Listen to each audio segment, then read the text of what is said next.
how Gears of War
how Gears of War almost didn't have a more.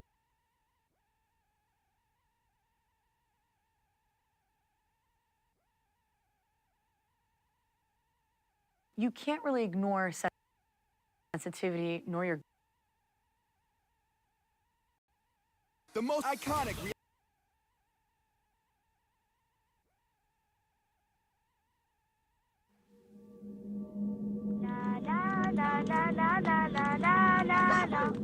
لما نستشهد من روح الجنة لما نستشهد من روح الجنة لا تقول علينا صغار من العيشة زين أكبر من غير فلسطين شو يعني طفولة من غير فلسطين شو يعني.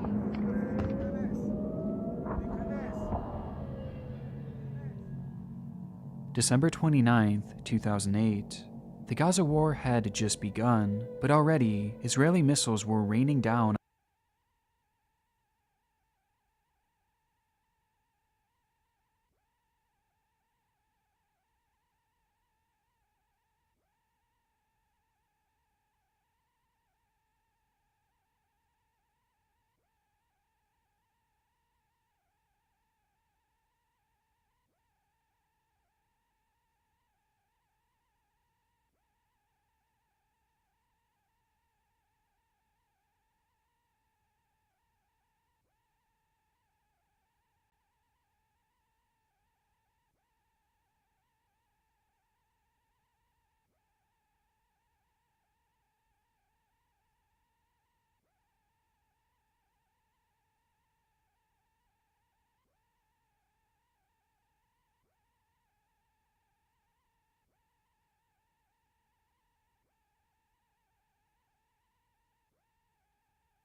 on the Gaza Strip, annihilating police buildings, military bases, and anything they deemed to be a threat.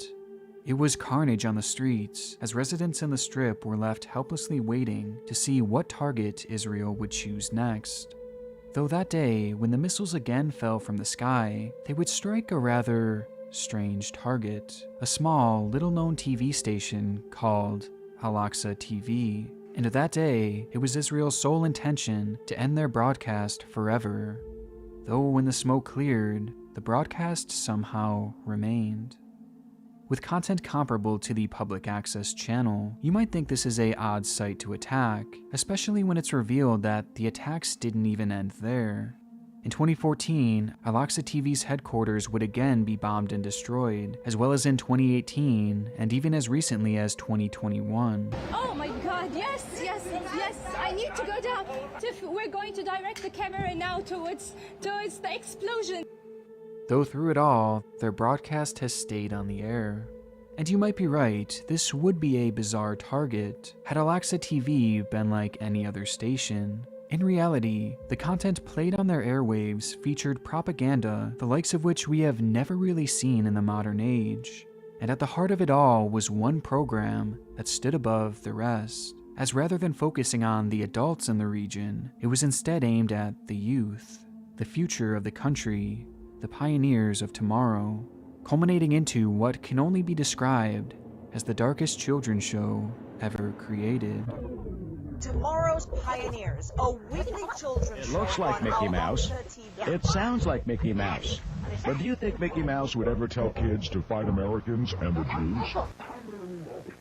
Before we fall down this rabbit hole, I want to first thank today's sponsor, Babbel. Babbel is the number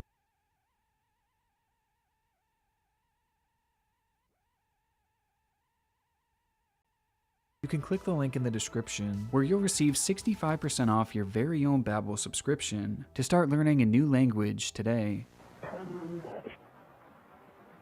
Tomorrow's Pioneers. It's a TV show that premiered in Palestine over a decade ago, that today is rarely if ever spoken of.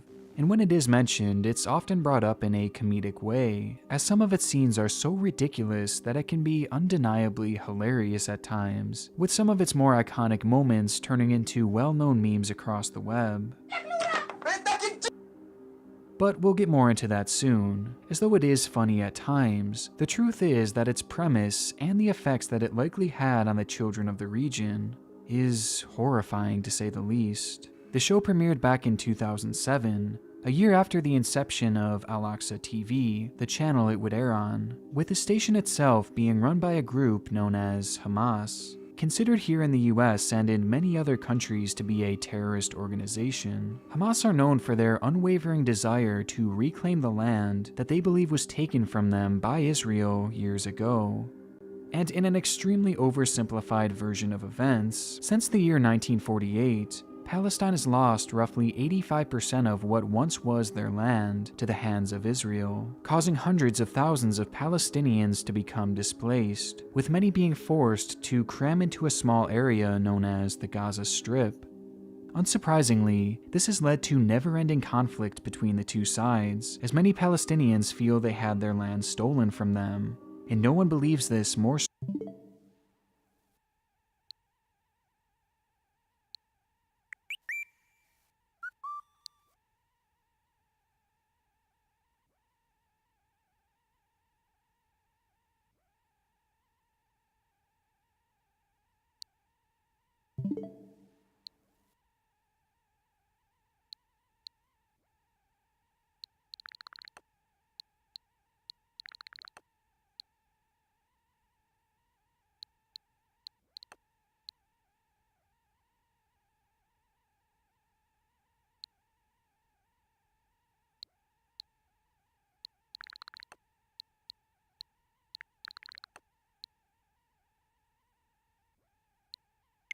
strongly than Hamas. This military party has goals of reclaiming their land by using any means necessary, with their most infamous tactic being the use of suicide bombing, which they promote heavily within their group as a means of martyrdom. By 2006, the group would gain control over the Gaza Strip, immediately making them the most powerful political organization in all of Palestine. And with this came the creation of Al-Aqsa TV. Hamas wanted to assure that the rest of the country was as angry and willing to fight against Israel as they were, and so they created this network with the sole purpose of spreading hatred and promoting violence against their enemies, which included any supporters of Israel like the United States. And they were anything but subtle with how they approached this, leading to most of their programs looking something like this. عليك باليهود ومن هاودهم والنصارى ومن ناصرهم فأحصهم عددا واقتلهم بددا ولا تغادر منهم أحدا. But even if you believe that Hamas's anger is justified, considering what was taken from them, what they chose to do next is a lot harder to excuse, as they began gearing this same type of content towards the children of Palestine. As after all, children are the most impressionable members of our society, and if they could expose them to this type of content at a young age, they could essentially breed loyal Hamas soldiers who would share their same hatred with Israel. And thus, Tomorrow's Pioneers was born.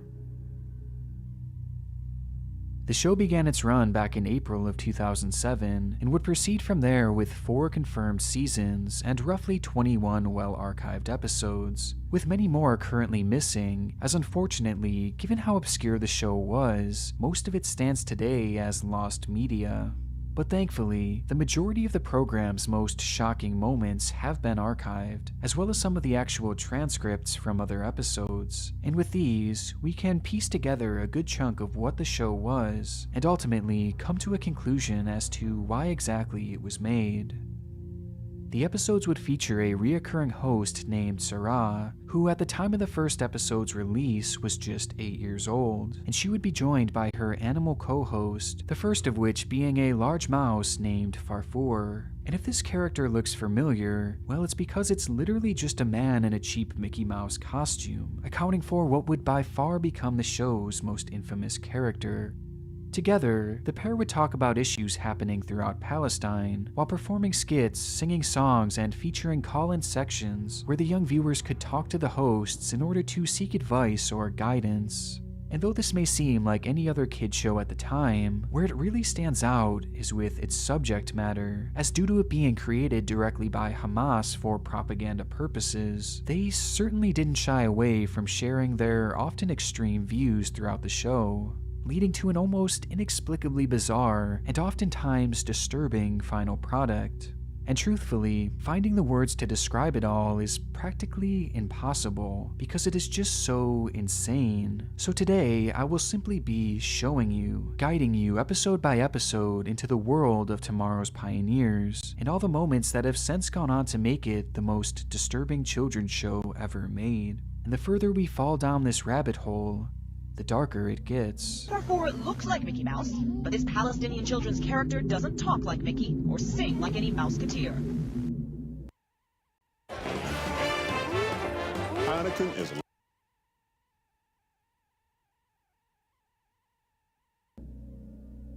Season 1 began on the morning of April 13th, 2007, with the inaugural episode, Farfour is Caught Speaking English. The program aired in a 60-minute Friday morning time slot that was often most popular with preschoolers and other young children, as they would be the show's targeted demographic.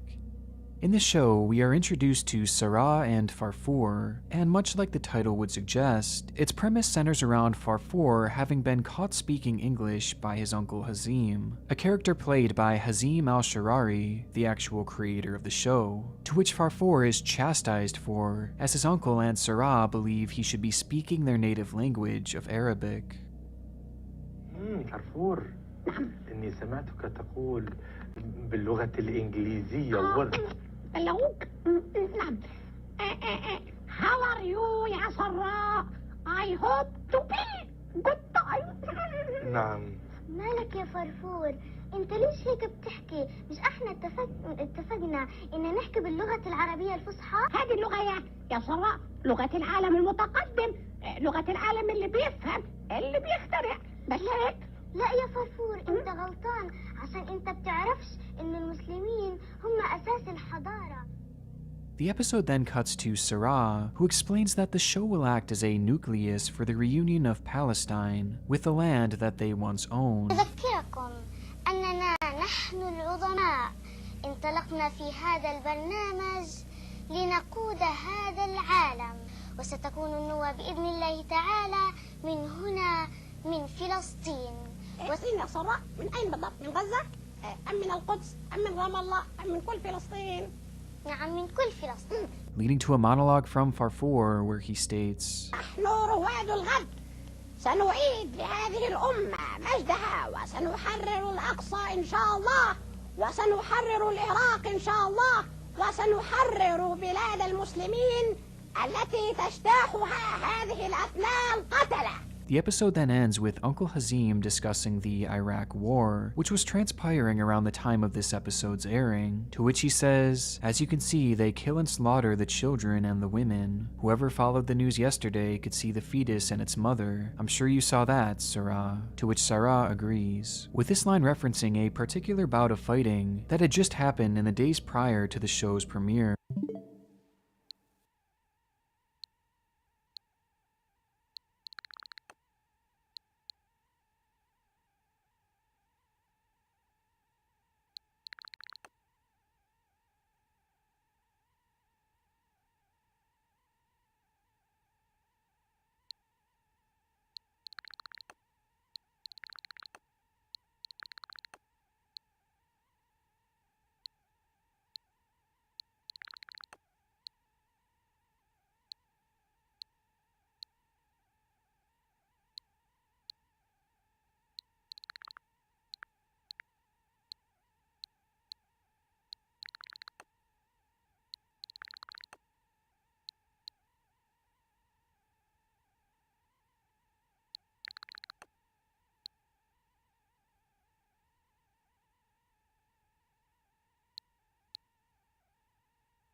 War, which was transpiring around the time of this episode's airing, to which he says, as They know.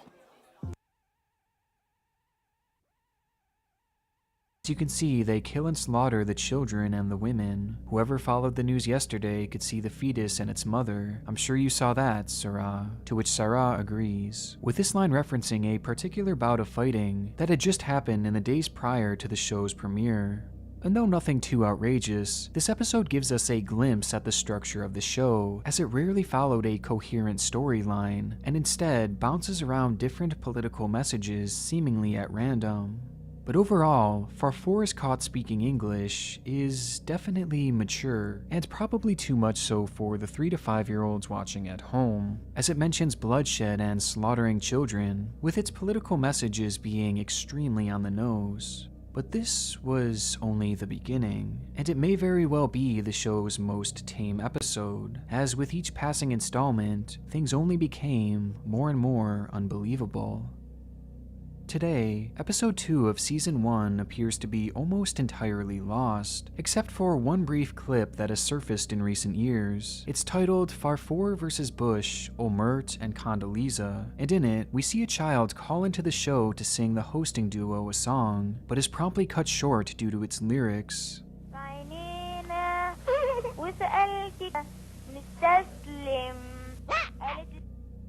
إسراء هذه الأنشودة مش كويسة، ليش؟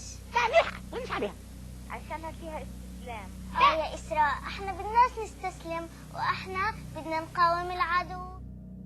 Angry that the child had even mentioned the word surrender, the two hosts shut down her song, leading to Farfour going on a tirade, where out of nowhere he begins calling out multiple political figures from rival nations. إن شاء الله إن شاء الله هذه الأرض لأطفالها ورجالها ونسائها وشيوخها سننتصر يا بوش وسننتصر يا شرمات خلاص السلامة سننتصر يا موفاز راح سننتصر يا أولمارت سننتصر يا كونداليزا. The show would then follow this up with an episode featuring one of its most iconic moments. It's titled Farfour and the AK-47 and includes 2 call-in segments. One where Farfour discusses how they will one day lead the world. As a child sings, "It is the time of death, we will fight the war."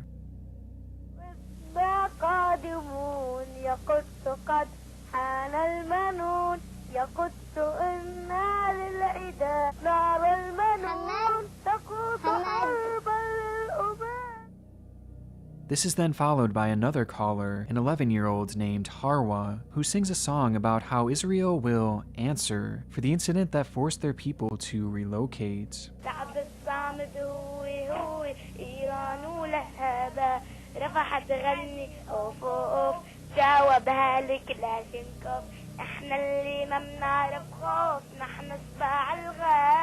And according to the child singing this song, the answer to the Israeli problem is an AK-47, to which Farfour then mimics the lyrics by simulating throwing grenades and shooting one of these weapons, leading to this notorious moment that is both really funny, yet also deeply disturbing when you really think about it, as the show is very obviously implying that the only way they will get their land back and truly deal with this issue is by use of force, especially considering that just prior to this, they showcased lyrics promoting warfare and never surrendering to Israel, providing one of the show's very first allusions to violence, which will become much more common of a theme as the episodes go by. And by this point, it's pretty clear that kids probably shouldn't be exposed to this kind of content, and the world was starting to take notice. This program, broadcast on Hamas-owned television, tells its young Arab viewers to take up arms against Americans and Israelis. But truthfully, the controversy was just getting started, as by this point, yes, the show is definitely disturbing, especially knowing that there were kids watching, but all in all, many would argue that it's more comical than anything. And recognizing this, the showrunners seemingly grew unsatisfied with their current product. They didn't want kids just laughing along with the program. They wanted them to hate Israel, and they wanted them angry, upset, and willing to fight at a moment's notice. And so, they began doubling down on their ideology, with episode 4 taking a far more direct approach towards breeding anti-Semitism. The episode shows Farfour in a classroom taking a final exam, before he is caught using a cheat sheet by his teacher, and in response to this, the mouse gives one of the craziest excuses you will ever hear in all your life.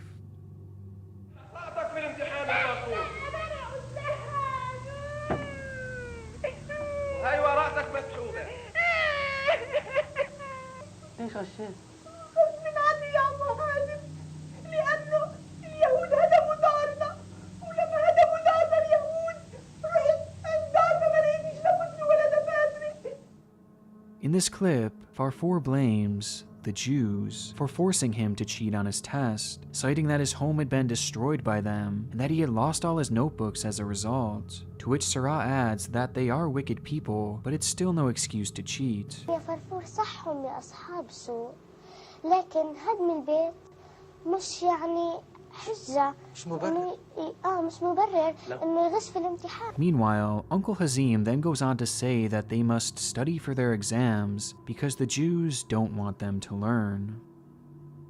Much like Farfour mimicking the AK-47, this would go on to become one of the show's first viral moments, as this particular clip would spread around the internet, shocking and outraging viewers across the globe. And with this came intense media scrutiny, with even the supporters of Palestine coming forward to condemn the show's messaging, along with the approach they had to such a young audience, especially by hijacking such a beloved character like Mickey Mouse. The whole thing clearly went way too far. So far, in fact, that the Palestinian government, the section not run by Hamas, ordered that the show be pulled from the air, as even they believed that it was quote-unquote the wrong approach. It was now creating an international outrage, considering that it was very clearly trying to teach children to hate Israel. But despite the direct order and criticism from all across the globe, the founder of the station itself would go on TV and proclaim that they were being unjustly targeted, before vowing to continue the show every Friday until their land was returned. أن شعبنا الفلسطيني عندما رجع إلى دينه نصره الله سبحانه وتعالى وبالتالي لن نتخلى عن عقيدتنا ولن نتخلى عن إيماننا. But despite this declaration, the challenges were far from over for the show, as just days after this, a rival political group known as Fatah would begin an armed clash with Hamas, which eventually led to the Al-Aqsa TV compound being surrounded by Fatah members and eventually seized entirely. And once in their control, Fatah would cut the broadcast and replace it with a pro-Fatah chant that would play on the network over and over again, until eventually Hamas would regain control of their building sometime later. It was truly an insane time period for the network, but believe it or not, the show had one more adversary that they would have to deal with. And this one was by far their most challenging, as they found themselves up against one of the most ruthless and powerful forces our world has ever seen: Disney, and specifically their legal team.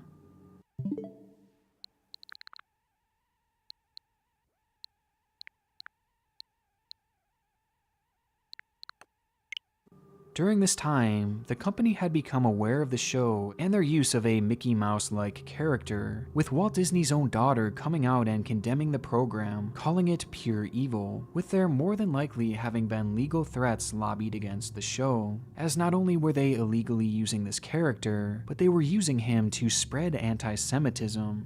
It was blatant copyright infringement, and knowing the power that Disney had, there was simply no fighting them, and the showrunners knew that they had to address this issue before Disney dropped the hammer.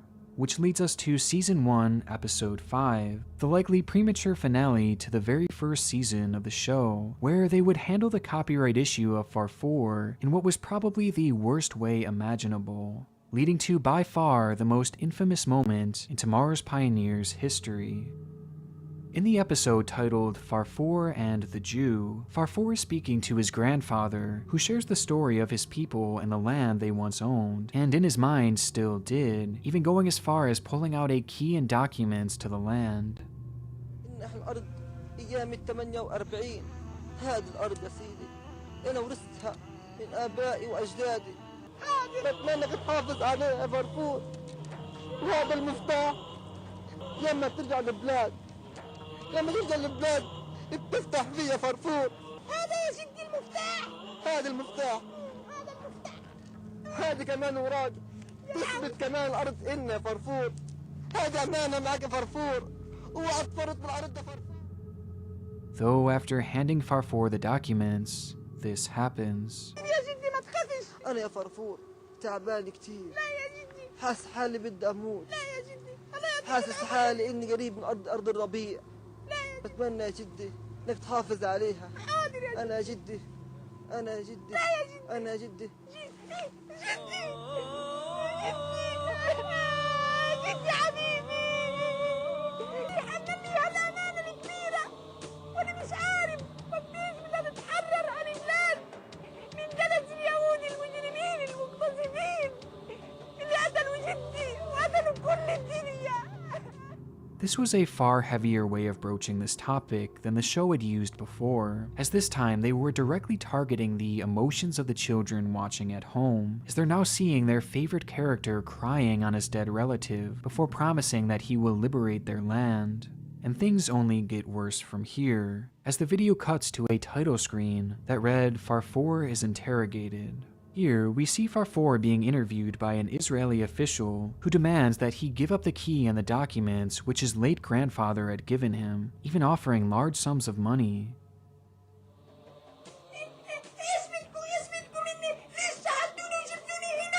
اقعد حبيبي فرفور اقعد ارتاح اقعد حبيبي فرفور فرفور طيب هاني متقعد احكي لي شو بدك سمعنا فرفور انه سيدك اعطاك مفاتيح الارض والوراق مين قال لك هذا الكلام انت ما إلك مين قال فرفور لكن المطلوب فرفور طيب وايش المطلوب هلقت مني المطلوب فرفور انه تعطينا اوراق الارض اوراق الارض اللي جدي اعطاني اياهم امانه عشان احافظ عليهم وعشان احرر فيهم القدس واحرر لما تتحرر الاراضي انا واصدقائي نروح على ارضنا ونقعد فيها انت اعطيك اياها انت جدي ما قال لي اعطيك احنا فرفور بدنا نشتري الارض شري يا فرفور بدنا نديك مصاري كتير بدك تاخد مصاري كتير فرفور وناخد الأوراق فرفور وراق ولا حاجة فرفور.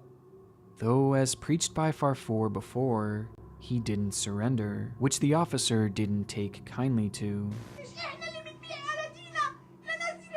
فرفور بدك تجيب الأوراق يعني بدك تجيب الأوراق مش سايب الأوراق ومش سايب الأوراق فرفور نعم مش سايب لك الأوراق بدك تجيب الأوراق فرفور بدك تجيب الأوراق فرفور خلاص عندك الأوراق بدك تجيبه يعني بدك تجيبه فرفور مش سايبه لناس مجرمين ثلاث أنتال ثلاث إرهابية إحنا أنتال إحنا إرهابية فرفور خد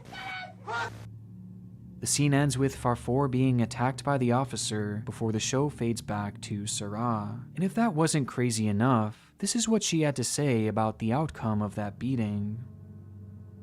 نعم أحبابنا الأطفال لقد فقدنا أعز صديق لنا، فرفور.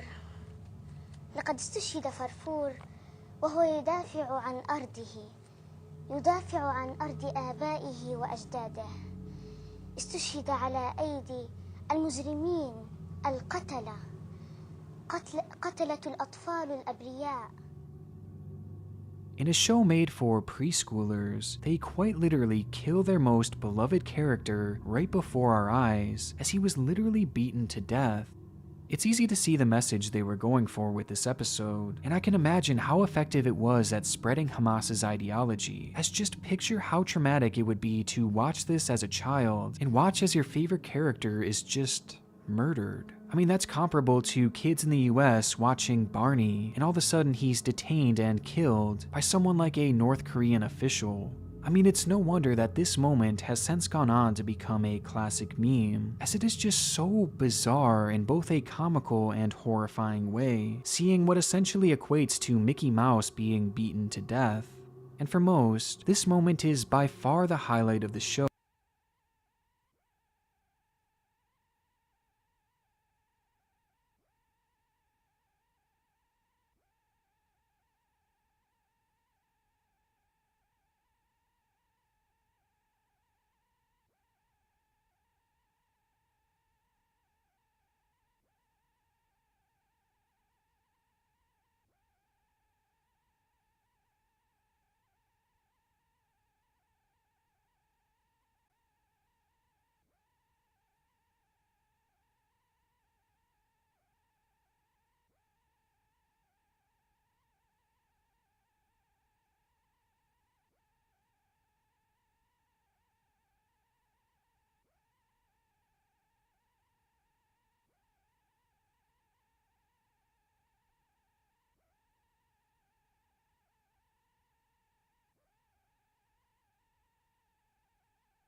Or the low light depending on who you're asking, with many likely being completely unaware that the program actually continued running without Farfour for 3 more seasons, and seasons that by far account for the majority of the show's most disturbing moments.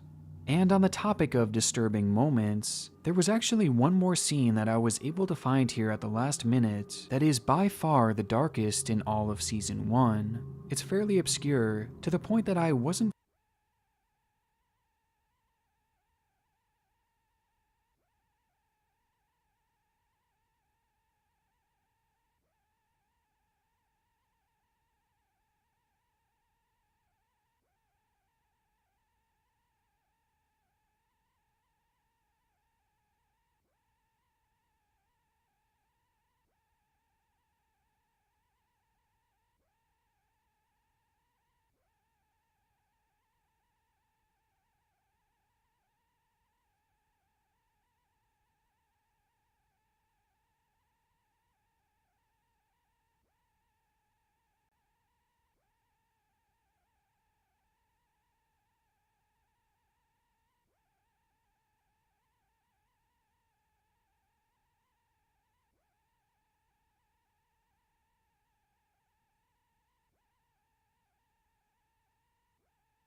fully able to determine what episode it was from, but based on how Sarah is dressed, it seemingly came from the very first episode. The scene depicts another call-in section where the hosts press a young girl about what she is willing to sacrifice to take back the Al-Aqsa Mosque, a world-famous mosque that was taken from the Palestinians by the hand of Israel, in which the entire station itself was named after. سنابل انت شو حتعملي يعني من اجل الاقصى؟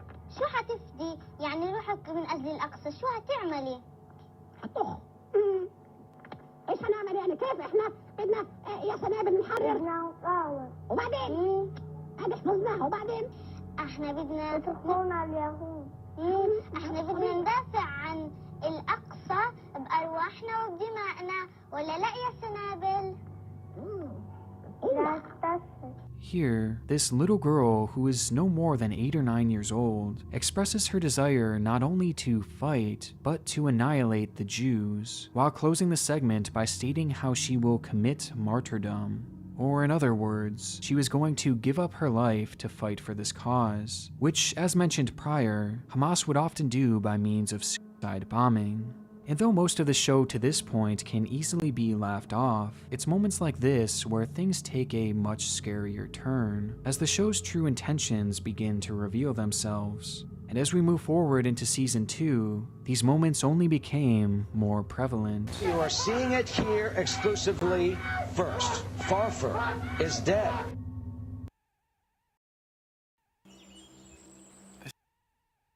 This is majestic. Feeling better? On top of the world! Advil targets pain at the source of inflammation. When pain comes for you, come back with Advil.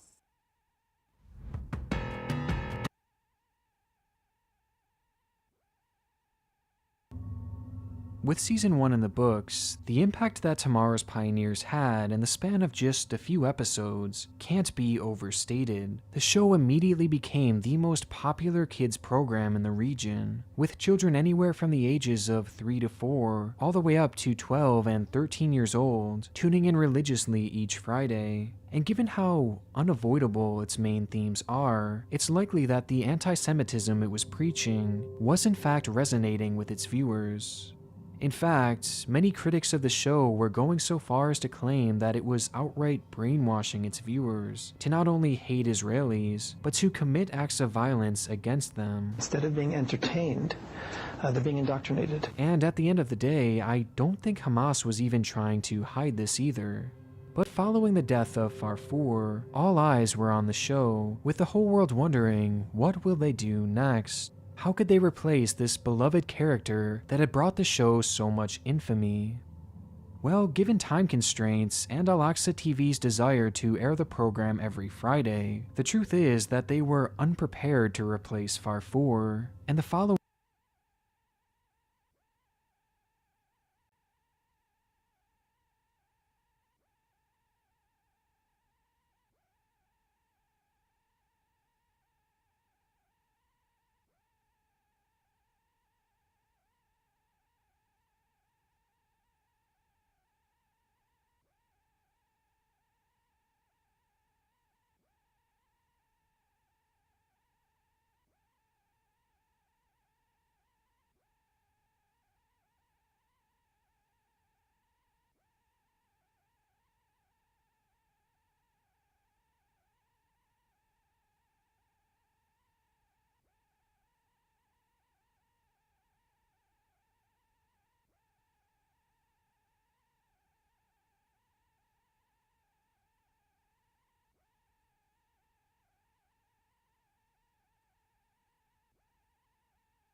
following week, the show was forced to start season 2 without a co-host for Sarah.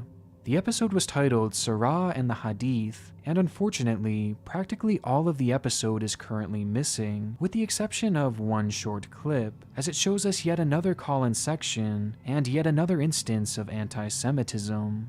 هم شرقي النهر وأنتم غربيه حتى يقول الحجر والشجر يا مسلم يا عبد الله تعال وراء يهودي فقاتله. Immediately after this episode aired, the creators of the show realized that they needed something else to appeal to the children. The show was just not the same without Farfour, as it seemingly lost both its shock factor as well as its entertainment factor, making the whole product immediately less interesting. And so, in Season 2, Episode 2, the creators of the show would come together and create a plan. As though Farfour was gone for good, there was one other character that they could turn to, his cousin. من أنت؟ ومن أين جئت؟ أنا نحول. ومن نحول؟ أنا نحول من عم فرفور. وماذا تريد؟ أريد أن أواصل مشوار ابن عمي فرفور. وكيف تريد أن تواصل؟ أريد أن أكون في كل حلقة معكم في برنامج رواد الغد كما كان فرفور. This is Nahul the Bee, and much as he desired within this video, he would become the show's new co-host, just like his cousin Farfour. And on the topic of Farfour, Nahul vehemently praised him and vowed not only to continue in his footsteps with Tomorrow's Pioneers, but also he wanted to follow his path to martyrdom.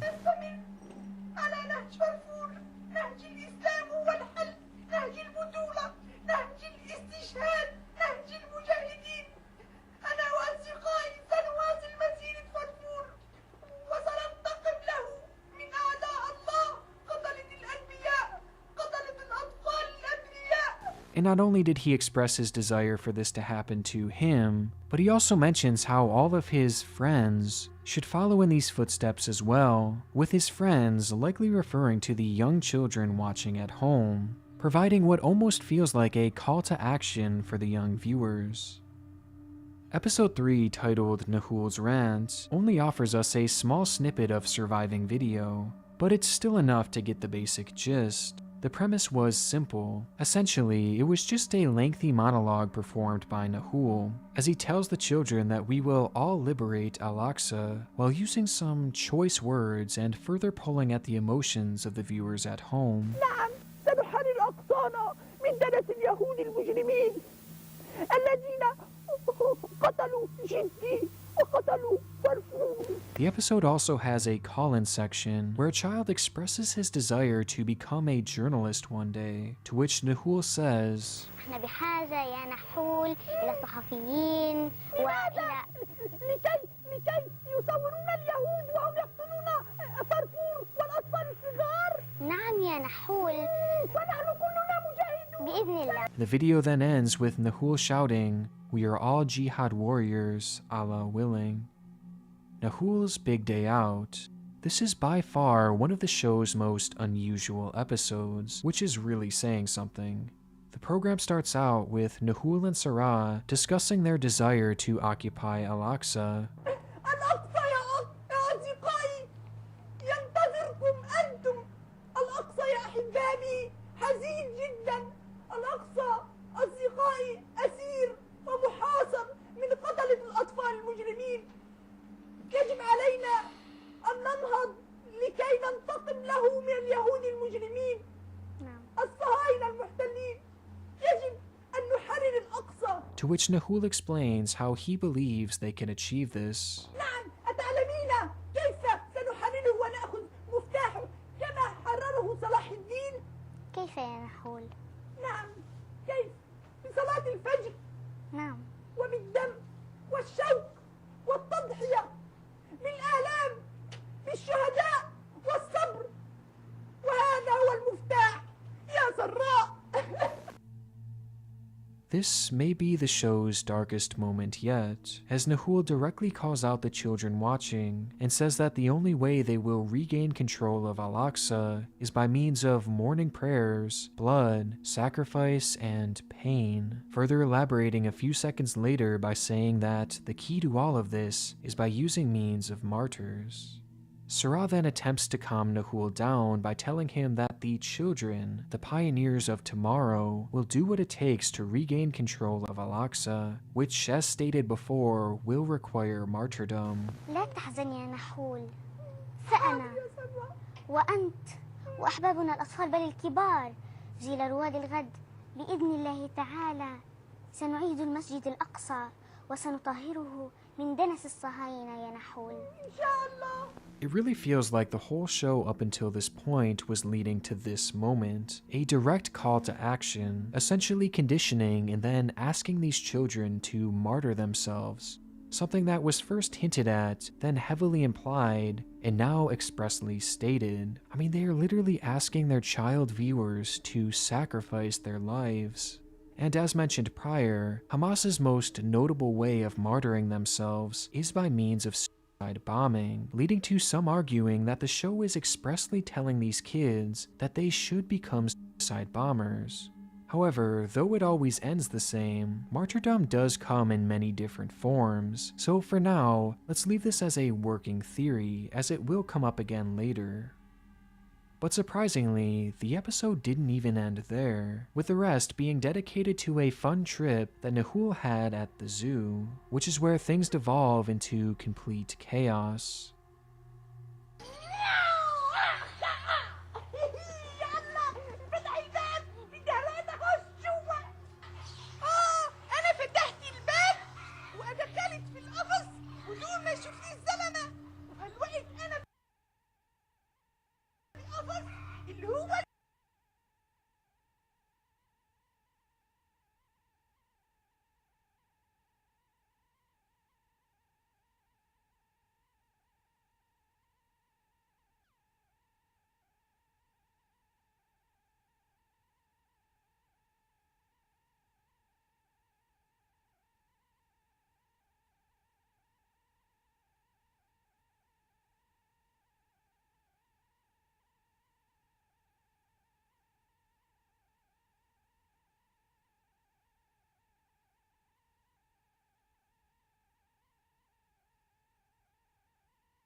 والبسس فينا مبينين مساكين غلابة محبوسين بدي ألعب فيهم.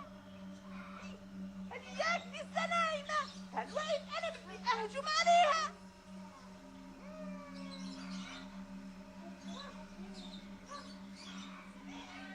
I'm not actually sure how much YouTube will let me show of this, but Nahul enters an exhibit filled with cats and proceeds to instantly start abusing them. And the abuse isn't all that horrible when you watch it, but it's definitely enough to cause discomfort to the animals at the very least. And things progress from there, as Nahul then visits a cage with 2 lions in it and proceeds to start throwing rocks at them.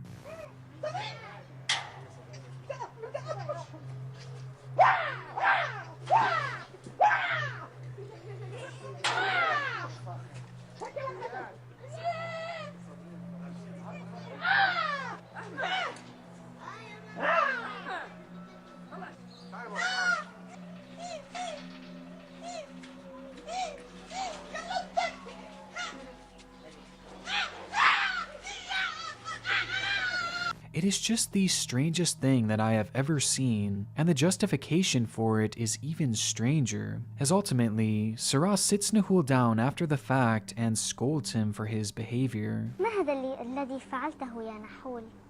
ألم تسمع بالحديث الشريف الذي قاله الرسول صلى الله عليه وسلم يعني قال بما معناه يعني أنه دخلت امرأة النار في هرة حبستها فلا هي أطعمتها ولا هي تركتها والله يعني أيضا يعني الله عاقبها بالنار يا نحول وهذا كان مصيرها وإن بقيت على هذا الحال فسيكون مصيرك. And that is how the episode ends.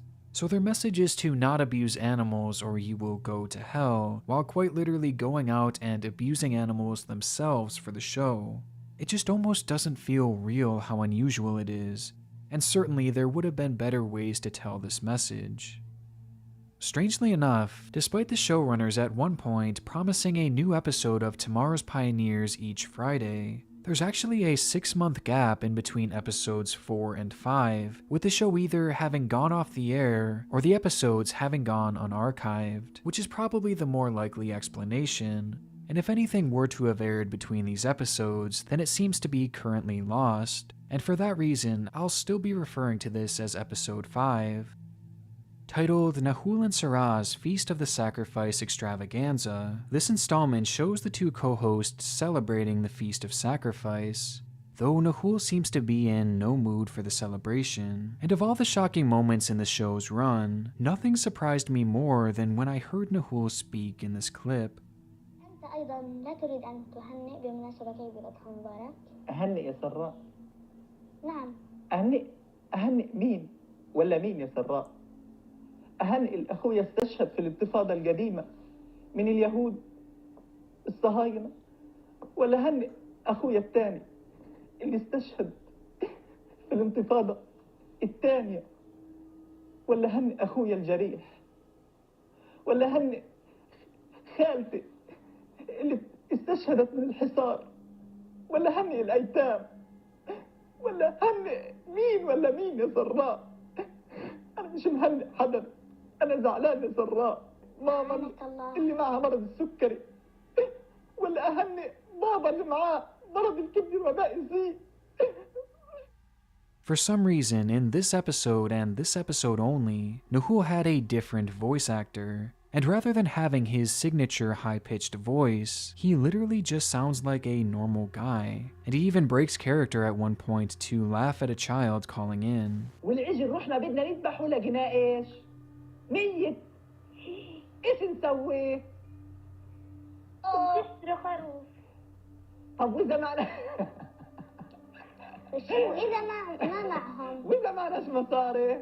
It is just so weird. But in terms of the actual content, Nahul is upset during the celebration as he feels like he has nothing to be thankful for, given that all of his family is either dead or ailing, before the episode is then closed out.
out with a song by Sarah, featuring lyrics that again glorifies martyrdom by saying, "We will meet our death with no hesitation. Award your victory to those who sacrifice themselves. This is your wedding, O martyr."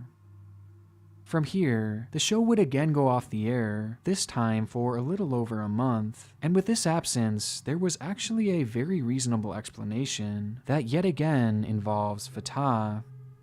In early January of 2008, Fatah would once again target Hamas and specifically Al-Aqsa TV, this time by kidnapping 4 members of their staff, leading to things shutting down yet again, before the men would eventually be returned. But following the show's absence, it would be revealed that during this break, the show's creators had been brewing up something special. Yet another plot twist that would end season 2 and leave its fans completely at a loss. مش قادر. طب انا ايش اعمل؟ لك شعر طويل وانت عيان، ورحنا عرضناك على العريش وما طلعش بدنا نمرقك على مصر تعمل العمليه. في اطفال فلسطين وهم بيموتوا. The episode begins with Nahul in a hospital having fallen deathly ill. His mother explains how they tried to transfer him to Egypt to receive some sort of medical attention, but Israel denied their entry. And with there being no proper treatment available in Palestine, Nahul eventually stops breathing.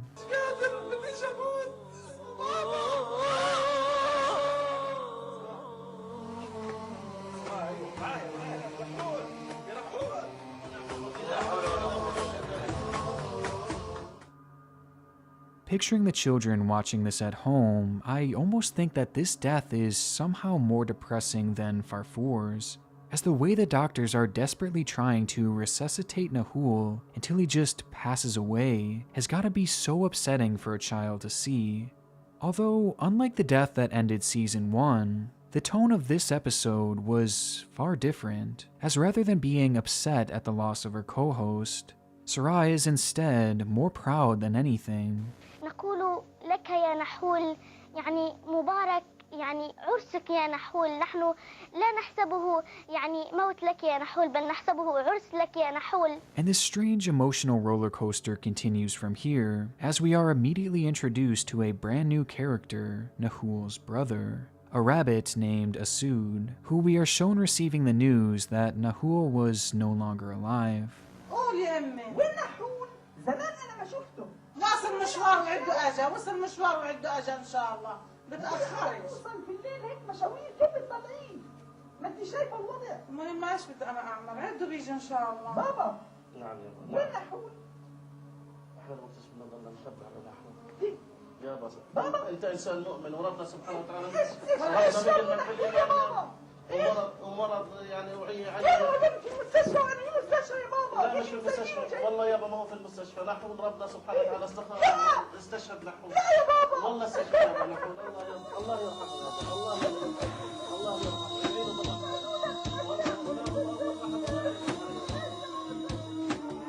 Asud then vows to take the place of his fallen brother as well as Farfour as the brand new host of Tomorrow's Pioneers.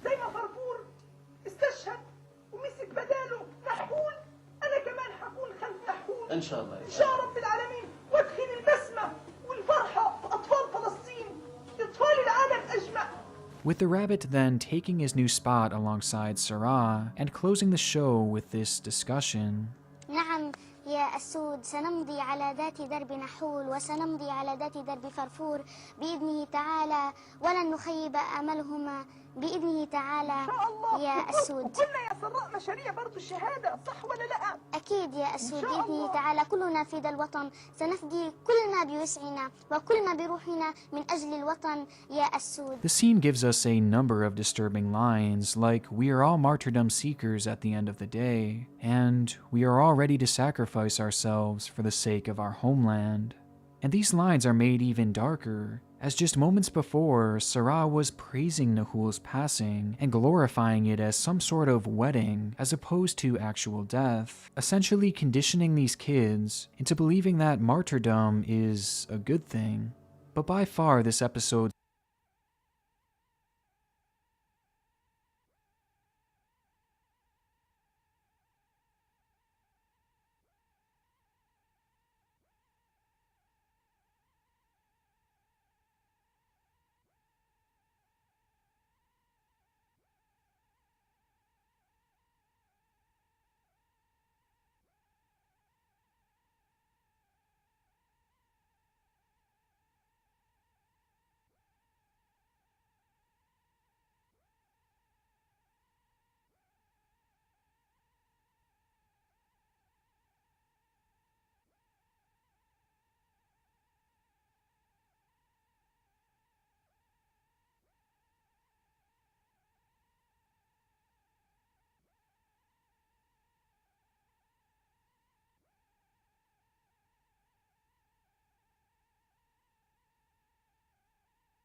most disturbing moment, and the show's darkest yet, comes immediately following these lines referencing martyrdom. يا سراء حابب أسألك سؤال. ما هو؟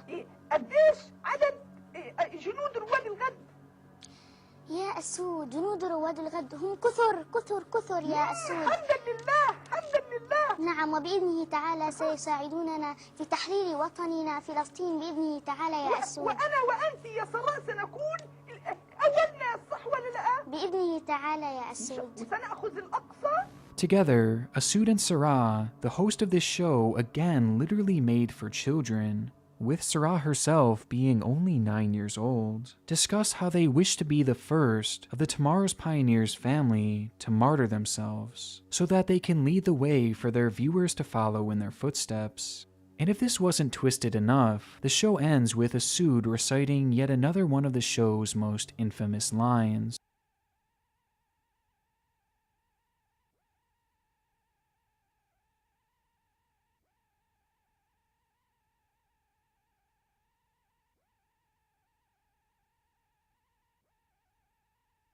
Providing a chilling end to this incredibly eventful season.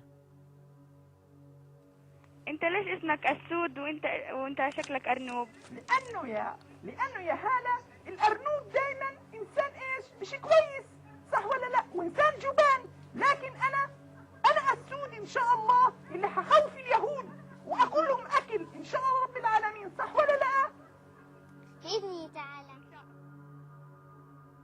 The language in this final episode is truly shocking. As with each episode, its creators were pushing the boundaries further and further, and as the content became darker as a result, the show only grew in popularity among the kids of Palestine, which was incredibly worrisome, as Season 2's entire premise was seemingly centered around martyrdom, going as far as to ask the children to follow their lead and lay down their lives for their country. But how effective could this really be? Would watching this program actually convince children to join the fight? Well, I would say undoubtedly, yes. Think about it. Season 1 basically laid the groundwork for anti-Semitism. It gave the children an enemy and a reason to be angry, while Season 2 and its glorification of martyrdom provided the kids with an outlet for that anger. It gave them a way to address the enemy that would not only help reclaim their land, but also make them a celebrated member of their community. I mean, it's so disturbing to even consider, but by this point of the show, I think it's more than fair to question if the entire program was created not only to breed anti-Semitism, but also to breed martyrs, willing to give their lives for Hamas at the age of just 4 or 5 years old.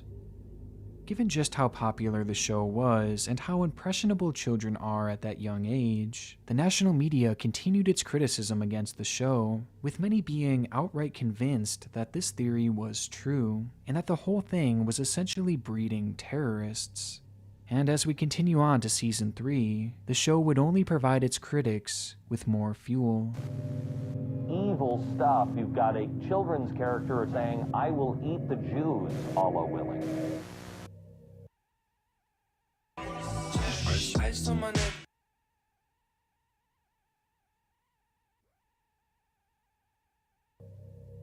Beginning on February 8th, 2008, just 1 week after Season 2's conclusion, Season 3 would start with many discrepancies over whether or not this infamous eating Jews segment came from this episode or the episode prior. And due to this confusion, there's actually no footage that I can find that was confirmed to have come from this episode. But according to an incredibly brief overview of the episode, it was supposedly titled Asud's Story, and it revealed that Asud had actually come from Egypt, and was allowed to enter Gaza the month prior due to the Gaza fence having been breached. A song was then later played that featured the line, "We will never recognize Israel until we liberate our homeland from the Zionist filth."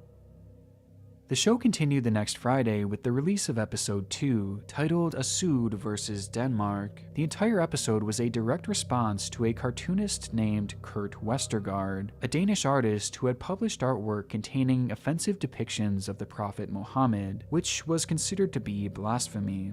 In response, Tomorrow's Pioneers put out this program, condemning his acts and calling for a boycott of all goods from Denmark. أكيد كلنا سوف نقاطع المنتجات الدنماركية وأيضا قبلها المنتجات الإسرائيلية يا أماني. During the show, multiple children call in and further drive this point home while expressing their frustration and anger at the man. ولعن الله هؤلاء الكفرة الضالين. نحن هنا من جند رواد الغد نقول لك عذرا. Before Sarah proclaims that they will avenge their prophet by directly threatening the Danes. أنا أقول لهم أنتم لم تروا شيئا فجند رواد الغد بإذنه تعالى سيفدون الرسول صلى الله عليه وسلم بكل ما يملكون فسيفدونه بكل دمائهم أيضا يا السود ولن يسمحوا لهم. To which Asud says this. بأن يعيدوا الكرة من جديد يا طب أسود. لو عادوها يا سراء إن شاء الله حنقتلهم صح ولا لا؟ تعالى يا أسود. أضعضهم وناكلهم صح ولا لا؟ نعم. إن شاء الله.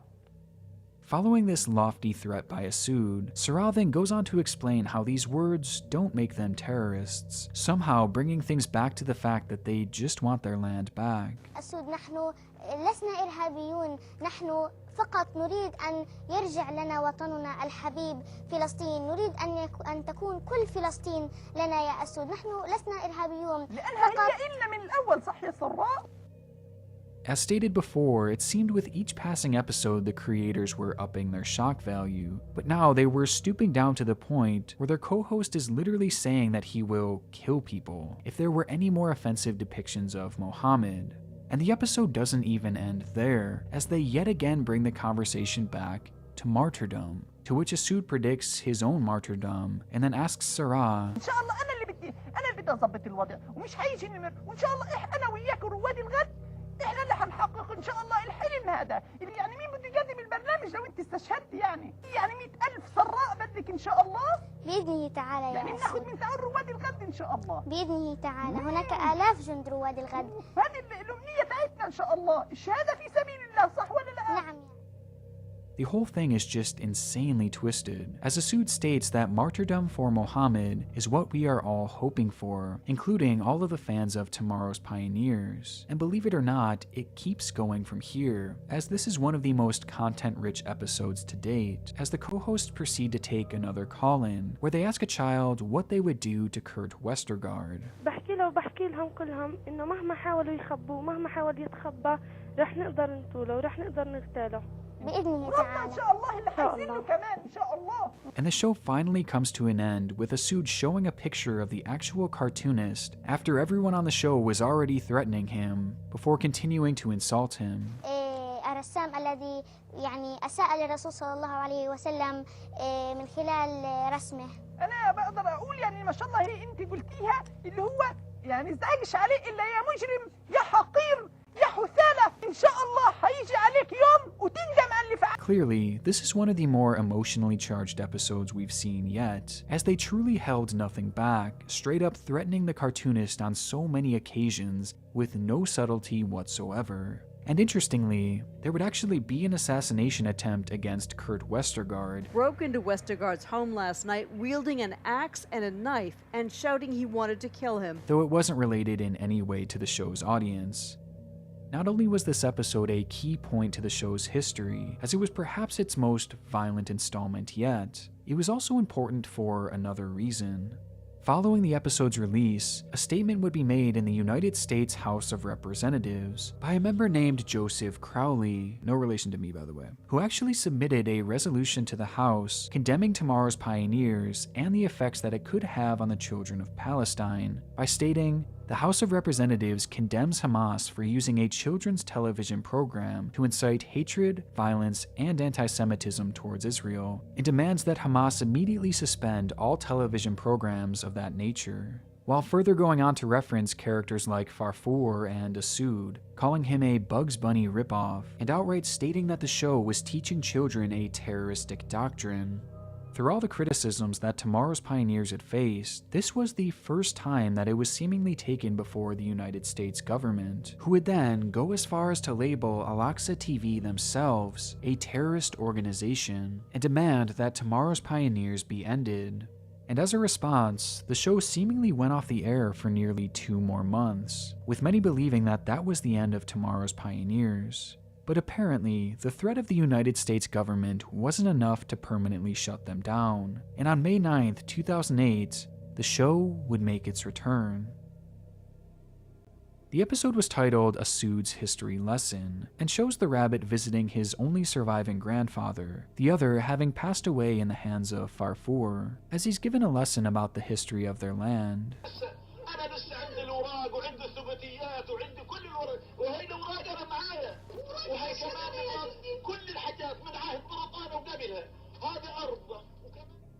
All in all, it's a pretty unmemorable episode that essentially just acts as a history lesson for the kids. The season would continue with episode 4, Asood Steals, and contrary to the episode prior, this one proves to be one of the most memorable of all time, as yes, there are some particularly disturbing moments, but all in all, it's just more strange than anything, as we are taken to the room of Asood's grandfather, as the bunny sneaks in with the intent of stealing his money.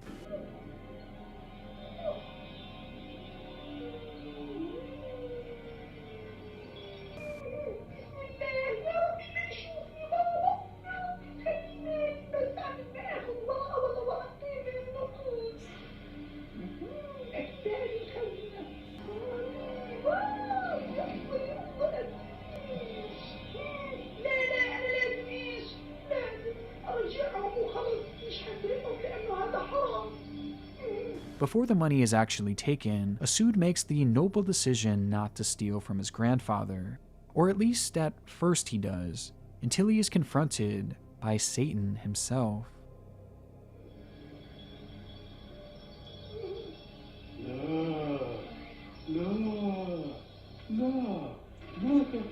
ايش بدك تسوي يا اسود؟ ايش بدك تسوي يا اسود؟ لا يا اسود، انا وعدتك انه فيش حدا حيقع ولا حيشوف. خذ مرتين يا 3. ما تخافش، ما تخافش يا اسود، ما تخافش. خلص انا حاخذ ورقه وبس، انا حاخذ ورقتي. لا، خذ 3 خذ 3. And the way that Satan is depicted here, with him being like half the size of Asood, is just so funny, as this is probably the least threatening Satan that I have ever seen in my life. But regardless, Asood is convinced by him to steal, for which he is then chastised by the callers of the show.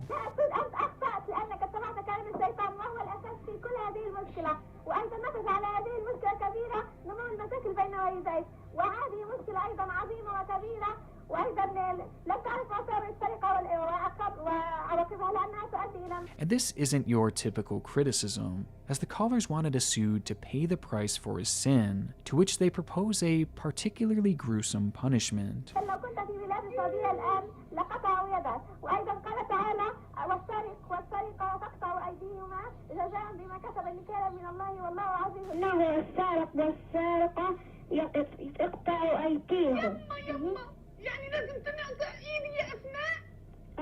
As punishment for his crime, every single call-in guest demands that Asood have his hand chopped off, and Sarah agrees, even proposing that they instead chop off one of his ears, only to quickly backtrack and give the rabbit another chance. طيب يا نور، في رأيك نقطع يد أسود الآن؟ إذا سرقت تاب وشكر الله واستغفر إنه ما يعدهاش تاني خلاص. طيب إذا ما قطعنا له يده، هل نقطع له أذنه؟ But as it would later turn out, Asood would get his karma after all, as following this episode, an event would transpire that no one could have seen coming. The sheer power of Israel's airstrikes. The country's air force continues to turn Palestinian targets to rubble.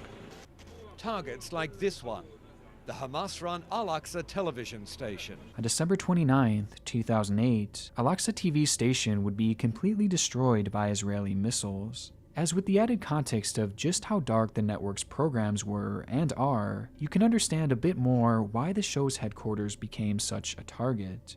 Though despite many not seeing the attack coming, Al-Aqsa TV had. This was supposed to be a fatal blow to the network, but staff had already been evacuated. And they had scattered their station across Gaza to various anonymous spots just before the missiles had struck, meaning that despite losing their home, Tomorrow's Pioneers lived on. But despite the show itself surviving the attack, the same couldn't be said for its host. In the fifth and final episode of Season 3, Asud reveals that he had been inside the building collecting artifacts from the show before the missiles had struck.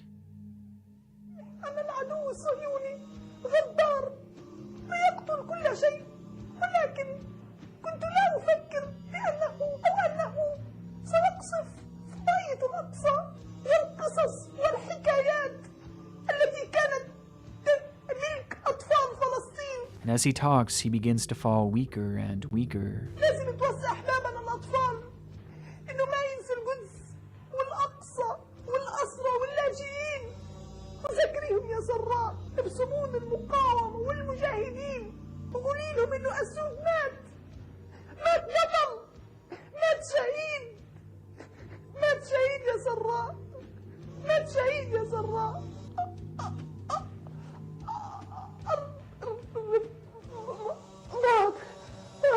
سامحيني يا سراء، أشهد أن لا إله إلا الله وأشهد أن محمدا رسول الله.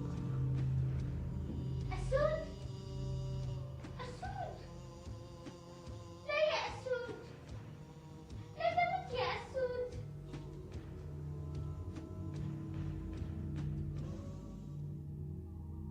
Much like the other animal co-hosts had done in every single season finale before, Asud would pass away, leading to this closing monologue by Sarah. النصر قريب، سيكبر جند رواد الغد إن شاء الله. سنمضي على ذات الدرب وسننهج النهج إن شاء الله. سننهج علماء وأدباء مبدعون ومفكرون. سنحرر ترابك يا فلسطين إن شاء الله. سنحرره من دنس الصهاينة. سنطهره إن شاء الله. And that is how Season 3 would come to an end. First Farfour, then Nahul, and now Asud, all dead due to the supposed wrongdoings of Israel.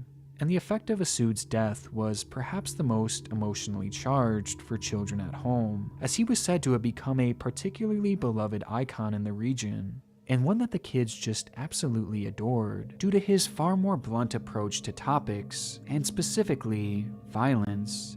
But now he was gone.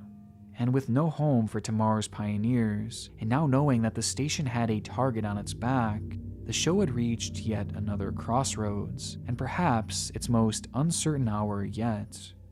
And adding insult to injury, Fatah would once again emerge as an adversary to Hamas, but this time in a different way, as they had taken the opportunity to launch their own show on their own network in the region. And the show was basically just an exact ripoff of Tomorrow's Pioneers that would instantly become the show's direct competition, taking a large slice of their viewership.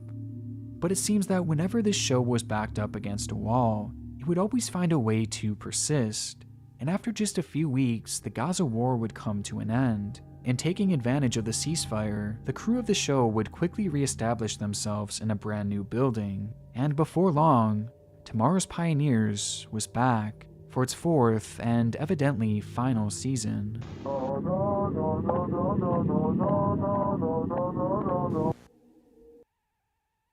Let's dive in.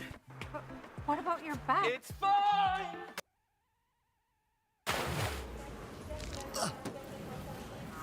Advil Dual Action fights pain two ways. Advil targets pain at the source. Acetaminophen blocks pain signals. Advil Dual Action. I am right where I...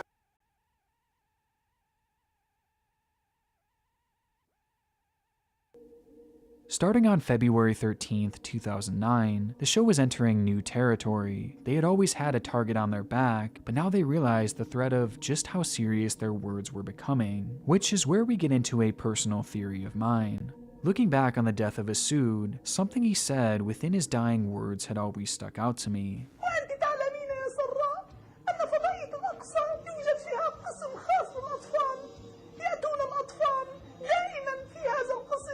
Asud mentions how the Tomorrow's Pioneers set had a distinct area where children could come and play, basically equating to a daycare. But if you think this sounds like a wholesome little tidbit, I have an inclination that there may be something more sinister at play.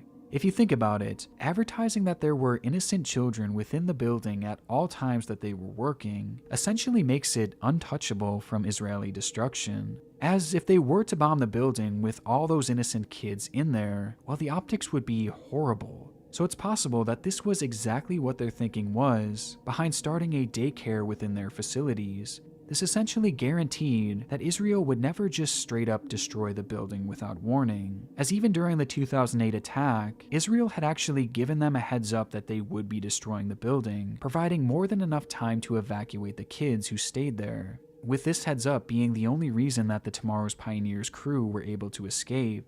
And for Season 4, immediately following this bombing, they would take things a step further, as in every episode from here on out, the show would feature a group of random innocent kids who would not only be allowed on set, but would also be sitting on stage with the hosts at all times. Again, this makes it an impossible target to just randomly attack. And considering the timing of it all, with it having started practically right after the building was destroyed, it all just seems like too much of a coincidence. And this new format wasn't the only new addition for the season, as with Asud having passed away, we would soon be introduced to the show's fourth and final co-host. This is Nasur, a bear that had supposedly entered the Gaza Strip after the recent war had ended, and he had come to take the place of Asud. Unlike the other characters, he seemingly didn't get a grand introduction, or perhaps it just wasn't archived, but he did share his reasoning for coming to the area.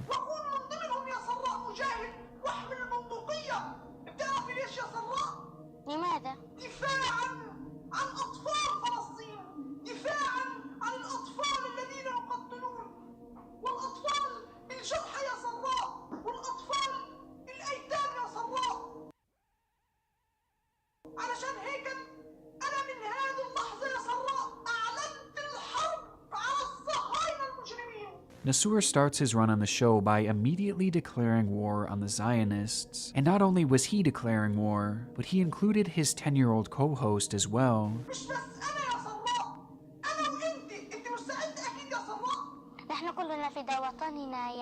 And though it's nothing too shocking, at least in comparison to what we've already seen, this would lay the groundwork for the darkest season of the show's run by far. Episode 2, titled Sarah's Song, unfortunately doesn't have the best archived version available, but I was able to find a news report that features at least some of the video, with commentary over the top. This video is airing on the Hamas-run television station, appearing while children are home on summer recess.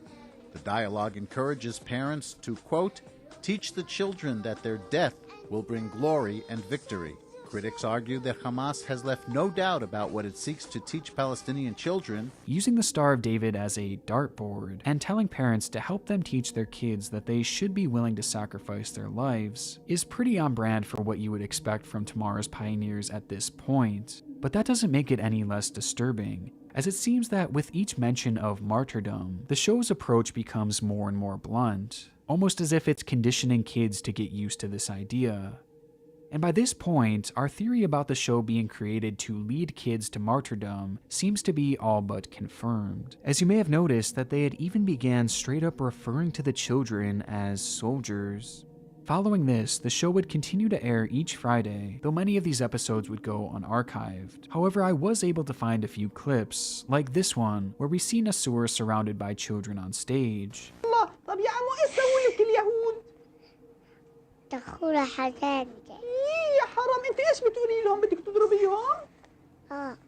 Though this is nothing compared to a segment that was shown a week prior, in yet another unlabeled episode.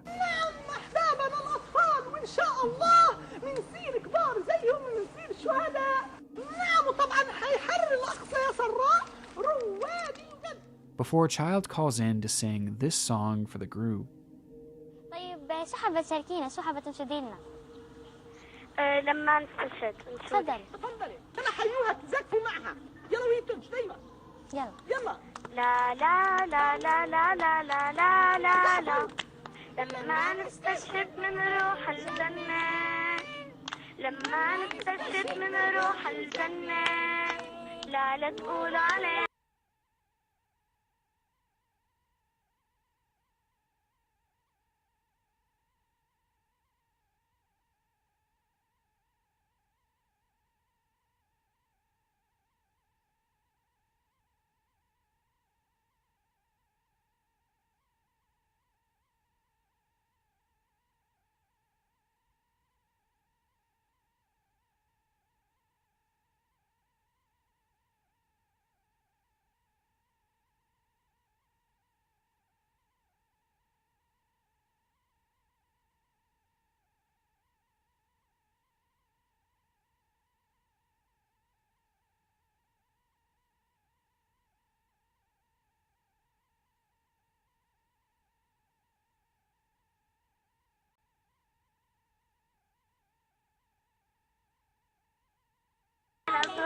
من هالعيشة زين أكبر من غير فلسطين شو يعني طفولة من غير فلسطين شو يعني طفولة لو يعطونا الدنيا وما لا ما تنسينا لا دو ذنبي كرمالا من غير فلسطين شو يعني طفولة.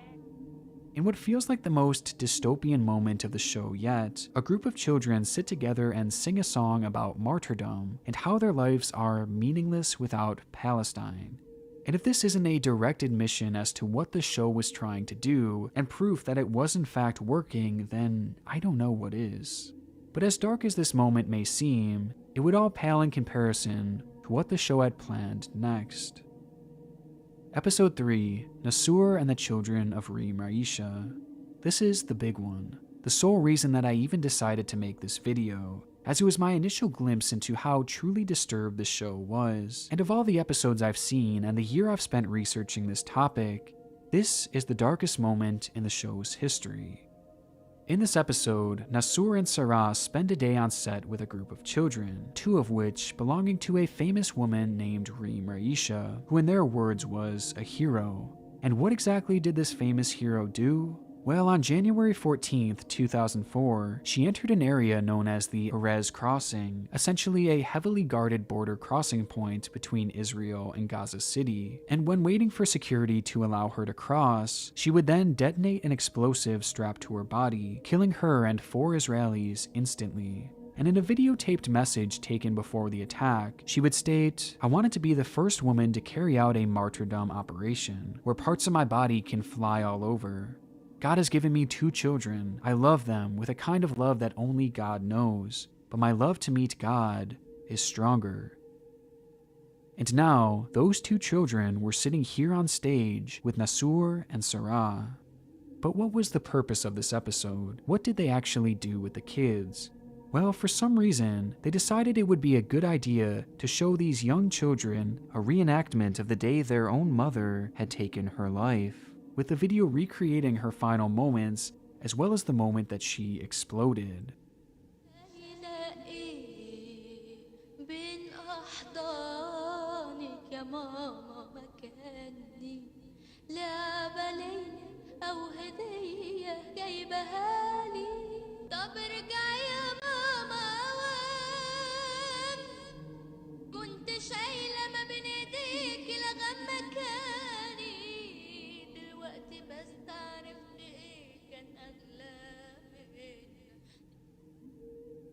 The whole thing is just the craziest piece of media I have ever seen in my life, with the lyrics of the song. What do you say when candy tastes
I have discovered a series in the realm of Local 58.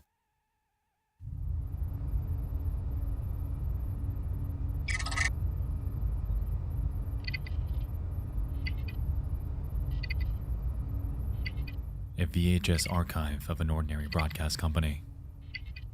Animal education, storm safety, space knowledge, artificial intelligence, and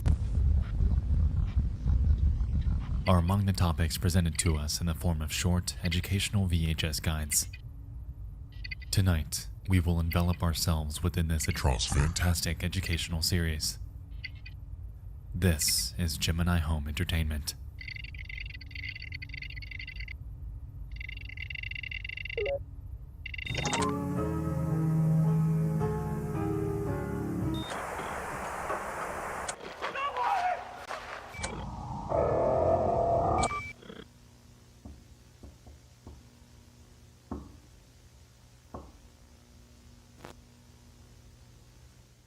Oh yeah. I'm digging this. On our plate tonight is an analog horror series by an internet creator named Remy Abode, birthed from an alternate reality gone awry. Containing events stemming from the Hope for a Brighter Future. Gemini Home Entertainment is a video distribution company ready to take you on an educational trip through various avenues of life knowledge. What that knowledge is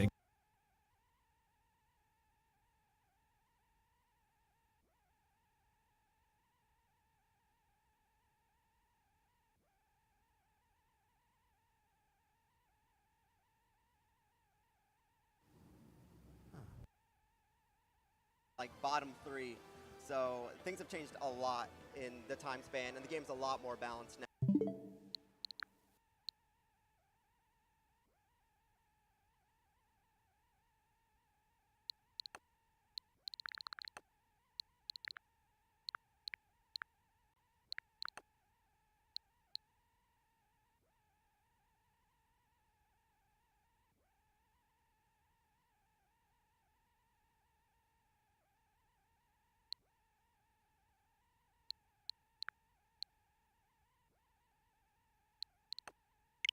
So I highly doubt that you'll even see a junior in top 6 at all.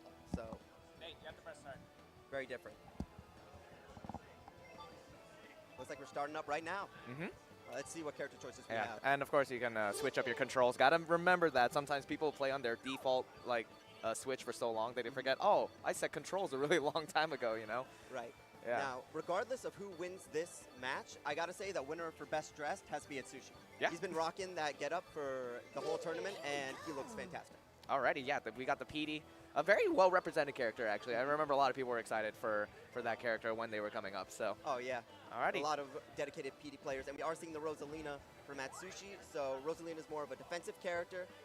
The slices that she has curves, so JJ's going to have to watch out for that. But she also has a bit of power to her, so we're going to see how that affects the match. And here we go, starting on hardcore.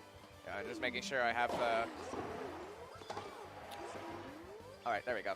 Yeah, so Atsushi's going to be the Rosa, and yeah, JJ. Okay, already starting off with a drop shot, it looked like. Yeah, getting first serve can be a really big help because if you get it at a nice speed, you gain a little bit of meter, and meter is everything in Mario Tennis Aces. So you're going to see that usually the character that has the meter advantage is going to be the one scoring the points. Yeah. Yep. Yeah, so both of these two racking up the meter. That's going to be your first lunge. That's when you don't quite get into the range of the character's normal hit. Oh, that's really bad, actually. And you see right there, she took advantage of that positioning, knowing that if you went across, you're going to have to burn some meter with that trick shot. Exactly. PD, unfortunately, has one of the worst lunges in the game, so you're going to see that giant monster fly across the court if JJ isn't careful. Yeah. All right, trick shot. Perfect trick shot, actually. If you time it correctly, then you do get a lot of meter off of a trick shot like that. And here we go. We get the special in. Yeah, as you can see, special shot, you can aim it anywhere on the court, and just like that, it gets it right by him, right over PD's head. Yeah. Even if you block it, you do get stun properties, so it can be good to force your opponent to lose a lot of meter for about half of your meter and change. Drop shot uses a little bit of meter. We do have zone speed as well. It slows down time so you can position yourself better. It uses a lot of meter, so you do have to be careful. And we got another special in. Let's see if Blue JJ can try and respond back with a point, because Atsushi's kind of rolling the ball so far. Yeah, and I'm interested to see how he blocks it. Not able to. Tried to predict it going backwards. if you can trick block a shot, which means that if you hit it with a trick shot, you will gain no stun properties. So, and you also get meter off of it as well. So Yes. it's the most optimal way that you can stop a special shot in the game, and it's also pretty hype. All right, a drop shot. Yeah, I'm just going to go ahead and try and take that. Drop and lob, that's going to be a common strategy you see, trying to make them go up and down the court, depending on the character's up and down speed. It can definitely hinder or hurt them. Yeah, PD's definitely one of those characters that gets hurt a lot by lobs and drops because his forward and backwards momentum is slower than his left to right. Yeah. Oh, but Yeah. another special coming out. It looks like JJ has tied it up. Yeah, very nice angle too, especially when you want to be in the front of the court and use your special shot. Then you can get some nasty angles and makes it pretty much not worth it to go get it. Yeah, most players will use the gyro scope ability in their controllers to aim it at crazy good angles. So even if you try to trick shot it, you won't be able to reach. Yeah, it's basically like if you see people like kind of letting points go, it's kind of the same thing as in Smash, where because I know we got a lot of Smash players in the audience, where you kind of just like accept that sometimes you'll get hit with percent. This is Yeah. kind of the same idea basically. Yeah, letting a point up is pretty much letting Joker do his standard like 50% or Peach doing her 70 sometimes. Yeah. All right, but here we go. Just doing some flats, both of them gaining some meter. We got the rally on 30 so far, and then got a max charge shot. Yeah, gotta get that slice. Yeah, it's going to be harder for these characters to get the ball past each other just because they're such big bodies, and their shots, while strong, don't really have too much angle to them. So that's why we're seeing a lot more special shots coming out, because that's going to be the way that most of these points are going to be scored, as we see again with that Sushi. Yeah. I'm not so sure if like the strategy has just changed in a couple weeks, but I'm seeing a lot more specials than I Oh, did yes. way before. Usually players in NA do not use special very often because they like holding onto that meter to use for trick shots.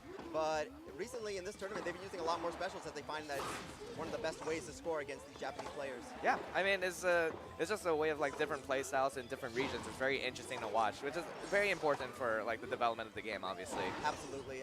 Japan and NA and also EU have very distinct play styles, and it's going to be great to see them on play today. Yep, all right, continuing the rally. Neither of these two really making a mistake. A lot of the times, especially in the mid to low level play, a lot of mistakes are made. It's like, oh, I didn't know my range or anything. But these two are immaculate players, so we're not going to see any like weird misses anytime soon, Yeah, I it's don't going to think. take something big from both players. Usually, and you'll see this in tennis a lot, characters move up towards the net to try and make more of a play to stifle their opponent. So you're seeing JJ kind of do that now, but has to back up because the lob is the best shot to use when your opponent is going at the net. Okay, trick shot. Yep, had just enough time. And this is what you kind of want to work for, like getting them into a vortex where they start rapidly losing meter. And then in this case, using a special on a lob actually gives you the best possible angle. So this might be a point for Blue JJ if he gets it. Yeah, he And decides to they let do. it go. Now it's like she's going to start with a lot more meter this time around. So PD's going to have to work a little bit to try and get it back up. But we're just giving them free shots. So yeah, max charge shots, that's going to get a lot of meter back for them. Right, and you'll see that they'll stay at baseline. And that's mainly due to wanting to build up their meter because it gives them a lot of time to react to whatever shots. And like I said, both of these characters don't really have strong angles, so they don't really have much of a reason to leave baseline other than trying to make a move like JJ is right now. Yeah, alrighty, here we go. Hey man, you can see just the strength of those flats. And Ooh. ooh. So in the MTA community, we do call that a Jimby tech based off of the Peach player Jimby. That is when you read your opponent and hit it at them, and they try to read a trick shot, hitting it at the other side. And in that case, Atsushi fell for it. Yeah, especially when they're lunging. It's pretty much like calling out a panic option when they go to trick shot the other side. So Right. that can get a free hit right there. Yeah, because sometimes your first instinct is like, oh man, I got to get this trick shot in order to stay in the match, and Yeah. they totally call it out. Okay, perfect block. Yeah, neither of these two letting up. They're actually moving up to T, so they're trying to push a little bit more aggression. In no man's land right now. Neither. Oh, another very one. lucky shot for Yeah. JJ right there. And also very lucky because now JJ has full meter and Atsushi's got to work to build it back up. And another special. Yeah, that's pretty much a free point. No Yeah. meter for Atsushi. So unless he pulls off an insane perfect trick shot or something Let's like that. No, very smart, hitting it right down the line. No chance for Atsushi to get it. And this is match point for JJ. Yeah, JJ looking like they're going to get point number 1 on the board. Of course, in quick play, you do have to get 7 points. Yes. Or if it's a deuce situation, yeah, you have to win 2 more than your opponent. So. Best out of 2 in that situation. So if I'm JJ right now, try to make Atsushi lose that meter, and then once it's low, use a special to try and finish it off. Like, this is definitely not the time for JJ to do anything risky. She's going to want to keep that meter. Alrighty. Yeah, just the zone speed. Neither of these two really in danger of losing a lot of meter. Another trick shot. Atsushi's starting to lose it a little bit faster. All of a sudden back down into the yellow. Got to make something happen. Otherwise, blue, JJ looks like they're going to try and get that first point here Ooh, that's in the a set. super strong flat. It's going to push him back. Has to use a trick shot. approaching the net, and that drop shot calls off the trick shot, and it looks like JJ is going to be taking game one. Let's go PD Piranha. The horizontal range, or actually the vertical range of the horizontal trick shots, not the greatest for a lot of characters. So if you're not in the right lateral position, then it can sometimes be a free point, even though you think you're in the right range. Yes, there are 4 different types of trick shots, 1 forward, 1 back, and 2 to each side. So in that case, he went for a side trick shot when should have gone forward. Yeah. Also, each trick shot actually produces a different type of shot. You'll see that side tricks produce slices, back tricks produce flats, and forward trick shots produce drop shots. The only exceptions are for certain characters like Fire Piranha Plant, which every trick shot is a topspin, and, what's his name? Dry Bones, his back trick is actually a lob, which is crazy compared to a lot of the characters in the game. Right. And I'm expecting a character change here from Atsushi. Let's see what they bring out.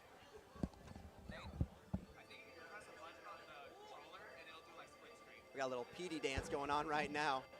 We got a Luma and PD dance going on right now, switching up the rackets.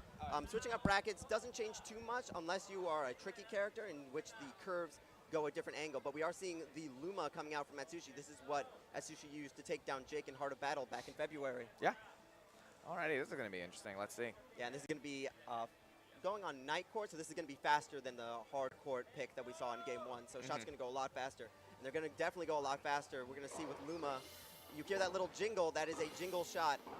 If the ball bounces before Luma hits it, Luma gets a supercharged shot, which goes super fast and has some extra properties to it. So JJ's going to need to be aware and position themselves correctly. Definitely encourages Luma to stay on baseline for sure. Yeah, but also Luma just doesn't have the range, so he's going to be careful and have to use those trick shots well in order to not lose a lot of meter and gain it back at a good rate. Alrighty, just keeping up with the rally. We got a max charge shot, a little bit of stun. Not too much to worry about for Blue JJ. And now something that is now in play with this matchup is going to be knockback. Since Luma is such a small body, PD has the ability to knock Luma back way, way far if he gets like a supercharged shot and if Atsushi were to miss a counter. But right now, Atsushi's keeping it pretty strong, and both of them are near full meter. Yeah, neither of these two are really letting up. Of course, a lot of the time, sometimes on the rally, you're just trying to see how they figure out their positionings, what they prefer, what shots they prefer. You're gathering a lot of data during this downtime. Yeah, usually the first few points are for downloading, and thankfully, neither of these guys are losing that much meter, because if you don't have a lot of meter at the start, the match can start to snowball. Yeah. And it might be interesting to see if that happens at any point in this top 6, where a player might just completely overtake another one just through meter advantage alone. Yeah, neither of them really letting up. Okay, just going to go trick shot to the other side. Got plenty of time. Neither of them really making a move. Lunge. There's a big lunge. Let's see what he starts with. Okay, going to spin, force out a trick shot. Man, but if you look at that trick shot, just like no meter was lost during that. Yeah, an interesting thing right now, while Luma could go up to the net and volley a bit more to make PD a bit more on edge, like I said before, hitting the ball before the bounce, oh, there it is. Hitting the ball after the bounce does produce a stronger shot, so it looks like Atsushi's trying to do that. But you see now, right as he approaches, a special shot comes out. Okay, got the block. There's a meter reset, basically. Both these dudes are going to start off in the red now.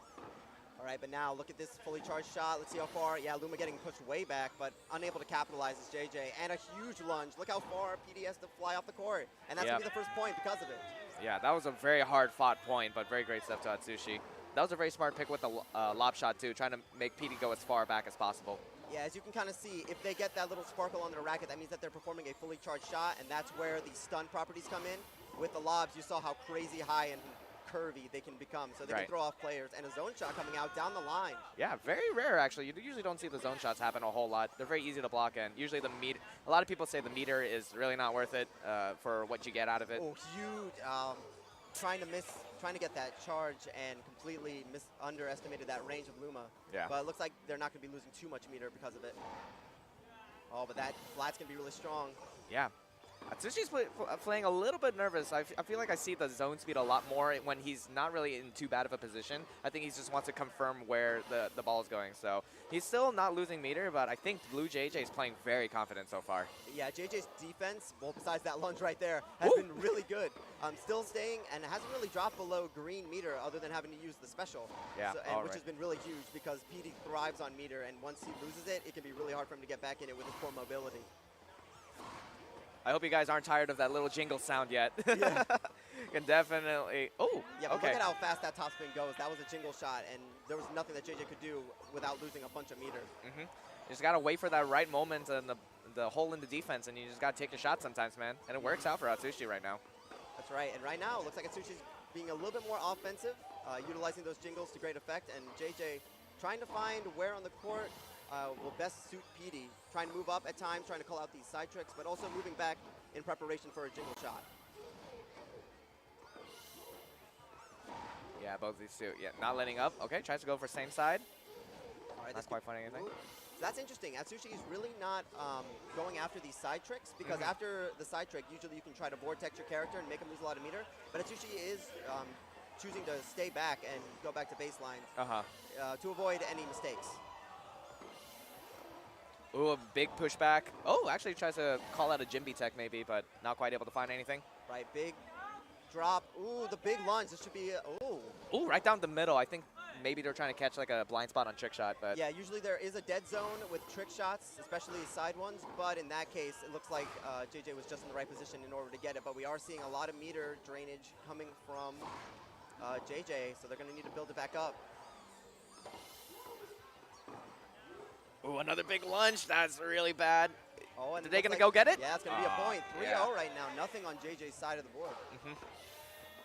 Every time Atsushi gets a point, you can hear the Japanese players in the back just rooting for him. Absolutely, but JJ also has their fans, so. Yeah, very wholesome. Oh, and Ooh, calls out. yeah, there's the a dead there's a zone. blind spot. So 4-0. Unfortunate. Yeah, I believe that Luma is Atsushi's best character. I think is definitely one of the stronger characters in the game. I'd say top 5 in the tier list. Yeah, definitely in like the A tier range, I believe. Yeah, a PD lot of is people. also up there thanks to his really strong flats, but I would say that Luma is a better character than PD and can definitely attack PD better than most characters in the game. Yeah, both of these characters have relatively good representation, I feel, in the scene. So. Yes. All right, let's see. Drop shot. Oh, trying to push a little bit on into the front. Yeah, but the lob is just going to go ahead and reset position here. He had to lose a little bit of meter, though, to get that.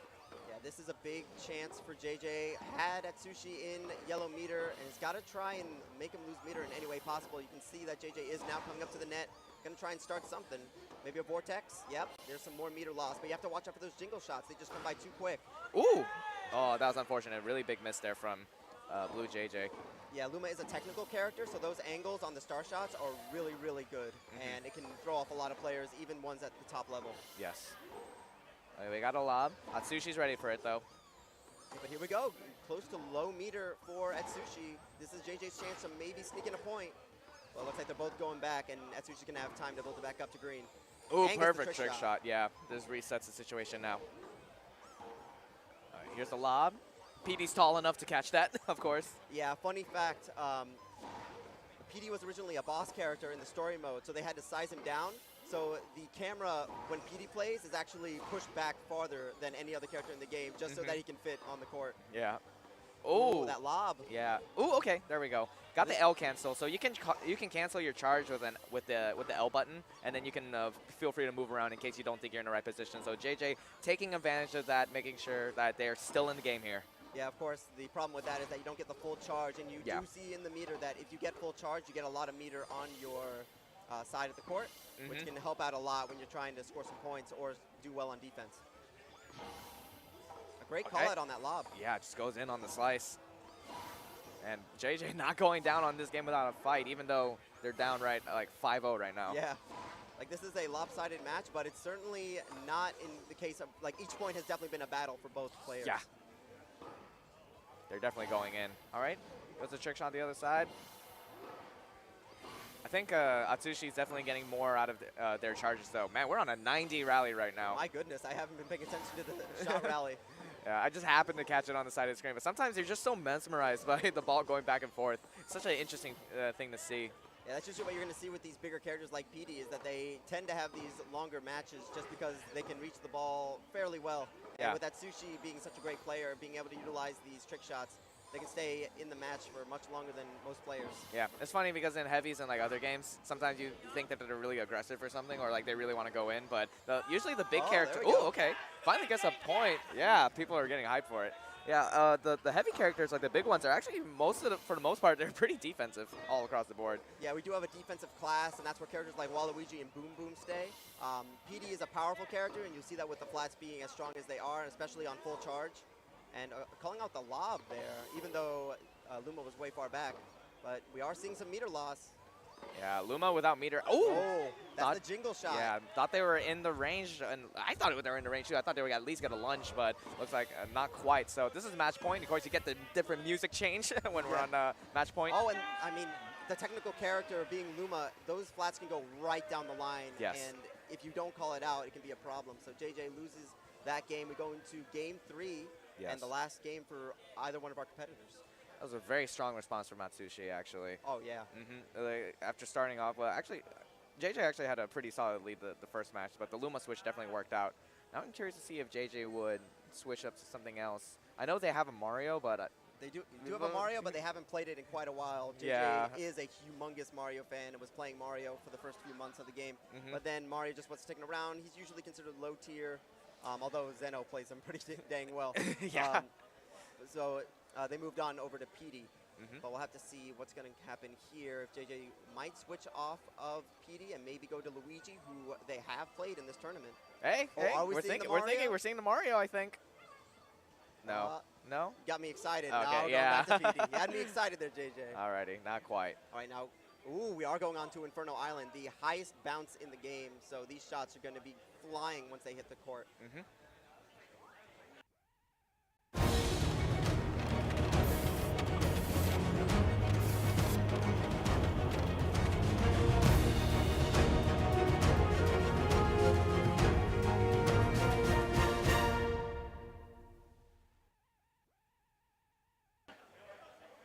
See that it's also fast ball speed, so if you're not careful, just like on Night Court, the shot's going to go right by you. Yeah. And first serve does go to Atsushi. Is this one? Okay, yeah. I was looking at the Mecha Koopas and making sure they're not going to move. Because no. when the hazards on, they kind of interrupt the game. Now, this is a huge moment right now. Atsushi has no meter. Yeah. And so if PD does have serve, if they can start getting these points like this, JJ might be able to get off to a strong lead, and Atsushi might not be able to recover. Yeah, not able to get that. Just the power on those shots, like we said before, and of course, Inferno has that high bounce and fast speed, so this is looking a little bit difficult. Yeah, burned out meter again. This is really big for Blue JJ. Ooh, but because of the bounce, the drop shot wasn't able to drop fast enough, and looks like Atsushi is going to be making his way back to get some more meter, especially with that lunge happening. Now, JJ looking like they're starting to lose a little bit of meter. Atsushi starting to get their footing. It looks like we're back, and both characters are in the green. It looks like they're going to be more comfortable with their shot selection now. Yeah. That's definitely a really big 2-0 point process, though, for JJ. Absolutely. Yeah, very big, especially against the caliber, the type of players we're seeing today. Yeah, I mean, Atsushi is not one to go quietly into the night, so JJ getting those points is very huge for the start. And those flats are going to be really strong on this court as well. So, I mean, if JJ can stay strong on defense, they might be able to use those points to the advantage and take the set. A little bit right outside the range, but the trick shot works just fine. Trying to go a little bit aggressive at net. Yeah, and decides to go back, knew that the lob was coming. And Atsushi's starting to burn the meter really fast. Yeah, gonna burn it pretty much completely with this trick shot. Not looking too good, but the rally bonus comes in. Big lunge and gets the perfect trick. That's a huge thing for Atsushi, able to get the meter back. Sometimes you just gotta risk it, man. But there we go. But he's losing it. Yeah, slowly but surely. The meter's just burning so quickly for Atsushi. Gonna get a little bit of charge here, but yes, uses his zone speed. But that's a big lunge. He's gonna be able to get a max charge shots out of that, so keep himself a little bit more alive in this game. Yeah, on another big lunge from JJ. Oh, JJ actually burns it all, and we got a meter reset here. Either of these two players could definitely get in that snowball period we were talking about. Yeah, especially PD. If PD gets into that low meter, I mean, the movement is just not there. But a huge lunge for Atsushi. Oh, yeah, right outside of range. A trick shot. Looks like the JJ's starting to get a little bit of momentum back. Yeah, the JJ fans are going crazy in the stands right now. And gets the fully charged flat. Oh, man, this is looking so good for JJ. Oh, no! Oh, man, just little bit. Must have mixed up the zone speed with the L cancel and lost that point, and now Atsushi back in the green. That was a big mistake by JJ. Yeah. But nothing too big, still 3-1. Yeah, still got a lot of potential here. Of course, Atsushi is pretty much, I think, the favorite to win, so if JJ does get this set, that would be a really big upset in my books. And then Xeno would be the final Japanese player left in the bracket. He would be repping all of Japan. Ooh, did you see that angle? I think that was a single tap. Really nice stuff. Yeah, those angles from Luma are super strong. Oh, down back to the red. Yeah, uses up that zone speed. Ooh, the slam comes in, Oh, and that's that's the perfect, perfect time for a trick shot and the shot, the rally bonus too, I think. Oh no, this is really bad for PD. Low on meter, he just can't lose it because if he can't use those side tricks, and then Luma can build up the meter from these shots, Yeah, things go down south real quick. Atsushi's starting to Oh, apply the no. pressure, going just across the side wherever PD is, burning up the meter. This is really bad. I think that's going to be a point. Yeah. Yeah, you can see right there, like just did not have the movement speed to get to these angles, and this is where Atsushi can make a big rush to get these points. Okay, at least JJ got the nice, so going to get a little bit of meter back on that serve. Yeah, JJ actually doing a very good job getting themselves back to yellow meter at the very least. Yeah, keeping themselves a little bit more alive in this game. Oh, that's a very nice angle, but Atsushi's ready for it. Going to go for that lob now. I think in this match, JJ's actually been going up to net a lot more frequently. I think relying on Inferno Island to get those angles that PD needs to get it past Luma. Yeah. And we see a reverse in the meter. Yeah, just slowly starting to burn it. Got a little bit of rally bonus. Okay, decides to fade back. Didn't have to use too much meter. Atsushi still burning meter. Oh, that's a really big lunge though. Yeah, gets a fully charged shot, so that meter's back in the yellow. And now in the green. Yeah, these two are trading meters really frequently. Yeah, it says a lot about their play styles and their mental that they, even without all this meter, Free they point? can stay alive. Probably. Oh, Yeah. Oof. just let it go by. Hopefully PD does have serve right now so they can get a nice serve and get some meter back. Yes. Oh, but he doesn't get it. Oh, that's a big lunge. Yeah, just top spin across. That's very big for Atsushi. This is very, very bad for JJ. Has no meter to work with, and Atsushi's sitting on so much, and these jingle shots can be really hard to react to without any meter. Gets the perfect trick. That's going to help out so much. Okay, fades back. Tries to go at the net with no meter, actually. Very interesting to see. Oh, and they're going to have to fade back. Uses it all up on the zone speed. Get a little bit more space with the lob, but not enough to do it. That's another point for Atsushi. Yeah, the problem here is that while JJ would like to stay back and get some more meter, these angles from Luma, like, PD has to be up and to prepare for it. Opportunity here. Oh, he's saying going with cross court. Goes to the same side. Oh, and a perfect trick shot. That's just that's kicking them while he's down, man. Yeah, being able to get to full meter now, and a lot of meter having to be used just to stop these angles, and Inferno's not going to be helping because the ball's just going to go faster once it bounces, and this is match point, set point for Atsushi. Ooh, but that's a big lunge. Gonna get a little bit of meter there. Can JJ bring this back? Getting the meter back, going into the yellow. Potential. Oh, back in the green. It got the rally bonus too. That's gonna be really big to try and keep themselves alive in this game here. Yeah, this is going to be very huge for JJ. They're going to need to find a way to drain the meter of Atsushi while also keeping their meter high, but once again, back in the red is both characters. All right. Oh, man. Oh, the Oh, meter's no. down again. I think that's a free point unless JJ can make this guess, and they do. Gets the slice there, but still not enough meter. The drop shot, another opportunity for Atsushi to bring it down on the slam. Goes in, and that's going to be the point, and Atsushi takes the set there. Man, great play by JJ. Came off to that early lead, but once PD's meter was drained, there was just nothing that PD could do. But both of them played great, and a really exciting set to start off this top six. Man, the first set of the morning, man. Yeah, man, that woke me up real quick. Oh, man. That was such a great set. Hope you guys enjoyed that one. That was incredible to see. Now, I believe, if I'm not mistaken, that top 3 is going to be best of 5. I believe so. So that's going to be losers finals and winners finals and grand finals. Yeah, so we're going to be getting our next match real soon. Oh, man, I can't get over that set. That was so good. I thought for sure that JJ, once they got that lead, I got like know. a good 3-0. Oh, that would Yeah. have been a big upset and a big win for JJ. But, I mean, they played their heart out. Yeah, I mean, of course, we're NA, so we're going to have Yeah, we kind of have a little bit of bias. Just a slight I'm one. not Just gonna not too much, but just a little bit. So I won't be like it's Japan versus NA right now. Like, this is the storyline. This was going in. Anybody that can beat Xeno, who was able to win Heart of Battle back in Japan, back in February. I mean, that's the big goal for everybody here. Yeah. Oh, man. Okay, well, Atsushi going to making that losers run. we're gonna have to see who his opponent's gonna be because this next losers match is gonna decide what we got in semis. Yes, we got the best player from Canada. Ibuprofen is going to be coming up next, going up against Mike, a player from New York who usually doesn't play too often in tournaments, but has showed up at a lot of offlines and usually places very well. Got second place at Gatorland in Florida against Fitz, who you might also remember back in Heart of Battle. Kind of got destroyed by Zeno, but other than that, did super well. Yeah. Did well for NA Sanders. Yeah, for NA Sanders did very well.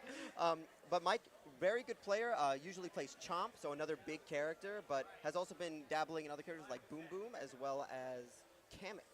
Okay, going with all the villain characters, it looks like. Yeah, but which is funny because he's like the nicest guy you'll ever meet. Alrighty, here we go. Let's see. Looks like we're setting up. They're getting their controllers put in. Alrighty, yeah.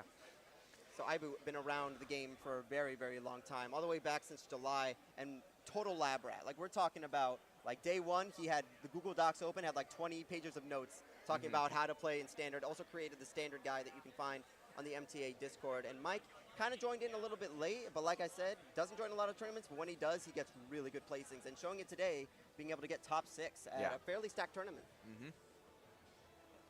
Alrighty.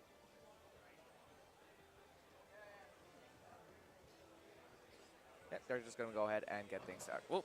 Yeah, stuff is going through our headphones right now. There we go. Okay, Sound is yeah, back. there we go, yeah. Alrighty. Yeah, this is going to be an interesting one to see. Yeah, Ibuprofen, I think this is their first offline as well. This is their first offline, yes. Yeah, so we're going to have to see how this goes down. It's going to be very interesting to see. Yeah, Ibu, super good player. I'd say top 5 all time, just like going through timelines. Like I said, they've been around for so long. I'm going to be playing Yoshi, who's his favorite character. Also has a Peach, but from what he's told me, he's going to be sticking by Yoshi. Yeah. And I'm going to be interested to see what Mike's going to choose. I think it will be Chomp, but he's also said that Ibu can kind of destroy his Chomp. So we'll see if there's going to be any character change on the part of Mike. Yeah.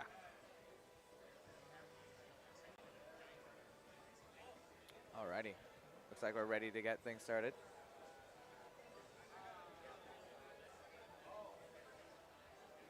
All right, let's see these character choices. Also hoping that they remember to change their character. Ooh. And if this is true, I'm going to be super excited because we got Diddy Kong being highlighted by Mike. Diddy Kong is my main, is also like my favorite Nintendo character, so I'd be super hyped to see Diddy Kong being played against this Yoshi, and looks like we are, so yes. Yeah, I mean, PK, I know he's a up here commentator right now, but he's also a very fantastic player. Got a win off of Jim Ray the other day. Yeah, I remember. Yeah, so don't think he's just a commentator. He's actually a incredible player. I think I player. got like 13th here at the event. Yeah.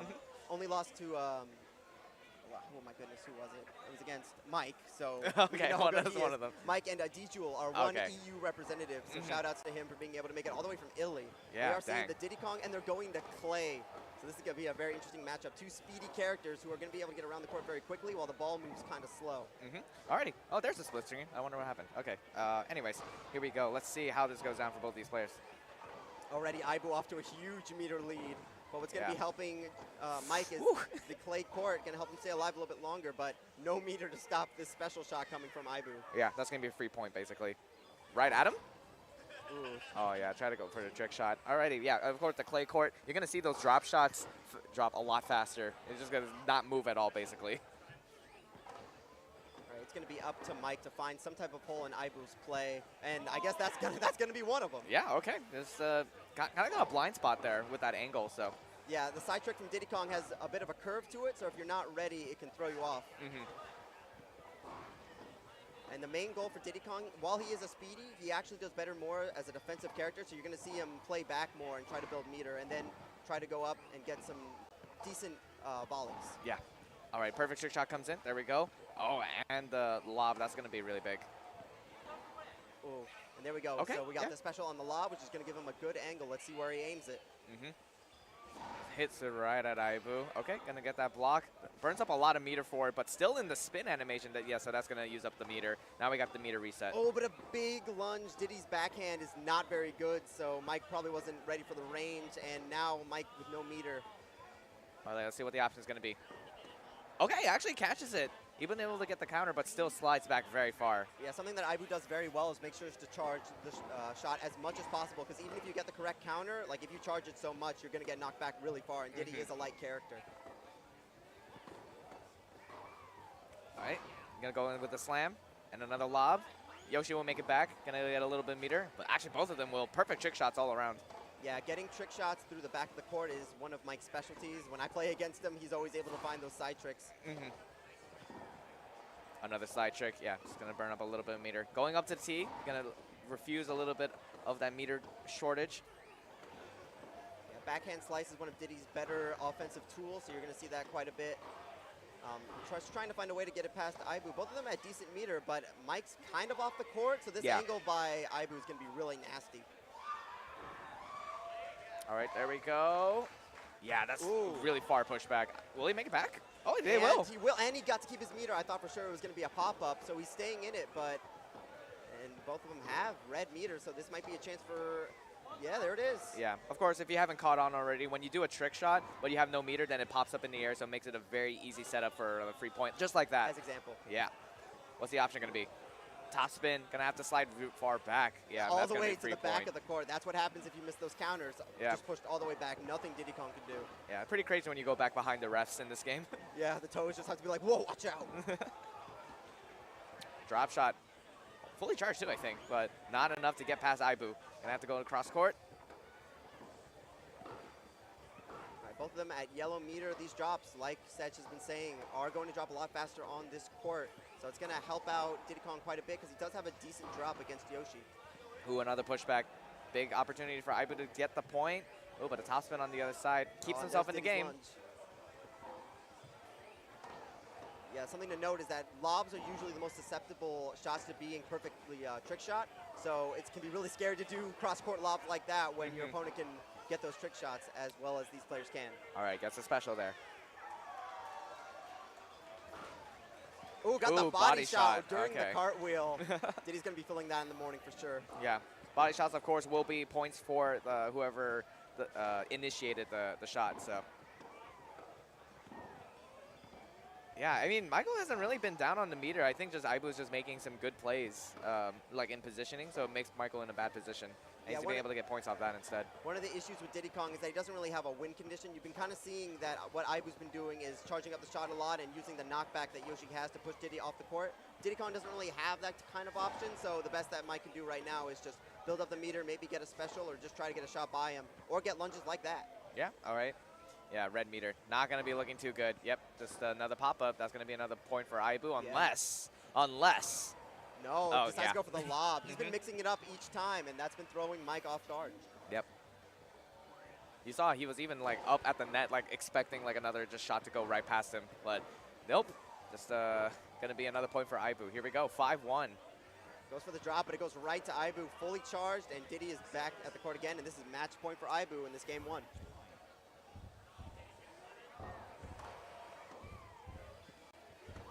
Oh, the lunge from Diddy, that's going to be huge. This will likely be it for Mike unless he can pull off some craziness. Yeah, pretty low meter. I don't have too much faith right now. That's not me not having faith in Michael. That's just me not having faith in Diddy Kong kind of with low meter. Oh, thanks. Yeah. That All means right, a lot here to we me. go. And then here comes the special. Likely we'll be aiming it down into the left or right. Not really much that Diddy Kong can do, especially with that meter that he doesn't have. Oh, that it was shot! a net! Are you kidding me? So one of the reasons that NA players don't do specials very often is because they don't like to use their meter, but they can also do that and aim it right down and hit the net. And that's going to be the second point from Mike and maybe a breath of life. Gonna get that slam right in. Okay, trying to go. Yeah, just building up the meter very slowly. Michael got a second breath of life here. Yeah, now he's back in the yellow meter, going to be able to get back to green and gets knocked back. Oh, a drop shot. Yeah, that forces Aibu to use up a lot of meter. Oh, it would be ridiculous if Michael could somehow pull off this comeback just based on that missed special shot by Aibu. Yeah, that would be crazy. And it's already back in the meters, back in the game, actually. Gonna go with that trick shot. Yes, keeping himself alive.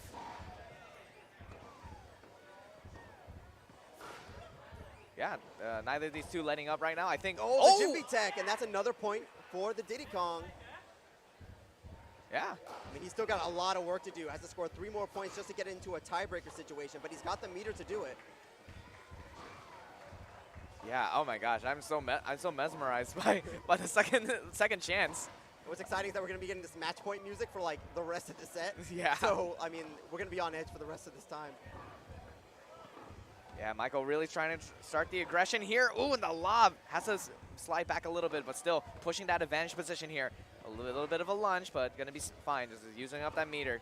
Yeah, Ibu's going to need to find a way to drain that meter from Michael and get it back to where it was before that missed special shot. Yeah. And then that will definitely give him the best opportunity. But Michael, like, one of his best things is his defense, and he will not say no to saving the ball, even if he doesn't have any meters. So it's going to be a bit harder for Ibu to get this, especially when Mike has all this meter.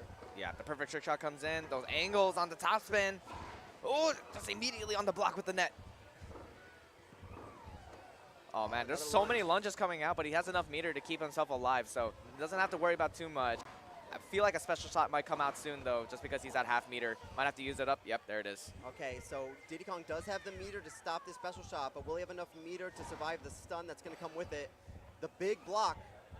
He's got to run up there. Get up there, Diddy! Oh, not quite. Thought he had the right position there, but just a centimeter off on that. Yeah, clay court coming in clutch for Ibu right there, making the ball drop just in the nick of time. So Ibu does take that game one after a scare with the special. And while I am happy that my fellow Conquest member was able to throw the Diddy out there in top 6, I do expect a character change and a court change depending on what character he chooses. Yeah. Man, but could you have imagined? Could you imagine if the missed special caused a 5-point comeback? That would have been insane. Yeah, it almost did. Even though he only got 1 point out of it, it was like the threat of it was really the threat there. was there. I mean, once he had that meter back at full, just a few more reads, maybe he could have brought it back. But, I mean, specials can be really hard to come back from, especially when drops are as strong as they are on that court. All right, sticking with the Yosh. And there's the Mike branded chain chomp. Unfortunately, the Switch doesn't have the chomp hats that Mike loves so much, so he's going to have to go bare naked chomp. But here we are going to hardcourt. Yeah, unfortunately, you can't unlock the hats after the event ends. That is very true. So I couldn't do tried that our for best. you. Yes. Alrighty, Get a Bible thump in the chat for the chomp hats, everybody. Yeah. All right, here's a good boy with the serve. Alrighty. Yeah, and you see there's a very, very big boy. Yeah, so Oh, Mike that's a doesn't bad really start, like though.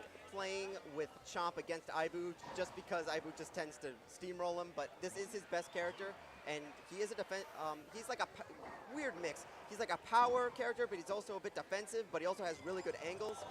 So he can be a really strong character once he has meter, but his main goal right now is going to be to build up the meter with these side tricks and be able to come into this match. Yeah, okay, got a little bit of meter to work with all, but had to zone speed. Yeah, making him run all across the court like a dog. Not quite working out now, so that's another plop. See what the option is going to be. Top spin. Another big difference here is Diddy Kong being a lightweight, he was going to get pushed back by those shots a lot more. Chomp has the highest knockback resistance out of any character, being the giant metal ball that he is. Yeah. So you're not going to see him get pushed back on the court too often unless he has a really bad counter. All right, has to use up that meter for the, yeah, we're seeing a little bit of drop and lob strategies just to make Chomp have to use zone speed rather than trick shots. Yeah, and it's burning up a lot of meter for him. That's usually the fault for these big characters, that they can't move up and down quite as well as the other characters, especially Yoshi, who is in the speedy class. Drop shot? Yeah. Not much you can do about that once you already picked the wrong counter for that. Right, Mike's still in the red, so I mean, he's still got a lot of work to do just to feel comfortable against Ibu, who at any point can just approach the net and attack him. All right, on the charge here. Yeah. Easy slice just to be able to counter that. Okay, finally back into green on the meter here. Right. Potentially might see special shot, yeah. Right on the lunge or whenever Ibu makes a mistake. Right, and this is actually be really good for Ibu because it's going to force... Oh, no. Tried to go for the trick block, but did it too early. Thankfully, in this case, no racket's broken, so he doesn't have to worry about losing the match. Unfortunately, in quick play, they only give you one racket, so if we had rackets on, that would have been the end of the match right there. Yeah. This is where Mike works best, when he has the meter and he can utilize these side tricks, and then he feels more comfortable attacking the net. All right, there we go. Yeah, perfect trick shot. Oh, and says decides to use it for a special shot. Let's see if they can get the point. Ooh, careful. Yeah. Oh, of course, you'll see. Oh! Ooh, there's the example of the trick shot. No knockback sustained and didn't lose any more meter than the trick shot allowed. A Yeah. huge win for Ibu there.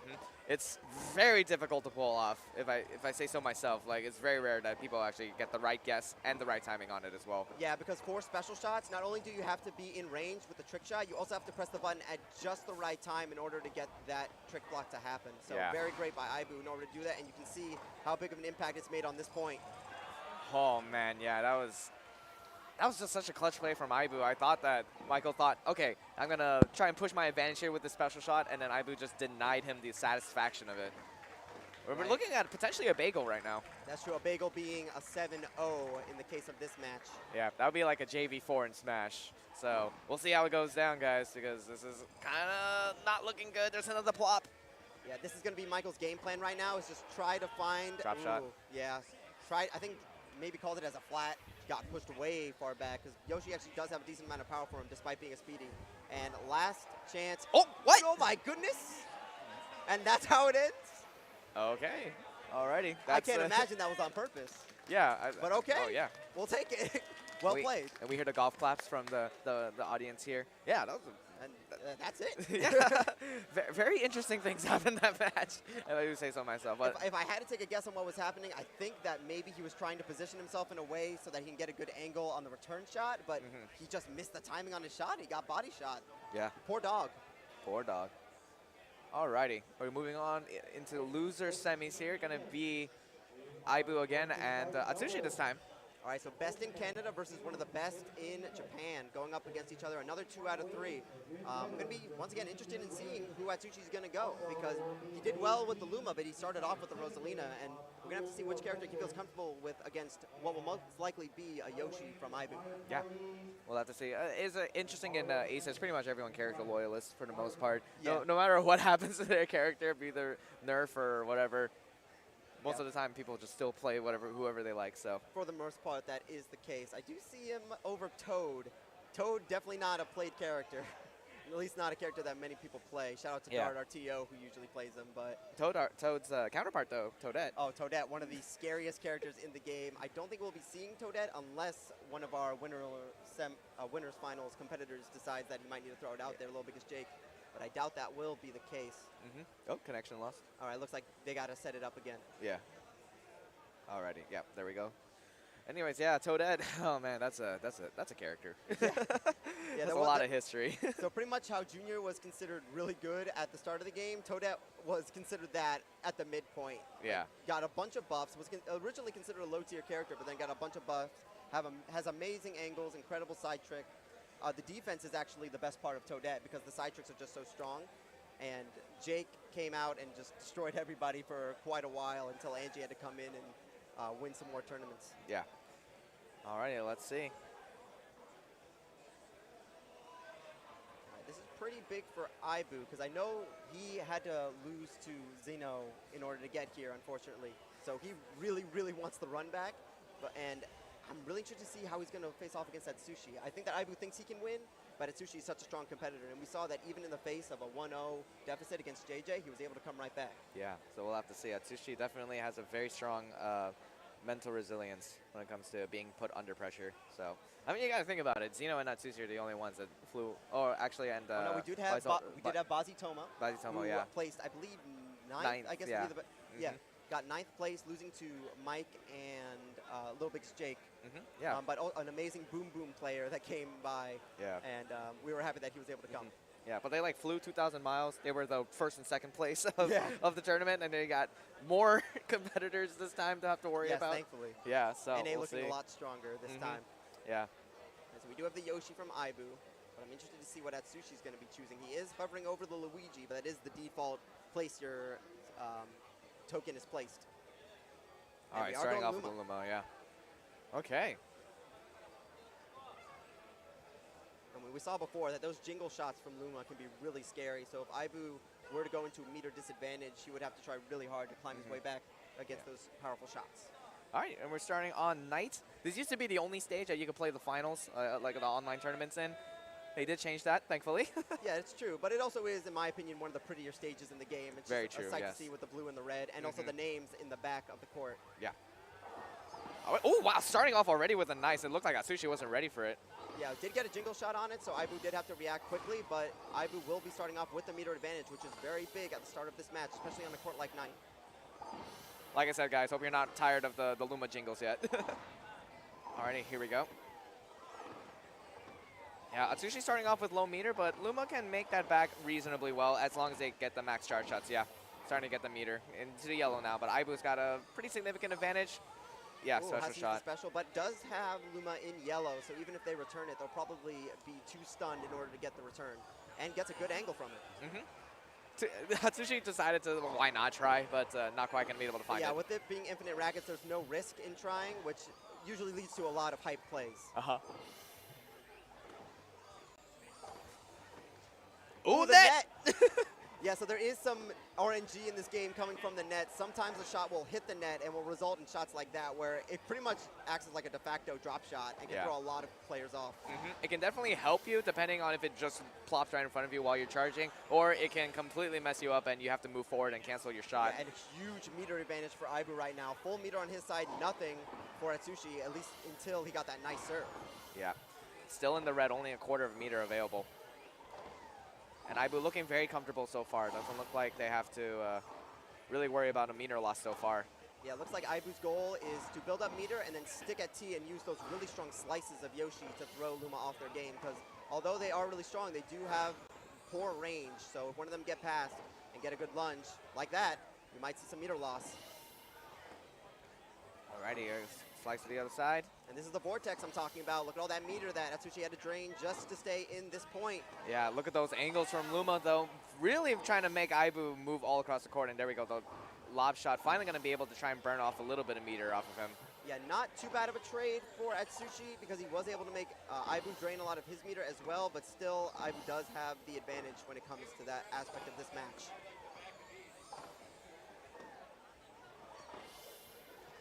Oh, now both of them in the red. Atsushi with nothing, Aibu only with a little bit. Yeah, all of a sudden we got a meter reset here. Oh, but the rally bonus. That gave a lot for Aibu, actually. Yeah, had the time to use and zone the perfect speed. trick shot. So Atsushi, for the first time, has the lead in meter. But there's a lob. Has to go really far back for that. Maybe a drop shot. Ooh, okay. Goes for the top spin right down the middle, and there's going to be the slam. Atsushi going to take his first point finally. Yeah, and I'm not sure if I liked that choice from Aibu because it did give Atsushi a chance to charge up another shot. Yeah. And he got more meter because of it. Yeah, sometimes it's not, even if you can hit the ball back, sometimes it's not worth it just because you can do another lob shot by accident and then cause a lot of meter loss, or meter gain for your opponent, excuse me. And Luma does have one of the best lobs in the game. You can see how they go like all the way to the corner of the court. So even someone as fast as Yoshi has a lot of trouble getting there in time on a court like Knight. Yeah, just keeping things even now. Aibu's still going to be... Oh, okay. Got the Jimmy tech. Oh, actually, no, that was more of a dead zone now that I think about it. Got it right in the middle. Got kind of mixed up there. Unfortunate. Wow, these perfect trick shots, man. Getting so much meter off of it. Ooh, perfect trick on the lob. And now both of them, I think for the first time, both of them in the green. Yeah. Neither of them really opting to use a special yet. They're just using that meter for zone speed to get into a good position. Ooh, that slice angle. But Yoshi's ready for it. Ooh, that might not be good for... Oh, yeah. I was going to say, Aibu had to have that little bit of jump, so he had more landing lag when he landed, as if this is Smash. But so he has to use this special. Oh, no trick block here. Yeah. Had the right range, had the right idea. Not quite the positioning for it. All right, so 4-2 for Aibu, and does have the meter advantage once again, although it is close. Okay, perfect trick shots. Oh, yeah, Aibu lost a lot of meter there, but they got the rally bonus. Ooh, one of our first they're fine. Front tricks, stopping that fully charged topspin. Usually those can be used to stop the stun. Alrighty, the lob, fully charged one, forces Aibu all the way back. Ooh! Oh, that's a Jimmy tech right there. Yeah.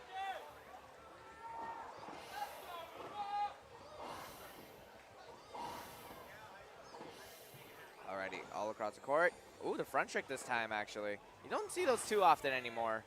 Yeah, usually it's good on courts like Knight and grass, and they can be used at really good angles.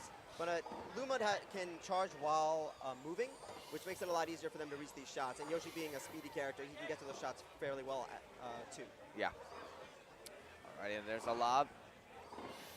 Both of these two about half meter now. I don't think we might see a big play sometime soon if one of them gets a meter advantage. Looks like Atsushi's taking the lead on this. Oh, but a big lunge. a big lunge, yeah. And now this is a big chance for Aibu, draining all that meter that Atsushi has, just hitting it back and forth, forcing him to use the zone meter just to stay in the point. These mistakes by Aibu, forcing him to lose a lot of meter, and now he's in the red as well. Oh, but that's a big lunge. What's the option going to be? Oh, right down the middle on a dead zone, yeah. There's a nice serve, too. Aibu all of a sudden way back in the lead. Was barely able to get that trick shot. That could have been a problem since Aibu is only 2 points away from taking this first match. Okay, there we go. The perfect trick shot comes in. Trying to keep themselves alive here. Yeah, and Aibu are going to have to burn up some meter. Not quite getting the right positioning, so have to force to use meter to keep themselves in the game here. Right, Aibu trying to stick to T, but Atsushi doing a very good job at baseline, getting these jingle shots and forcing him away so he can't get a lot of charge on his shots. Yeah.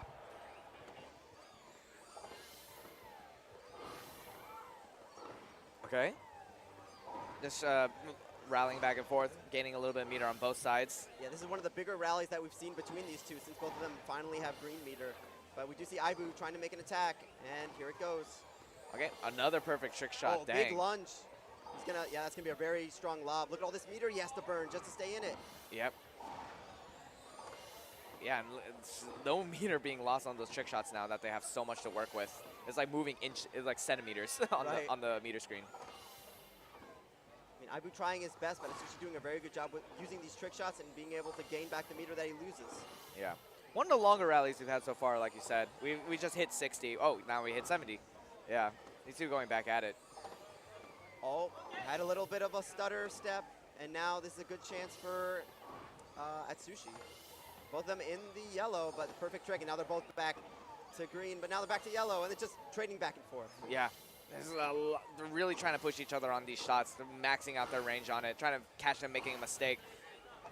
It's not quite happening. Both of these two, they just have enough meter to save face and then come back into the groove of it. Oh, but down the middle. Right there. Yeah. And that's big for Atsushi, only 1 point away from tying this back up. Yeah.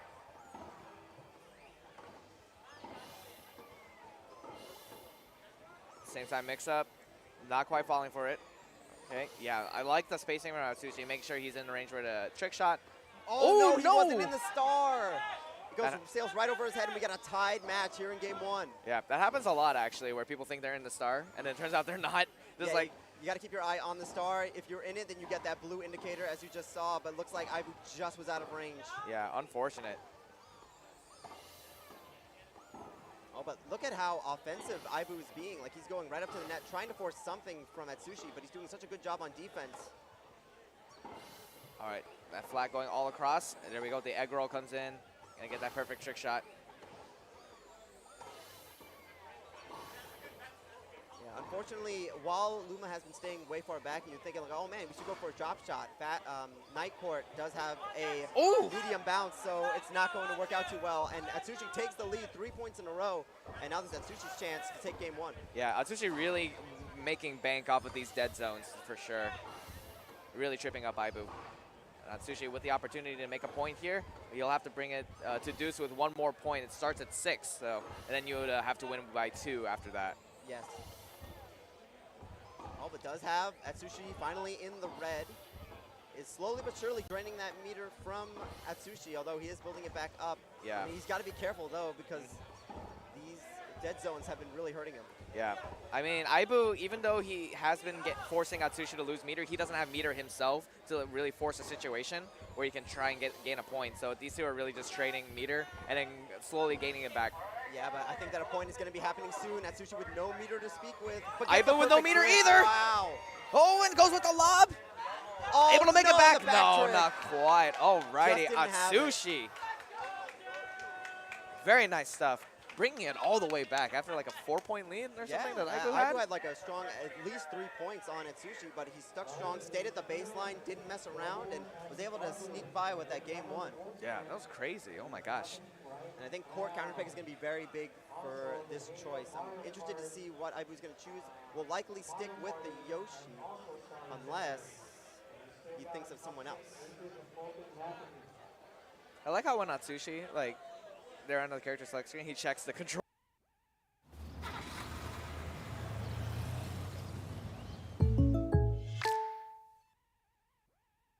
Controls every time to make sure. Oh yeah, Like we've had a couple of times in pools where they forget that their controls get set to default, so it's always good to remember to check your controls before the start of each match. And we're going to Savage Sea. Okay, this is the first time we've actually been on this map, so. Yeah. At Savage Sea, one of the DLC maps, I believe. I don't remember when, but it was a free update. It's like yeah, it's one of the ones that you can get through adventure mode by beating Kamek on like the 400 ball rally, which I remember a lot of people having trouble with at the start. Takes place on this ship. Thankfully, there was, like you said, DLC to remove the pole in the middle. That would have made this not as competitive of a map. But thankfully, they took it away. And so it's like a good middle ground between Night and Grass Court. Not as fast as Grass Court, but also has like a low bounce. Alrighty. Wow, already starting off with very strong angles. Aibu had a really strong start with that nice serve, but we're not really seeing that this time around. Now we're going a little bit more even. Oh! Ooh, another dead zone. Yeah, Aibu's got to be ready for those. He's lost like maybe 3 or 4 points off of that. Yeah, I really haven't seen much of a difference in playstyle between the two at the start of this game. Looks like we're pretty much right where game 1 left off. And even though Aibu has been able to get a couple of lunges out from Atsushi, he just hasn't been able to drain the meter effectively to a point where he can have a strong advantage.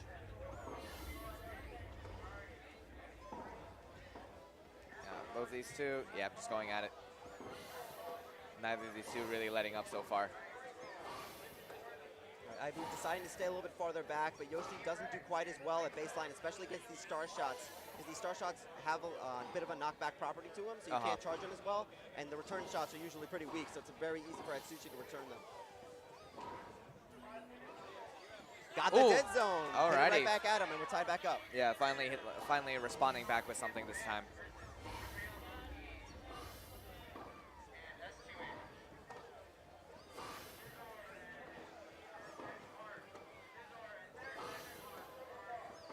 Okay, so both of them in the green meter. Once again, Aibu trying to start something up at the net, gets a fully charged slice, and gets the perfect trick, so this is looking pretty good for him, but still, Atsushi doing a great job conserving his meter and staying alive in these points.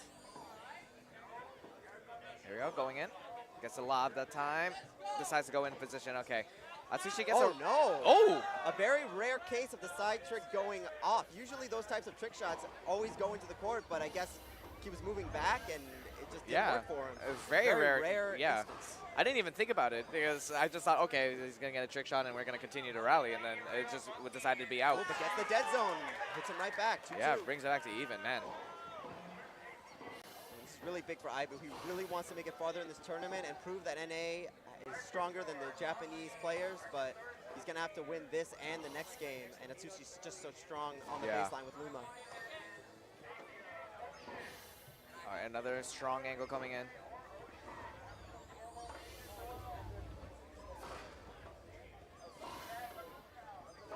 Both of them building up their meter. Yeah, Atsushi does have full, but like he hasn't really been opting for doing any specials. He's been sticking back and he's been serving it, utilizing the jingle shots that you've been hearing so much of, and using a zone shot. Look at this angle. Oh my gosh! Oh, can't even reach it. Yeah. Had to use all that meter just to get to it, and he couldn't even get to it. Oh man, yeah, that really sucks actually for Aibu. But oh wow, brought it back with a nice serve. Okay. Yeah, but that was a very nice point. Did you see that angle? Like yeah, you'll see the players that'll use gyroscope controls, much like Splatoon, where you can snap to the correct angle much easier. Yeah, some of these angles can be like straight horizontal, like an 80-degree angle, and it can, even if you think that you're in range, it can just slip right past your racket. Yeah, crazy stuff. All right, another perfect trick. All right, Atsushi in the red for the first time in quite a while, but Aibu, like, he just doesn't have the punishes to keep him there. Oh, that's a big lunge. Push back too. Yeah, gonna have to use up a lot of meter on that one.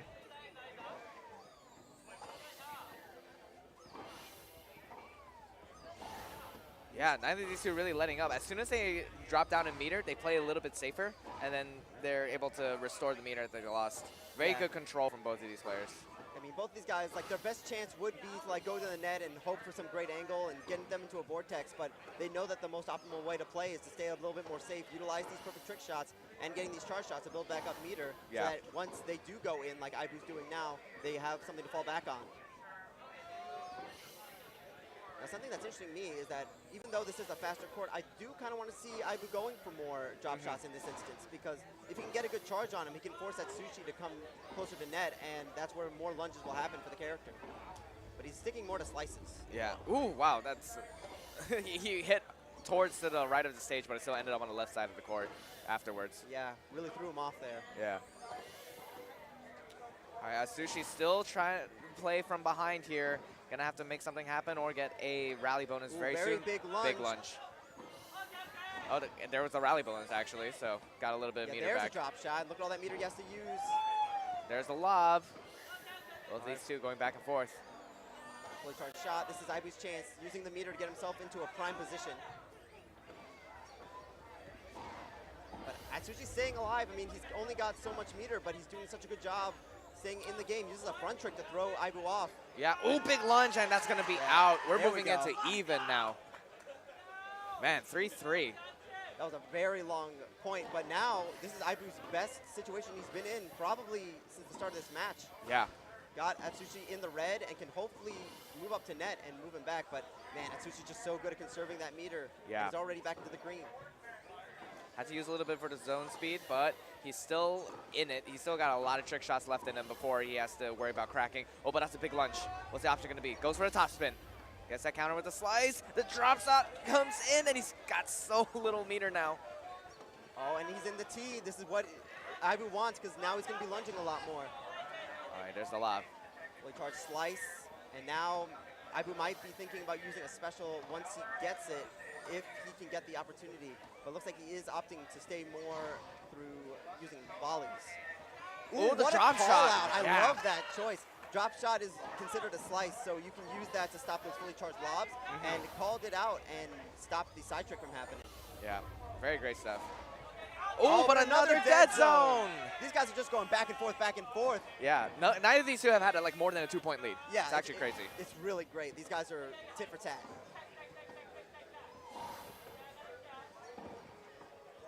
All right, there's a trick shot. Ooh, very nasty angle to have to deal with.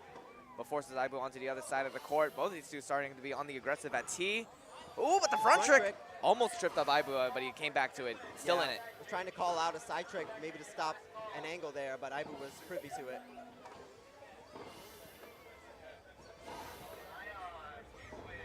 Okay, he's slowly but surely, he's getting it from Atsushi down in the yellow. And he's just staying at T, he's staying firm and moving back when he needs to get enough charge to stay in the lead meter-wise, but that side trick's going to bring it back to even. Oh man, these flats. Oh, but a big lunge. Both of these two have plenty of meter to work with though. Oh, a little bit of a mistake there from Aibu. I think he Yeah. used a little bit of his zone speed and then couldn't adjust himself. Yeah, that looked really weird. I think he just kind of froze when he was thinking about what to do. Yeah, a special has to come out here, no other choice. I think this is Aibu's like first special of the match, so we'll see where he aims it. Nothing Atsushi could do there. Once again, we're tied up. Yeah, getting it back to even. Well, we have even meter as well though, so neither of these two really get into. Yeah, that angle was really strong by Luma. Oh man. We got people in the back. They're super hyped. Yeah, they're really into this right now. Very crazy stuff. All right, utilizing these slices. Like I said, I would want to expect some more drop shots, but instead he's sticking more to these slices, and at times it's helping, but he isn't able to get a strong enough punish to keep Atsushi at that low meter. Oh, there's a lob though, putting him back. Alrighty, and use that flat. Atsushi with really low meter right now, but he forces Aibu to use the trick big shot. lunge. He should use the drop right here. No, he decides to go for the flat instead. Now comes with the drop. Okay, goes with the flat. Atsushi still keeping himself alive, but that's another big lunge. Doesn't How get the did he perfect keep the trick. meter? He had enough He got meter. it. Oh, not quite enough, but Aibu going up 6-5. All right, and he's got the meter advantage. This is his best situation, but I mean, we've seen it time and time again. Once someone gets a lead, they get it right back to tied. Oh, but this is gonna be big, the fully charged slice.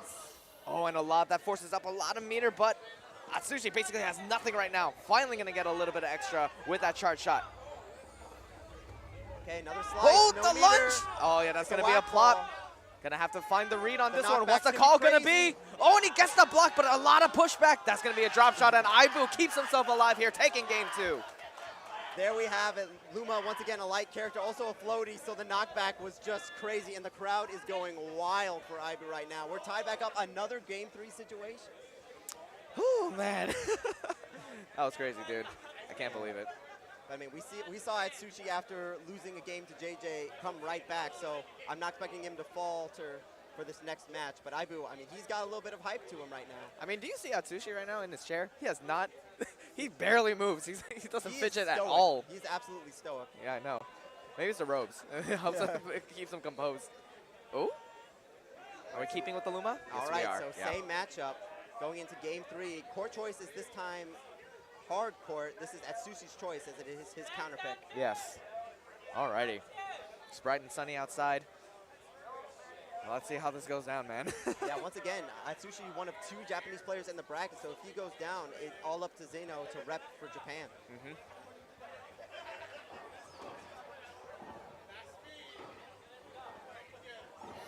All right, what's Already the play going to starting be? off a little bit more aggressive. Atsushi with no meter to work with so far. Oh, Perfect trick shot, though. He's just so good at getting those right when he needs them. Yeah. Man, every time I try to get a perfect trick shot, I get nothing. And when these guys do it, they get it like every single time, dude. It's, I'm so jealous. Even though I've been playing the game for a long time, even I don't really get the spacing of trick shots quite as well as these guys do. Yeah. Because Another look at perfect this, trick just shot, another yeah. one. Oh, but calls out this one with a drop shot, and Ibu takes the lead in Game 3. Yeah, Atsushi getting a little bit too greedy. He's like, oh, I'm going to get so much meter off of this. And Ibu decides to deny that from him. Yeah, some players, you'll find them on ladder, they always utilize trick shots to try and get the meter with the perfect tricks, but sometimes something like a drop shot or a really good angled shot can get them out of their funk. Yeah, there's a slam. Gonna get a little bit of extra meter off of that. Oh man, yeah. Okay, so Ibu's gonna be back into the green now. Both of these two have a lot to work with their meter now. No steamrolling is gonna happen today, I don't think.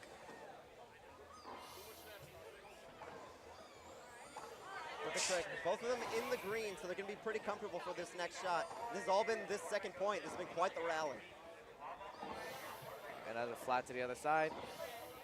Hasn't quite gone for like those dead zone shots yet. I think he's trying to get Ibu a little bit comfortable with the cross court shots instead. Yeah, conditioning is a huge thing in Mario Tennis. If you can make it so that your opponent thinks one thing's going to happen, even just a little bit of a stutter step can force them to use some meter to stay in the match, and that can be really huge. A lot of meter used up for Atsushi. Oh, but another Once perfect again, trick I shot. thought for sure that was going to be a dead zone as well, but Atsushi just placing himself in the perfect situation. Yeah, very good positioning with that drop, or excuse me, that lob shot as well. Atsushi's now starting off with a little bit of meter. Oh, right outside the range.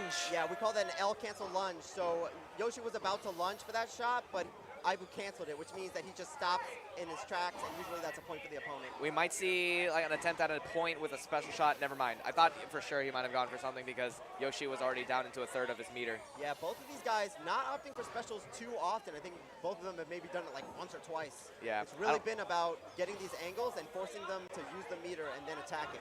Yeah. Oh, we might see it though. He's not using the zone speed. We might see something happen. He's approaching the net, and there it is. Yeah, gonna get that special shot. Alrighty, let's see. Where's the angle gonna be? Yeah. Nothing that Yoshi could do. He was still in the spin from that fully charged slice. Yeah. Ibu's got to work hard to get this meter back because he just needs to feel comfortable because his main goal is to stay at T to attack Atsushi, but if he doesn't have the meter, he's going to have to really work hard. Mm-hmm. Man, both these is going in. Okay, there we go. There's the flat. Got the perfect trick. Now he's got special online, and he's going to use it. Decides to go for it. Will Atsushi use up the meter, or will he opt for like the meter lead on this next shot?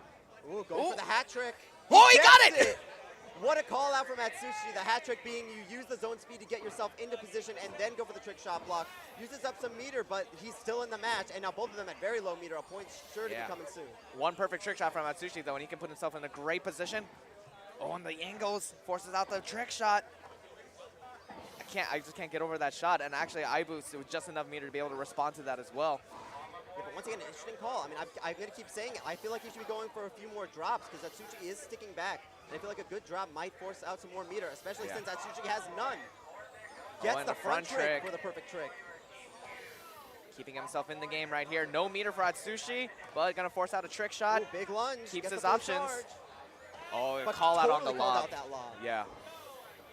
Atsushi, even though he's playing from behind, keeping himself in the game here. And this is all for just 1 point, mind you. Like, yeah, it's still only 2-1 right now, but yeah. no meter for Atsushi. He's going to have to work it back up. But look at that strong shot. Oh my gosh, he completely let that slip by him. My gosh, who's going to get this point? And another perfect trick. He's back in the green. Yeah, oh, and he has so much meter to work with. Aibu has to use up so much. Gonna go right down the middle. Aibu doesn't have enough meter. Atsushi, for once in the set, gonna have a 2-point lead right now. Yeah, that's true. It's been a while since we've seen someone be up by 2. Aibu's gonna have to stick back, work to build his meter back up because he was in a very dangerous position after that point. Now, we've seen a few mistakes from Ibuprofen. This is his first offline event, so the nerves might be getting to him a little bit, but for the most part, he's been sticking strong. Yeah. Already right down the middle. Aibu's ready for it. Now they finally got meter back, but Aibu's still sticking a little bit behind, waiting for the special shot to come in. I'm gonna wait for Atsushi to like creep up a little bit, see if he can get that special shot. But he's gotta get that meter back first. He's been forced to use the zone speed a lot. Right. Now, I am seeing that he is going for drops a little bit more, but because of the speed of Luma's shots, he doesn't have enough time to charge it to be like a decent drop. And you're getting these level 1 drops that Atsushi's able to get fairly easily. Yeah. Keeping it all to the same side. Finally goes to the same side mix-up. There's the strong drop, and you see he has to come up to net. Yeah. Oh, slice right down the middle. Aibu ready for it, though. Neither of these two letting up on this next point. There's a lob, though. All right, Atsushi back in the red, but gets the perfect trick right as I say it. Oh, I didn't think he was in position for it. I thought he was going to get like a dead zone or something. Yeah, but I think he just got into the range, but still, he's still got quite a bit of meter to build back up unless he gets another perfect trick, and that lunge is not going to help him. Yeah, he did get the 80 rally bonus, though. So we're going to have to see how he keeps himself alive. It's just barely enough meter. There's the drop. Yeah. 3-2. He gets a nice, though, so he keeps himself in it. Oh, big lunge. Huge shot. Yeah, lots of meter. Did you see that? That was like pretty much a third of the entire meter bar. Yeah, and the lob, too. Both of them at very low meter. I was going to have to stay back to work it back up. And there's the flat. Yeah, now they both retreat to flat line. Oh, but he actually goes for it. The perfect trick shot. That's a big lunge there, but he keeps himself alive. Close to the tee. Keeps himself here. Fully charged flat, but Atsushi totally calls it off, and we're back in the neutral. Yeah, Aibu really pushing towards the tee now. Really trying to figure out what he can do. And Atsushi, he's just slowly building up the meter. Very conservative on the zone speeds, but he's keeping himself in the match here. Yeah, he usually is using zone speed to get himself into a position to angle a shot that will throw Atsushi off. But Atsushi, I mean, his defense has been so strong this whole set with Luma. Oh, there's a drop shot, using a little bit. Make it back, yeah. Ooh. I'm so scared of like when someone will be out of range for a shot, but just able to get that just fine. Okay, there's a slam. Out on the side trick, and we're tied back up. Aibu making a comeback. Yeah, tried to get a call out on the direction of the slam. Not quite finding it. Both of them are halfway from getting the 6 points they need to move on in the bracket, and Aibu's in the better position with this meter. Yeah, but he's slowly making it back. He got the rally bonus as well. Back to a third meter. And there's the drops. You see, like he has to go up. He's got to use that meter, and now he's in a bad position. He's not in the back where he wants to be. Oh, that's a big. Okay. Oh, and yeah, a big get thing. pushed That's back. going to be another point for Aibu. Aibu finally taking the lead now in this last game here for both of these players. Gets a nice shot. He's close to full, so we might see a special coming from him soon if he gets it right. Ooh, but decides to go for a flat instead. Ooh, a big lunge comes in. Gonna go for that lob that time. Oh, but Ooh, another drop shot. Yeah, opting for zone speed this time around. Doesn't have meter to work with. That's a big lunge. Oh, okay, and yeah, whack that's ball. gonna This be is a gonna flat. help Aibu get full charge shot, and see you later, Luma. You're all the way back there. Yep, another point for Aibu right there. 5-3. One more to put himself at match point. Yeah, this is the best position he's been in all set, but a fully charged shot is going to definitely help out Atsushi.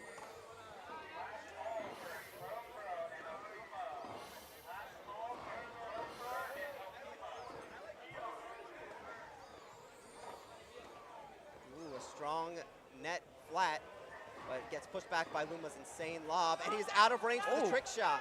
Okay. Yeah, I guess he thought that he was in the trick shot range, but not quite. The angle was a little bit too strong on that. And now all of a sudden, Atsushi with a lot of meter to work with, he can keep himself alive here, only down by a point, creeping up close to Aibu's position here. Yeah, Aibu trying his best to drain the meter of Atsushi.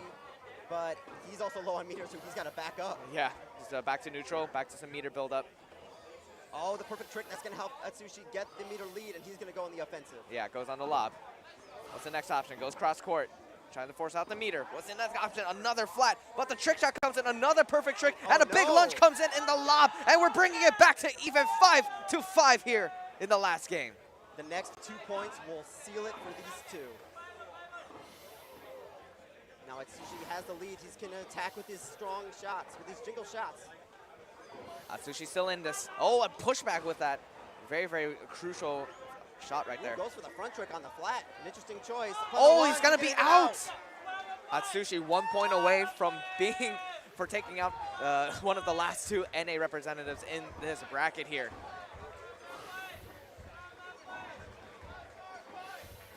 Oh, the lunge is huge. He's going to have to use a lot of meter to get back from this lob. And he doesn't even get the fully charged flat from the star. Oh, and Atsushi, okay, he's playing a little bit safer with that zone speed. Wants to make sure he's in the right position. What's the decision making going to be? A flat across the stage, a flat right down the middle. Man, he's gained so much meter. There's a drop shot, a lob, puts him back, but a perfect trick shot. Oh man, these two going back and forth. I know, this is very tense. I mean, this is set point for Aibu. He doesn't want to lose it here, especially when he's got the meter that he does now. He's going to try and be more offensive. The lob's going to push him back, though. Okay. A lot of time for that topspin to be able to charge onto it. Now both of these two with the meter available. Goes for the zone speed. Another lob. Forces up some meter. Shot range there. He almost lost the point. You can hear in the audience the little heartbeat. Yeah, the heartbeat when you get match point, it's making my heartbeat a bit faster than normal, I'll tell you that. Yeah, oh my gosh. All right, here we go. Flat across the stage. Man, these two have so much meter to work with. I don't think either of them are going to mess up on an execution here at such a crucial point in the match. Yeah, these guys have stepped up their game a lot once this match point started. I mean, they're both on full meter. Very little mistakes coming from the both of them. Yeah, we're seeing the longer rallies between these two. He also already going to 70. I didn't think that was going to work. I thought for sure that was a dead zone. I can't believe it. Oh my god. Oh, the pushback goes for the special shot. What are we going to see here? What's the option Atsushi's going to pick? He's got it, yeah. Does he have enough? He's going to let it go. It's a tie break deuce. Now you need a 2-point lead. These two going down to the wire here. Huge point for Aibu, staying in this match after giving up that 2-point lead he had. Oh, and now he goes for his special shot. Going to be a meter reset, it looks like. About halfway for Aibu. That's going to pretty much leave it to 0. Oh, that was a great angle, too. Now we got advantage for Atsushi here. Yeah, so back to match point for Atsushi, but the meter advantage is in Aibu's court. He did have serve, though, so. Yeah, he did have that nice serve. That helped a lot. Yeah, brought him back to even in this game, at least for the meter. Now Aibu's got to make something happen here. This is super scary for Aibu. I mean, 2 match points in a row. He's on the brink of elimination. He's just got to find a way to get it past this floating star. Big lunge! The lob comes in, but he gets a perfect trick shot. It sets up perfectly. Look at him go to the net. He's attacking so hard, just trying to make him lose that meter. A big lunge from Atsushi. He's back in the red. Okay, goes for the lob, though. Yeah, decides to push him back a little bit. Gets a trick shot, but it's not a perfect one. He gets a second one this time. Ooh, the net. Net coming in there, a little bit clutch for Atsushi. Yeah. A little bit more time for him to get centered. The topspin angle kind of throws off Aibu a bit, but he's back into the position. Atsushi still keeping it alive here. Okay, now he's back to about halfway meter. Oh, gets the perfect trick. They're both in the green once again. These guys are playing so well. The lob comes in. Oh, another trick shot. He's right in position. Both of these two pretty much full meter. Atsushi with full meter, able to do the special shot if he so desires. Ooh, almost fell, almost did a trick shot right there. That would have been a point for Aibu and brought it back to deuce, but instead 2 perfect trick shots in a row. Right down the middle. Aibu ready for it, though. Oh, a big lunge, though. And Aibu just trying to stay at T, trying to cause Atsushi to mess up in any way, shape, or form, but Atsushi just playing so strong, man. Yeah, on an 80-hit rally bonus right now. And what's this going to be? It's going to be a slam. Uses up a lot of zone speed. Goes across the court. Perfect shot, though. I know. He's so good at keeping up the survivability in this point. Atsushi really wants to take this. Both these two not letting up for a minute here. Oh my gosh. I mean, even when they get to low meter, like they're both so good at getting it right back. Oh, another lob. Ooh, gets the lunge. Oh, that's a big lunge right there. Okay, gonna have to use up a little bit of meter, but he's fine. Okay, he's going on the offensive. He's going up to net, hoping that one of these slices causes another lunge that forces Atsushi to use more meter. Oh, big angle comes in, but Atsushi's ready for it. Gets another perfect trick shot. Now we got the special coming in. The drop. Ooh, goes for the fully charged slice instead of a lob. Trying to throw Aibu off his game. Oh, and there's the lob, but we're ready. Oh, 130 rally bonus, dude. And already down to halfway meter. Okay, uses the special. He does want to make sure that he gets this point, get out of match point, make it a 2-point game once again, and that's going to do it. My goodness gracious, we're still in a 6-6 tiebreak. Man, they were fighting so hard between these two. I know, and the resilience of Aibu, man, like 2 match points, that's where your heart's beating and you're going crazy, but he's stuck with it, and he's still in this match, and, I mean, we're tied up. Yeah. All right, there's the lob. Has to use a little bit for zone speed, but so does Atsushi. Yeah, back to the third meter. Oh, that's a big lunge. Off the court. Oh my God, look at all that meter that just got lost there on that trick shot.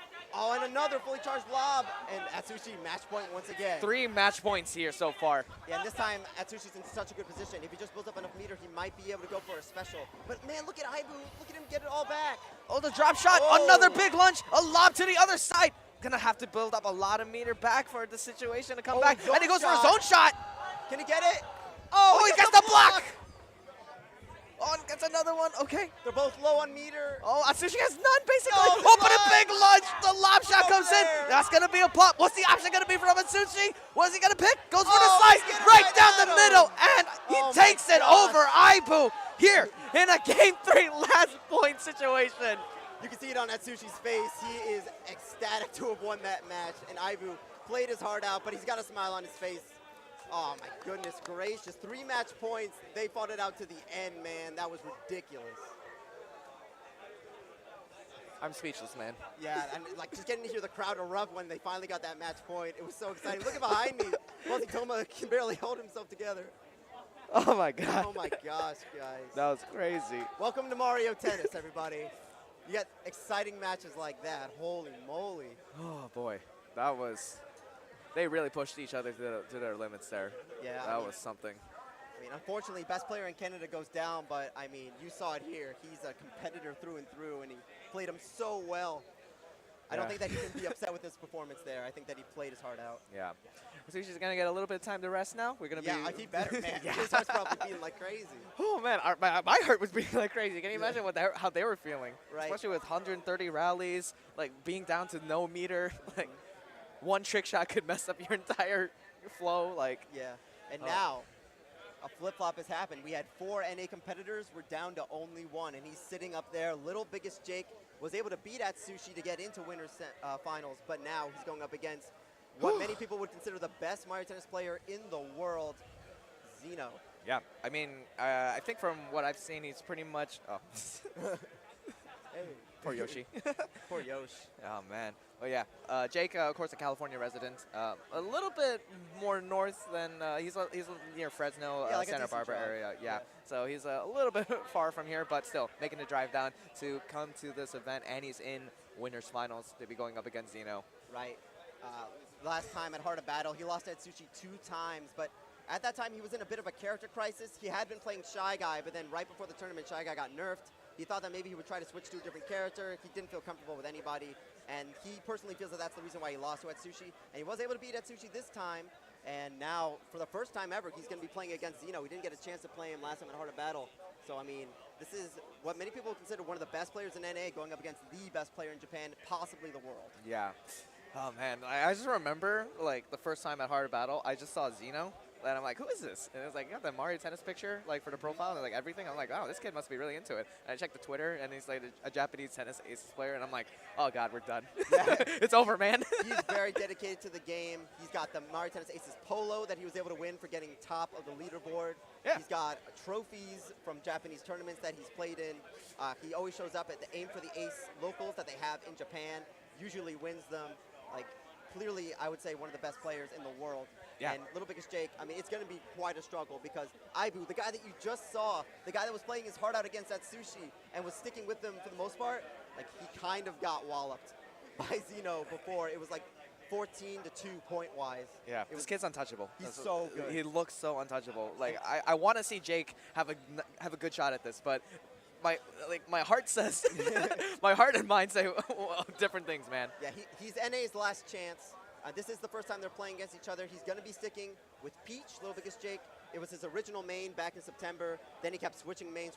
He was Spike for a little bit of time, but now he has settled on Peach, and Xeno will most likely go to his main, Luigi. Yeah, starting off with Luigi. I've seen him pull out Toadette a couple of times, but I think for the most part we're going to be seeing the Luigi, but we'll see.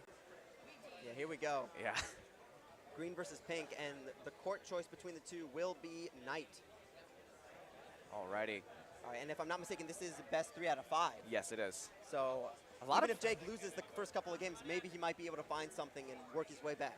A lot of pressures on Jake to defend the home turf, really. Yeah, a lot of pressures on Jake. We had a few players that weren't able to make it out today from NA, like Angie and Schwelly, that are probably watching right now. Yeah. And they're rooting for Jake in order to take it home for USA. Already starting off with a nice... Wow, they're just going at it, T already. Yeah, Zeno, even though he is Japanese, and most people say that the Japanese playstyle is more defensive, he actually has a really strong punish game, just like that with his side tricks. And like, he usually goes up to T, and he can be very strong up there with his flats and slices. Yeah, I mean, man, that might be a reason why he's so good in Japan, because he plays so different from all the other ones, so it's something they don't expect. Right, and most people, I mean, Luigi is up there on the tier list, but not someone that people would consider to be like S tier. Yeah, definitely. But Xeno makes him look S tier for the Yeah, most of it. definitely. But gets Oh, you got a point. We got a point. We're tied up. There we are. You guys might be like, what? He got a point? Like, but this kid, honestly, like, he barely dropped points like, in the entire bracket. It was crazy. Extremely strong. And the big thing that's going to be here for Jake is that Peach also has a really strong slice that she can utilize to stop the pressure from Xeno. But my goodness, look at him. Like, even when he lunges, like, he's still in such a strong position. Yeah. And these lunges from Peach are going to hurt her a lot. She doesn't have the speed that someone like a Yoshi would have, so if she lunges, she's in a much worse position. The quick decision-making from Xeno to go for a dead zone shot like that, that was so good. He just always seems to be in the right position at the right time. Even when you think that you've gotten past him, he's like in the right position and he's charging up and he's getting full meter. Yep, alrighty. But both of these two have meter available to use. Okay, but yeah, that's a very Xeno tactic. Just goes up, and if it can't hit the next shot, then he'll just go for a special. Right, and this angle's gonna be pretty nasty. Oh, doesn't get the trick block though. That would have been really big. Could have given him a meter advantage, but instead, Xeno goes up 3-1. Yep, goes for the meter. We have a meter reset now. Both of them at about halfway. Okay, the pushback. Yeah, Lob is not strong against topspin, so it pushed Peach quite a ways back. All right, just goes down right across the court, and the lob. Man, that used up so much of Jake's meter, and Xeno's still in the green. Didn't have to use too much, but there's a lunge. Yeah, and what recognition, like, Jake was totally going for a dead zone right there, and Xeno just knew, and he was right there, gave him the point. I mean, he just knows everything. And he does like these little stutter steps. Usually Luigi isn't very good with his pivot. He's one of the worst pivots in the game, but Xeno making it look amazing right now. Just always in the right position. All right, there's a lob shot. Okay, another one, yeah. And like we said before, if he has full meter, he'll go for a risk like that and then just reset the situation again. Right, and aims it right at him, so no trick shot was possible there. He could have raw blocked, but he didn't predict it. Man. You know how we were saying, like, all these matches have been so close so far? Yeah, 5-1 right now. But, I mean, Jake is still playing fairly well. It's just Xeno is staying so strong, and this could be something. Yeah. Oh, okay. A good call out. Yeah, this is the first time I've seen Xeno in a red. Big opportunity, actually, for Jake. We are. And he's going to get a point. There we go. And he's got the meter advantage. He's got Xeno in the red. Yeah, Jake heard us. He's like, wait a minute. Okay, I'll close it up a little lunge. bit. Is that another point? That's another point. Alrighty, Jake bringing it back. It's a chance. Maybe something can snowball here. He does have quite a meter advantage, and Peach does have the angles to make Luigi lunge. Yeah. But another big lob. Okay, using up a little bit of meter. Ooh, big lunge, though. No! Oh, a dead zone. He was there, but he tried to predict it too hard. Yeah. Oh man. Okay, he's still got the meter advantage though. Bringing it back to a little bit even. Gonna be a good angle. Oh, he doesn't fall for the dead zone. He just goes in with the trick shot. Yeah, but gets the dead zone right there. Another point. 6-4. Only 2 points away from tying it up, and once again has the meter advantage.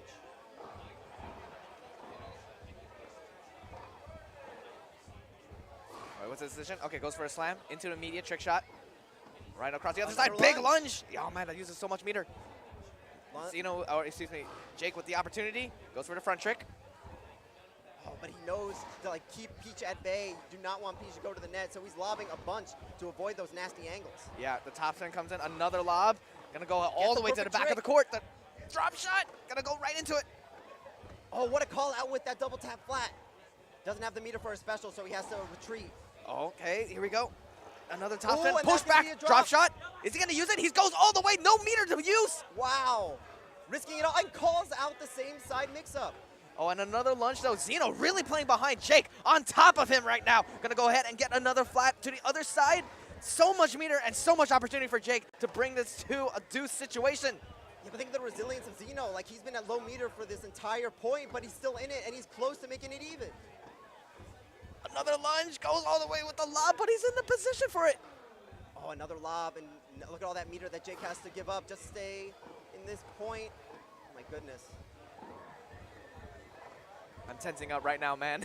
It's only the first game, and they're already pulling out all the stops so oh, far. Another huge lunge. Oh, that's so much meter, already to a quarter.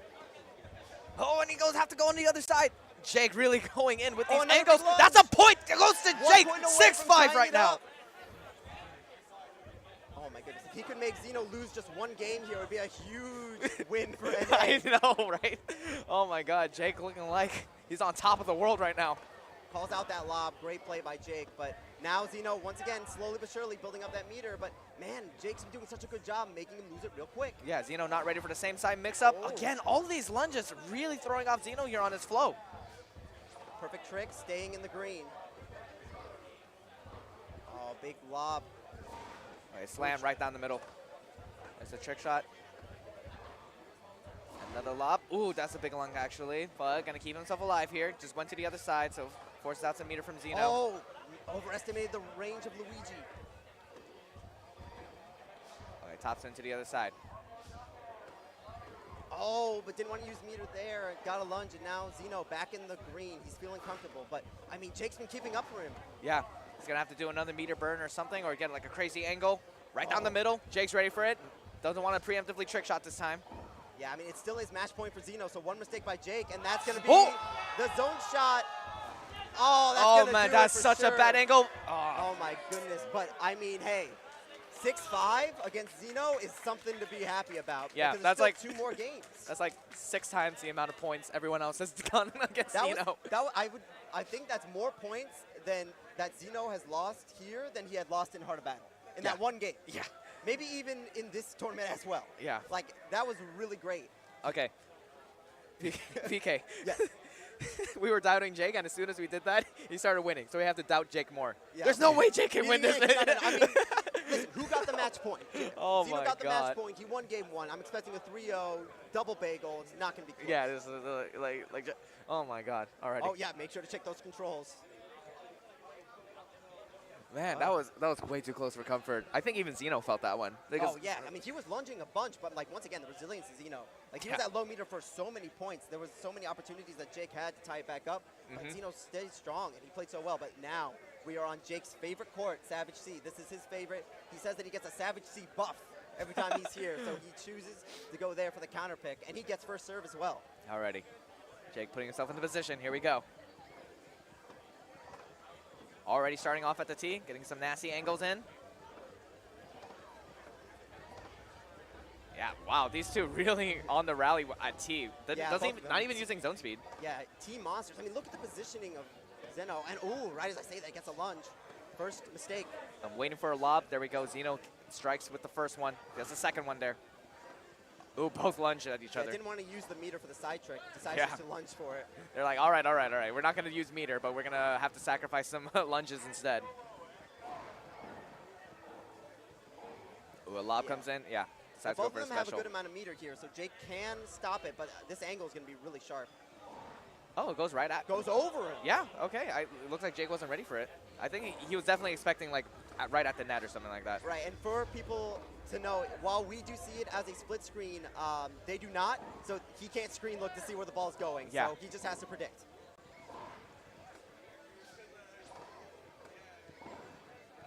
All right, both to the same side.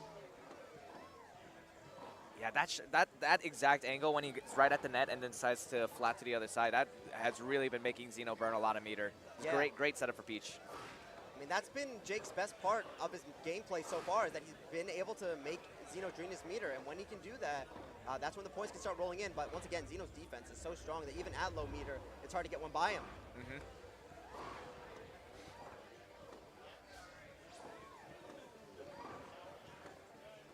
Yeah, this building is so much meter. Luigi staying at the T here. Gonna have to be careful, but that's a special shot coming in soon. Right, both of them at full meter, but like these guys are T monsters. And like I said, Zeno is so offensive. Look at him go right to the net, forcing a lunge and goes for the special. Yeah, that's pretty much gonna be a free point, unless Jake decides to burn it, but I highly doubt it. Yeah. Yeah, tries to trick shot it, but decides to stay in the green.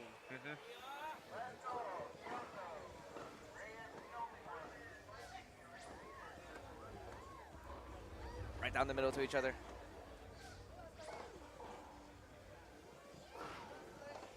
Wow, Oh, Jake is mistake there. Had losing to so use much some meter, man. Yeah, this is looking more like the first few points of game one, where Zeno just had the meter and was able to do whatever he needed to. Yeah. But still, it's only 3-0, so he could make a comeback like he did in game two. But like, it's gonna take something on Jake's part.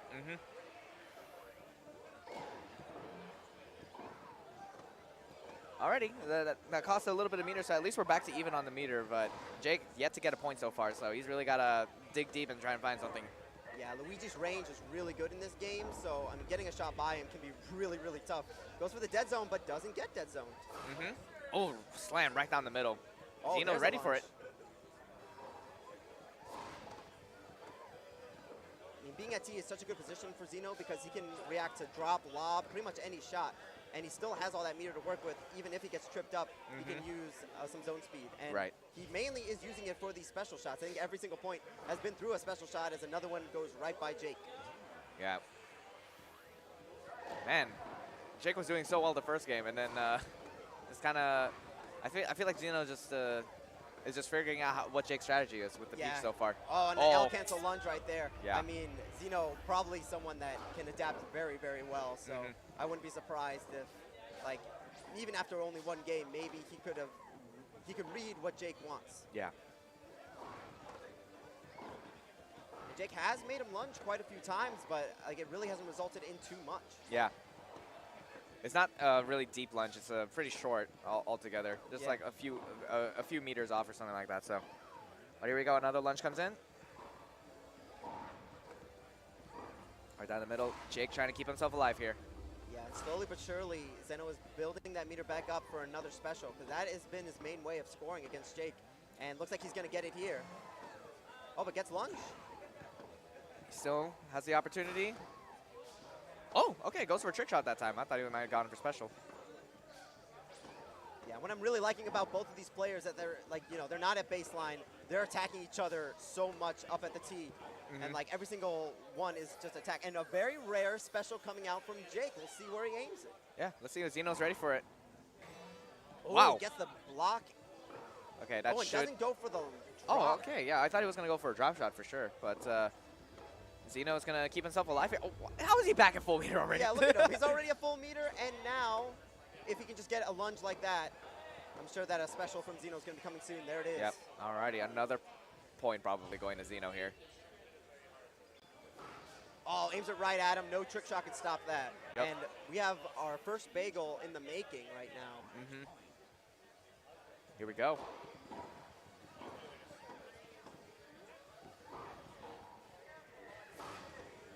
Hey, tries to go for a slam. Not quite finding anything.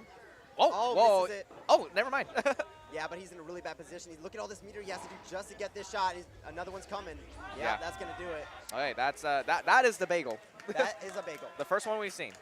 Yeah. This whole It's a block shame that so after far. that first game got so close to tying it up, and then follows it up with a bagel on his favorite court as well. Yeah, the Savage C buff was not enough, man. Yeah, it didn't really do too much. It might have been a debuff in this case. Now Jake will be sticking with Peach. I know that. He doesn't really have any other character to go to, and I don't see Zeno going off of Luigi, especially in a 2-0 lead. But like, I mean, anything can happen here. It's still another court counter pick for Jake, so he might try to go somewhere crazy.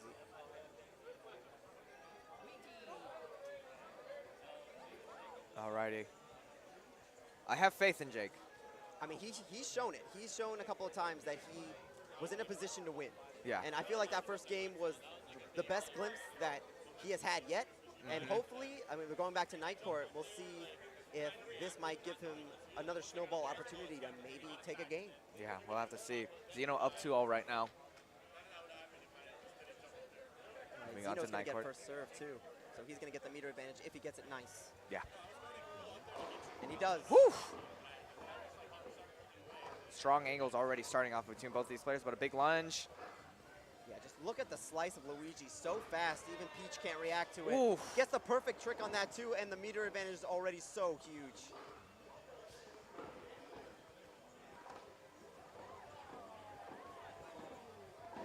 Alrighty, Jake's still keeping himself alive. Gonna get that slam, gets a little bit of charge, and now he's back into yellow finally. We got a 30 rally bonus. We haven't seen a change in gameplay with Jake. He's sticking to his T-line gameplay, very similar to how Zeno does it. Yep. Peach is one of those characters that she can be pretty versatile, and she could stick back and maybe attack from the baseline if she needs to, but that's just not the way that Jake plays.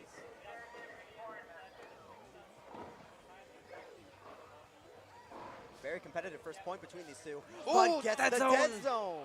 If he didn't move a little bit, like towards the ball, and then trick shot it, I think he would have gotten it if he just straight trick shot it from where he was. So that was, oh man. Yeah, I think the main reason being that when most people go for trick shots, they try to aim it right to the edge of the court. But Zeno, being smart, goes for the dead zone with the front trick and completely catches Jake off guard.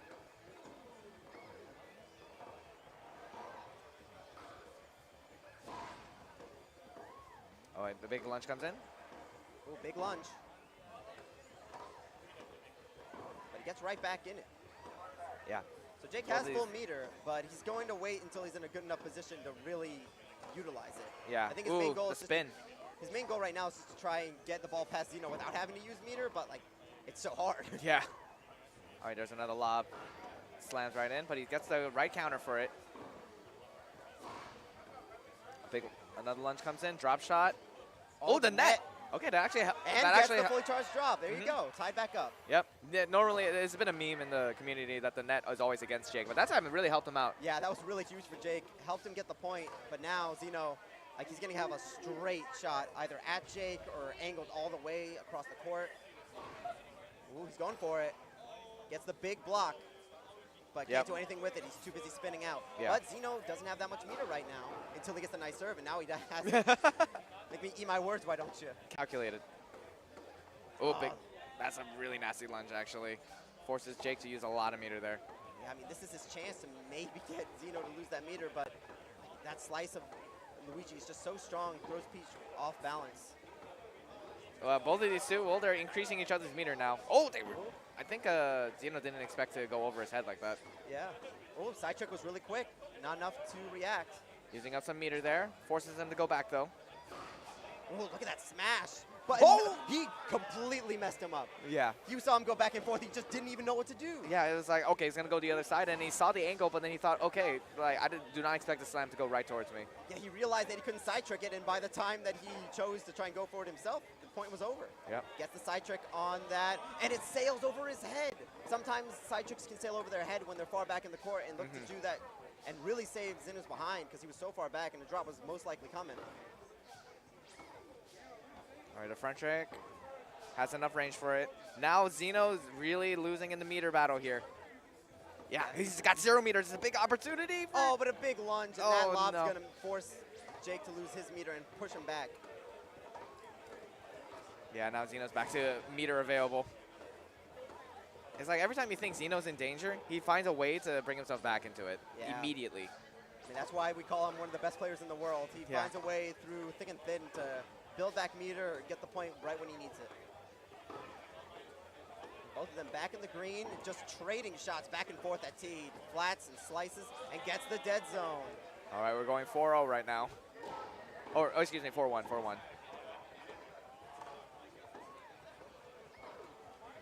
There's a lob. What's the option going to be?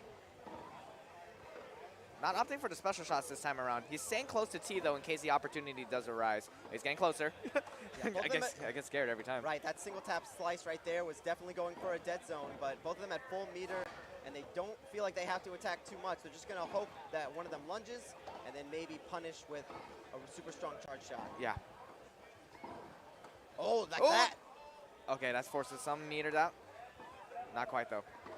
Oh, and does go for the special. I was going to say, like, this was a prime time for a special. Xeno's all the way on the left side of the court. He can hit it off to the right. Oh, and doesn't get the trick block. So that's going to be another point for Jake. Alrighty, bringing it 4-2. And he has the meter advantage. Let's see. I don't think he has serve, though. Oh, he does, and he gets the nice. Yeah, Xeno pretty much in the red. He's going to have to... Oh! For the first time, Xeno was playing far back and was able to build his meter back quite efficiently. All right, still going back and forth. Yeah, they're just kind of allowing each other to get meter. Oh, but there we go. That's a very nice angle. Takes out the meter from Xeno. Ooh, tricked him up a little bit. Had to use a side trick to hit that one. And once again, Xeno in the red. Look at that front trick. I mean, it happens so quick that Jake doesn't know how to react, but a dead zone. 4-3. Yeah. Wow. Usually you don't see Zeno fall for those, but really keeping it close to the wire here. And the meter is gone from Zeno. Big opportunity. Let's see what the option is going to be after the lunge. Oh, man, that immediate reaction with the lob, dude. Yeah, I mean, those are really important for Jake. Like, once he gets Xeno to that point and he has the meter advantage, he's got to score. He's got to commit. But Xeno's just doing such a grand job, especially with his lobs, knowing exactly when to use them to push Jake off his tail. Across to the other side. Yeah, Xeno, in the blink of an eye, he's already got all of his meter back now. Yeah, we're back, both of them at full. So another special from Xeno might be coming if he gets a good court position. Ooh, gets the net, but also gets the perfect. I'm not sure about that. I'm so mad about that, dude. I thought that was going to be a dead zone after that. For sure. Yeah.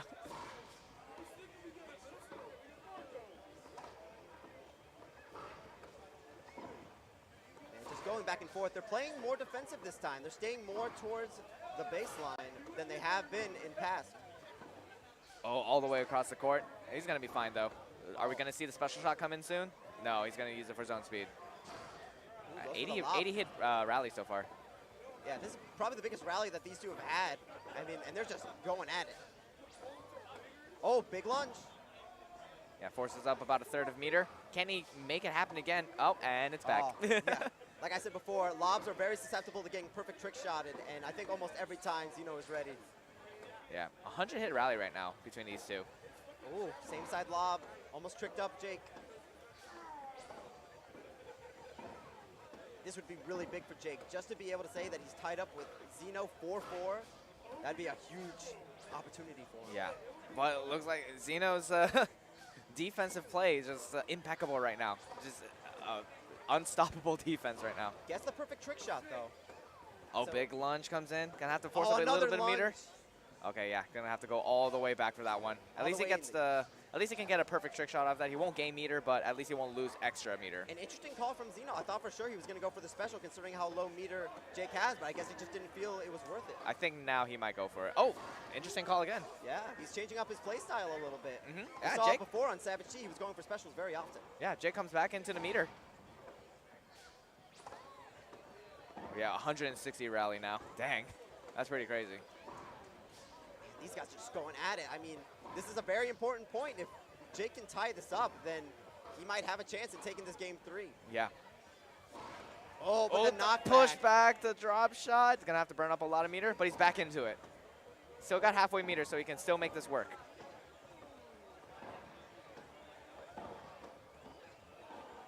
This is probably one of the best rallies Xeno has ever had. Definitely one of the best for Jake. I mean, we're nearing like 130, 140 right now. I think we're at 200. We're at 200. My goodness, I would not have predicted that. Oh man, both of these two. Ridiculous. Oh my gosh. It's like I'm getting hypnoptized by it, you know? I know, It's like the rhythm of it. A part of me almost doesn't want someone to score just to see how far they can go. Yeah, exactly. It's like, but like 199. We still got a tournament to run, and I know all the other games would be like, come on. Yeah. I think we allotted 3 hours, so I think we'll be okay. But still, man, this rally is going on for a pretty long time, actually. Yeah, I mean, it makes sense. Both of them are a near full meter. They don't really have to use it too often. Side tricks don't use too much, and even if they lunge, they have enough meter to recover right back. You can see all the Smash players are looking at it, just like, damn, neither of these two have scored. These guys are going crazy, man. Yeah. I'm waiting for it. 250. 250, guys. Quarter of 1,000. Oh, the net, though. That messes up Jake, too. The drop shot. All of that, and Xeno does get the point. 2 points away from taking this game and taking the set. The mental fortitude, man. 250 rally. I've never seen that before. Yeah, I've seen higher, but we're talking about DK Ditto's like 900 shot rally. But Oh, man. I mean, that's way, way back in the day. And now set point for Zeno, Yeah. 6-3. I think we might be seeing a stamina issue because that was just 2 points that flew by in a second afterwards after that huge rally. So Yeah, I mean, we'll see. it takes a lot of mental fortitude to go through a rally like that. And Yeah. Zeno, I mean, maybe he's used to it because he's looking as strong as ever. Well, Yeah. Jake, Oh, yeah, this he's might gone. be it for him. He's gone. Does he have enough meters? No, not quite. That's going to do it. Jake is out 0-3, sent to losers by Zeno, and into grand final, Zeno goes. Yep. And I think everybody watching is like, yeah, he probably has the best chance of winning this. Yeah. Alrighty, so there's going to be the run back, Jake and Atsushi. Oh, yeah. Playing in Wow. winners again. This is pretty big. This is kind of like their own set, because Atsushi's now up in sets 2-1. This is Jake's chance to tie it back up, or maybe Atsushi could take a 3-1. Yeah, we'll have to see because Jake double eliminated by Atsushi, and then Atsushi can double eliminate. Yeah, to my knowledge, I don't think or- Atsushi played Luma versus Jake, so he might have been saving him for the top 6 to surprise him. Yeah. So I'm really excited to see what he's going to throw at him. This will be interesting. This will also be best of 5. Let's see how it goes between these two because oh man, but now you guys know what we meant by Zeno being a very strong player. Very strong player. Yeah, that's the first like 3-0 we've seen, or like a 2. There's no 2-0s or anything. Yeah. Yeah. Oh no, Mike lost to Ibu. Oh yeah. Okay. But this is the first 3-0 we saw, so that counts. Yeah, that's. Alrighty, let's see. But Jake already doing a phenomenal job so far. Yeah, now I mean, it must be really hard after going through a set like that, and it's like, okay, your next match. Yeah. Like he's got to like calm himself down, get himself into a rhythm, and possibly a completely different play style with Atsushi. Yeah, that'll be very interesting. Man, Atsushi. I mean, he's been fighting through, man. He's been on match point a couple times. Yeah. 2 game 3 situations. That thing with Ibu, oh my goodness. And now here he is going up against, once again, one of the best players in NA, Little Biggest Jake. Like I said before, unfortunately, we couldn't have all of our players come out here. Angie, who many people would consider the best player in NA, Yeah. wins like almost all the tournaments. She wasn't able to make it out today.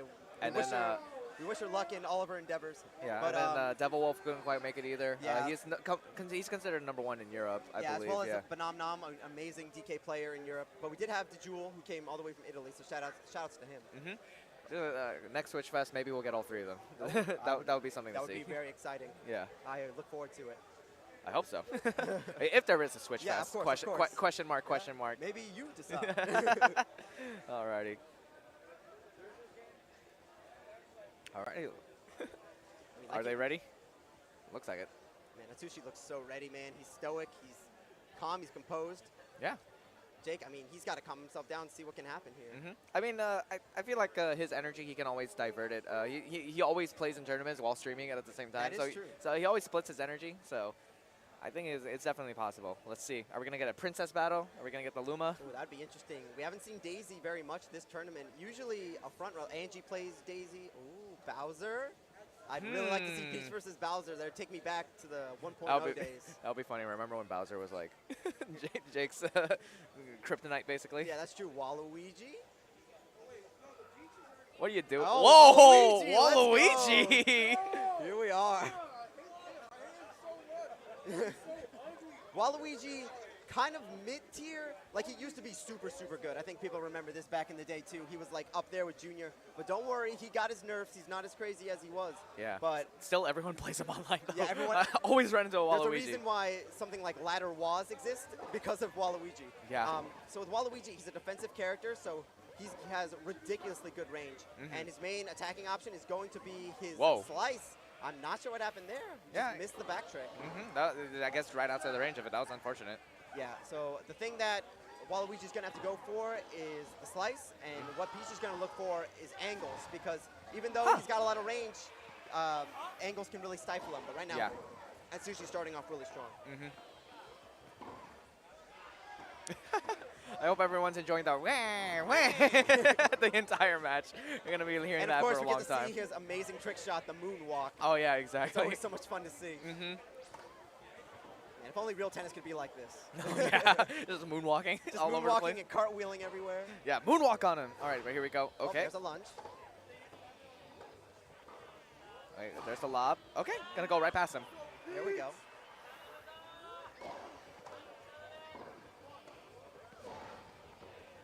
There's a lunge. Moonwalk to the other side. Yeah, now NA does have their share of Waluigis, but most of them on ladder, they tend to stay in one place and try to build up meter for specials.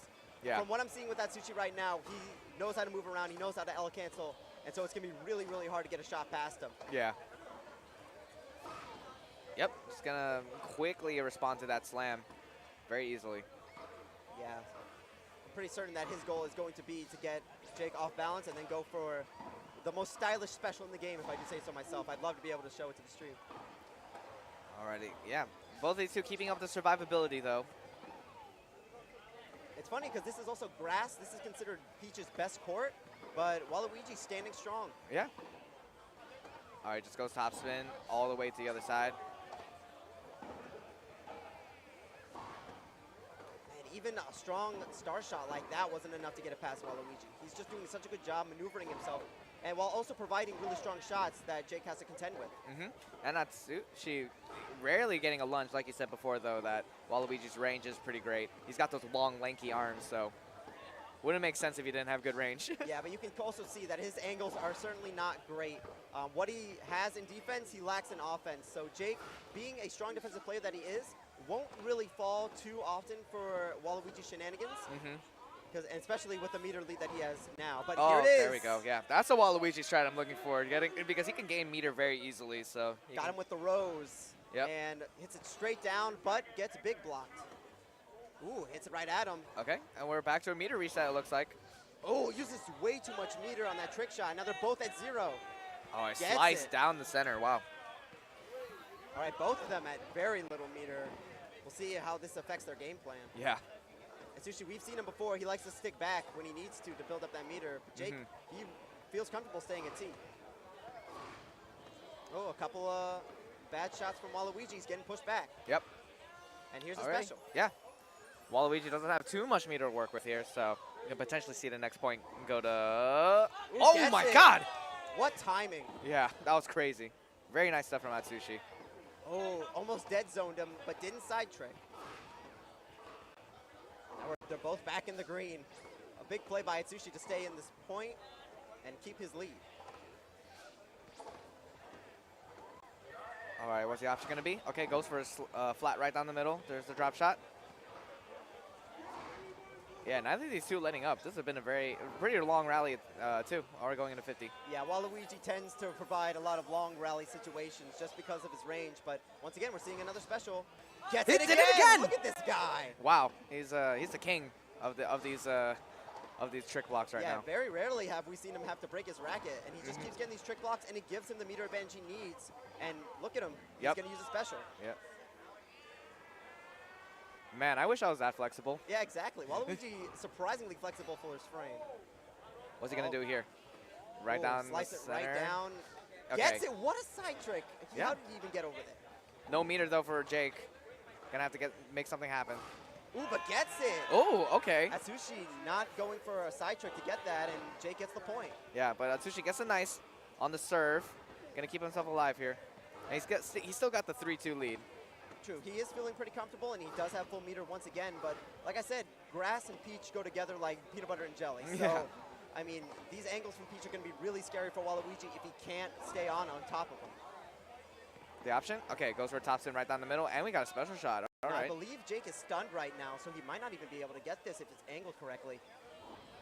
Ooh. He's back. Couldn't quite get the trick shot there. Yeah, we're seeing the difference in play. I mean, Atsushi got 2 of them in a row. Yeah, Jake couldn't even get that one. Yeah. The timing is different for every character. And like I said before, NA usually doesn't play with specials, so they might not even be too used to trick blocking as much as the Japanese players are.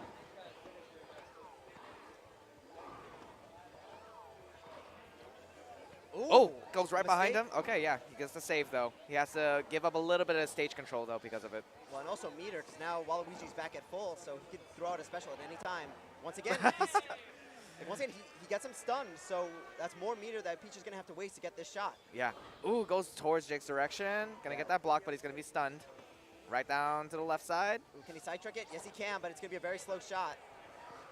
Yeah, no meter now for Jake, so he's got to have to make a couple lucky guesses. Oh, or like a that. perfect trick shot, yeah. Ooh, the drop shot forces him to side trick it.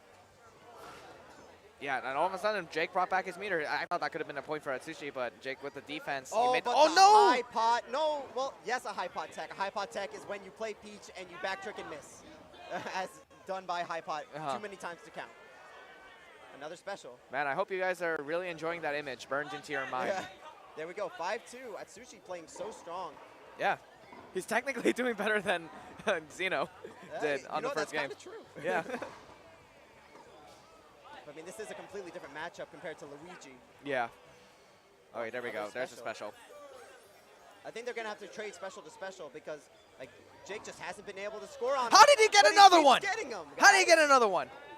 I'm so upset right now. He's too good at this. Like, the one real scoring opportunity that Jake has, and he keeps stuffing it out. Yeah. And look at him. He's staying at the net. And Oh, once again, that's another point probably. no reason not to do it, man. It's been getting him so many points, and this will likely be point number 6. Whoo, boy.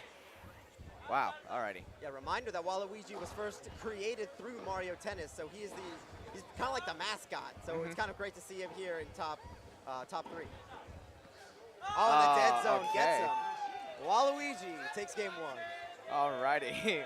Waluigi. He might not be Atsushi able is to- so proud of that. He might not be able to make it to any of the Smash tournaments here, but thanks to this, we're able to see Waluigi here at Switchfest. Yeah. I mean, probably in the Mario Kart tournament, some people are that's using true. him. He's pretty good in Mario Yeah, Kart. Yeah. He's got like the right weight. Yeah. He makes he makes it so you can accelerate really easily. All right, there you yeah. go. Alrighty. All right, so I mean, I don't expect Atsushi to change character. I don't think so either. And once again, that was Peach's best court was grass. So for him to beat him on that court, like counterpicking is going to be pretty hard for Jake right now. Yeah, maybe he'll get the Savage C level up this time. Yeah, maybe it didn't work against Xeno, but it might work again at Sushi. I mean, it did before. The Ooh. Spike Gang. The return of the Spike Society. Spike Society. Yeah, and we're going to Savage C. So Jake, for a while, was a Spike main, but then switched off him, deciding to go more towards Peach for the offensive gameplay. Yeah. I'm afraid to say, but this might be quite the match in terms of time played, because both of these characters are baseline heavy, and Spike is very strong at baseline, so he's going to be sticking back a lot more often. But I'm interested to see what Jake's going to do. Maybe the angles at baseline might be enough to throw Waluigi off. All right, does the slow meter build up between these two? Not playing too much at baseline. Jake actually pushing to the T right now. Yeah, maybe because Spike, despite his small frame, is a power character. So he might be able to utilize that to his advantage, push Waluigi back from T, and be able to charge up more shots. Yeah. I love that trick shot sound that Spike makes. Oh, and there we go. Another special. Yeah, got it on the lob, so this angle's going to be pretty nasty. Over the goes head over of him. Spike, but he gets it. Okay, he's fine, but he still has to spin a bit. Gonna have to burn up a little bit of meter, but he actually gets a meter advantage now. Yeah, that's what's scary about specials. If it does get blocked, and we saw it in the last game, like it does put you at that meter advantage, so it can be scary to use them at times. All right, gets that trick shot.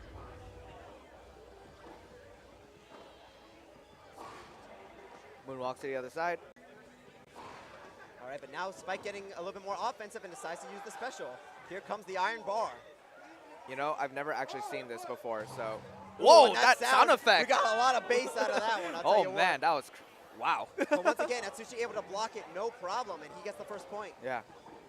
I didn't even know that's what he did. He eats the racket and turns into like a spike bar. Yeah, that's what he does in the Mario games. Oh, okay. Yeah, a zone shot coming out, forcing a lot of meter out from Jake, but not too much. But this is Oh, gonna be a that's big unfortunate. shot. Yeah, big shot. Goes for the lob that time. So Jake is deciding to play a T with Spike, who's normally a baseline character. I think trying to get it past him with some type of angle, but I'm not sure what he can really do against such a strong character. Alrighty, Atsushi with the impeccable defense still. Not letting a single slam go past him. Yeah, this is what Waluigi loves, just being able to wall out the opponent and then eventually wear him down with his slices and maybe get a special out of it. Reminder, there's only been 1 point scored so far. I know, yeah. Like I said, this might be a battle which, I mean, we saw that he could hold his own against Xeno, but this is a whole different beast. Yeah.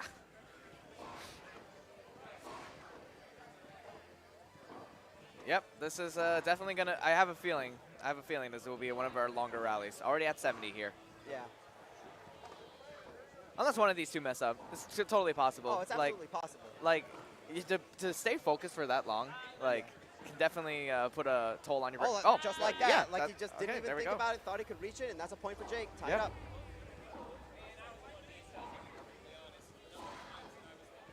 Big lunge, though. Gonna have to force him to be in a bit of an awkward position. Trying to lob it, trying to call out Jake's approaches to the net, but nothing happening. Slowly but surely, he's pushing Waluigi back, so maybe he could utilize a drop. Because like I said before, bigger characters like Waluigi have a little bit more trouble moving up and down the court. Yeah. So drops can be especially scary. Man, there we go. Jake playing at the net very well so far. Forcing Waluigi to stay back so that he can react to whatever shot he gets. Ooh, that goes past him. Oh, but a lunge. He's going to build that meter back up. Yep. Let's see. I'm waiting for the rally score bonus on the top. Where are we at? Yeah. 50. Okay. Unfortunately, Jake's the type of player that tries to make you play his game. Usually, he likes to stay at T, be aggressive, make you lose that meter. But he really has to play with Atsushi and go at his pace, which can be really, really tough. Yep. Another zone shot, actually. I think Atsushi is just trying to mix up options, maybe try to keep Jake on his toes, too. Yeah, but now they're both in the yellow, and those slices from Waluigi can be really scary once he's at the net, but they're deciding to retreat. Man, these angles from across court. Wow, The I didn't even know you cross-court could. moonwalk. Yeah, I didn't know you can go that far. Okay, here's a special. All right, get ready for that base amp, guys. All right. Boom. But gets it again. Another He one! just keeps doing it. Another one! That's 4 in a row if you're keeping track at home. Okay, look, okay, he makes it look easy to do. It is not easy to do, guys. Like, I cannot stress this enough.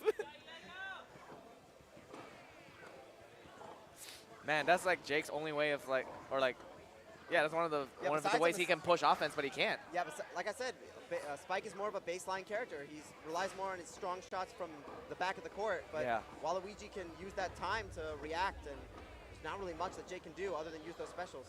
I think maybe at some point, like, Atsushi will mess up, but after 4 in a row, you just kind of think, like, I don't know if this is going to work. Yeah. Definitely discouraging him from probably doing it again. Yeah. Oh, gets a lunge. Okay. No gets some dead zone, moonwalk. though. Yeah.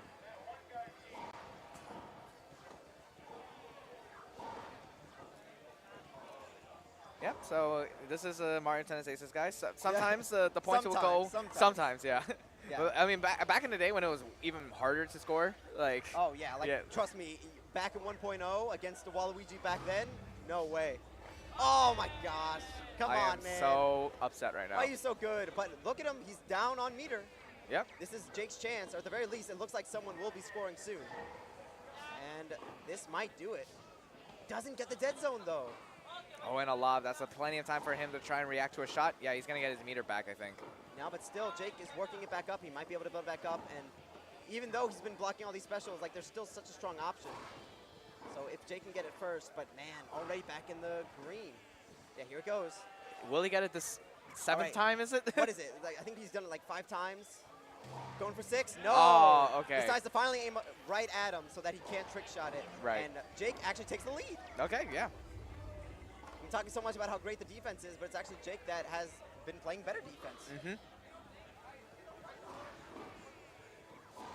Alrighty. Yeah, both of these two, yeah.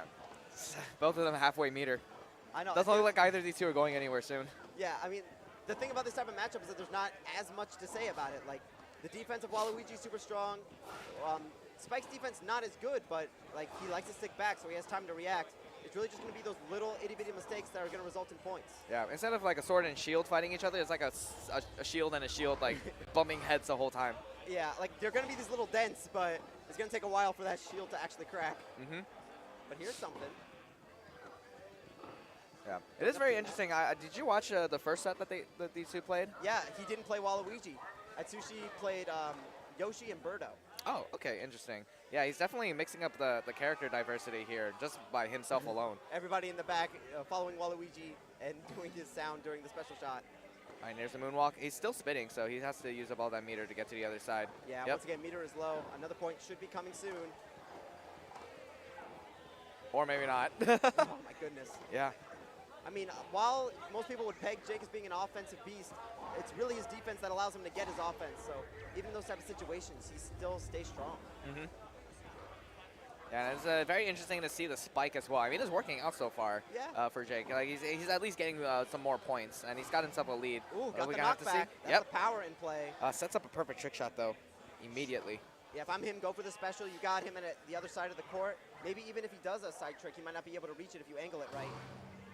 Oh my God. gracious. Okay. Well, he got it. He got it again, he's, guys. He's you know, what's that? Like 6? I think it's 6. Gonna call. Keep tabs at home. Keep chaps in the chat. Gonna call Atsushi the the trick block monster. He really is.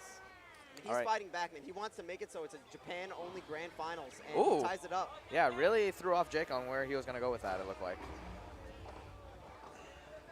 Oh! Once again, just kind of like these angles, he's not expecting it, and Jake slides through. Yeah, I guess Atsushi kind of got stuck in like a certain flow, and then okay, zone shot. This angle's pretty nasty. Gets the trick block. First one that Jake's been able to get for a while. Yep. Gonna go all the way back. Ooh, that's a lob. Really strong. Oh, not a lot of. Oh, the net. Okay, yep. There it is. Yeah, that's what we're talking about. It always hinders Jake. Yeah, at some point, it's gonna hit him. Yeah.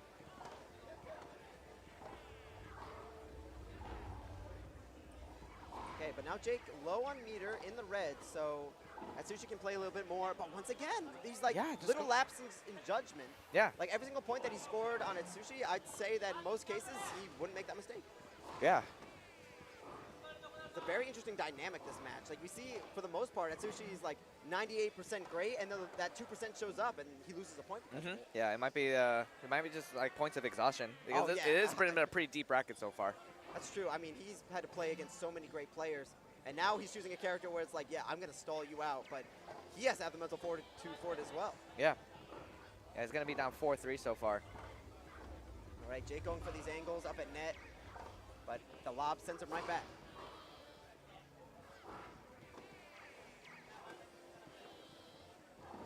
Yeah, losing up a lot of meter. Both of them in the red. I want to expect a point, but now when I know that, yeah, they're just getting back to meter now. Yeah, they're just gonna get back to it's meter. like psych. Yeah, because whenever Atsushi feels that Jake is on the offense, he lobs it back, and there's not much that Jake can do about it being spike. Yeah. Yeah, this is as a TO of Mario Tennis Aces 2, this is probably the hardest part. Is that you know that these sets can go on for a while. There's no timer in Aces, of course. No timer in tennis, man. Yeah, and the most legit rule set we've used so far has no KO. I guess that could speed things up, but then that really shifts the meta. Like Waluigi would probably be top tier if there was KO losses. Yeah, like if you like this type of gameplay, then making racket breaking legal would pretty much provide a lot of this. Oh, it goes over his head. Ties it up. Okay, yeah. Only 3 more points, and someone can win this match. So he's trying to use the angles of Spike to throw him off, and he does there, but Atsushi's just so good at positioning himself where he doesn't have to worry about it too much, even if he does lunge. All right, there's a lob. Goes right into it. I always love that little squeaky sound that Spike makes when he's doing the trick shot. Spike's freaking adorable. Yeah. Like, I'm not going to lie. He's really dang cute, but he's bouncing around everywhere. Yeah. Atsushi moving up to net, expecting a lob from Jake, but Jake stays strong. Most players, what they would do is that they would lob, and then he would just go for the special with the strong angle. But instead, Jake just continues to attack. But the slice finally gets through, and Atsushi, I think for the first time in quite a while, gets the lead. He really had to play at the net there, but he finally got the opportunity to actually get something started. And the thing is, I don't really know what Jake can do. If you were to lose this game and it goes to a game 3, like last game situation, like I'm not really sure what Jake could do, because like this has been his best chance yet, and he's still not really finding cracks. Yep, still at the net. Okay, finally gonna go for the lob that time. Ooh, big lunge. Forces out a lot of meter from Jake as well.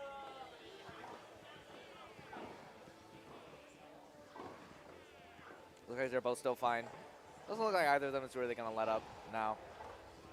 Trying to make some plays though. You saw that fully charged lob. Very interesting option coming from Atsushi. Yeah, he's trying to mix it up because like at some point, like one of these shots has to get through him. But like I said before, Jake's defense has been really outstanding. Yeah. It's only been these specials that have thrown him off guard.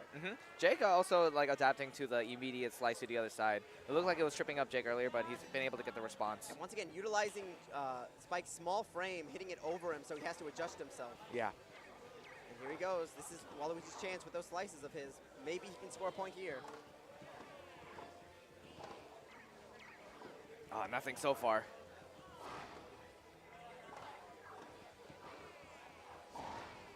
Yeah, Atsushi actually hasn't been. Okay, never mind. I was gonna say he hasn't been gaining a whole lot of meter, but he got the rally bonus on top of that was too. one of Jake's better opportunities to score a point on him, but it just hasn't happened. Yeah. A lunge comes in. Nothing much gonna happen out of it. Oh, okay. Got it. And once again, like just these random instances where like, yeah, I'll just let that go through, and it's tied up. 2 more points for either of these guys will end the match. Yeah, going back and forth this time around rather than the dominant match that the Waluigi had the first time around. Yeah, very different. And oh, he does have Spike spinning around, so he might be stunned too much. I think he would go for the hard angle probably. Yeah. Yeah, I don't think he's gonna get that. Well, maybe. Never mind. Never mind. Fully No charged way. Flat. Yeah, Okay, nothing yeah. to do about that. And now Atsushi, match point. I think he really didn't want him at match point, but Yeah. he decided to go for it, risk it for the biscuit. Yeah, but now Jake does have the meter advantage, going up to net, trying to start something. Gets the lob, nothing Waluigi can do. We have one better way to make this match go longer, am I right? Yeah, I mean, did you see him run? He's like, He's like, oh, well, I gotta let it go. like, wow, wow. Wow, wow, wow. Alrighty, here we go. I mean, despite everything, look at this guy. Yeah, He's the got the angle. meter advantage. He's decided to go after it, and maybe he might be able to take it right here. Let's see if he can utilize his range. He's still. But that lob. No. Back that, trick, back trick. that Oh. uses so much meter. A big mistake from Jake. And Yeah. It's going to set this back into neutral real quick. Yeah, that might cost him the deuce.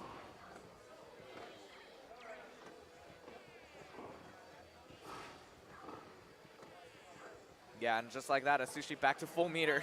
Yeah. He had And such he's a big got him spinning opportunity with again. that, yeah. So this might be back to deuce. Yeah. Yep. Okay. Really cost a potential game there. Yeah, it really did. I mean, Unfortunate. Jake needs to get whatever he can against this Waluigi. If he loses this game, like, man, he would have to make a 3-game comeback against this. Yeah, that's a very tough thing to do. I guess some other thing you could do is like trying to make him as tired as possible. I don't know, like Yeah. just like outside the game, I mean, play he him a did have- lullaby.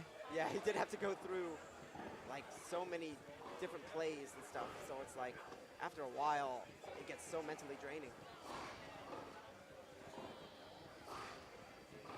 And now both of them are at full meter. I don't know when the point's coming. I'll be Yeah, honest with you guys. neither do I. They're Yeah. both staying. Okay, here comes the special. Okay, Atsushi's making a move. He's making, go. He stalks his prey. Very He goes strong in at the angle. net. Okay.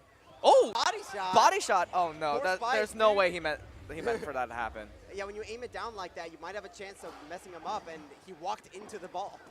That really sucks, actually. Now, once again, Atsushi on match point.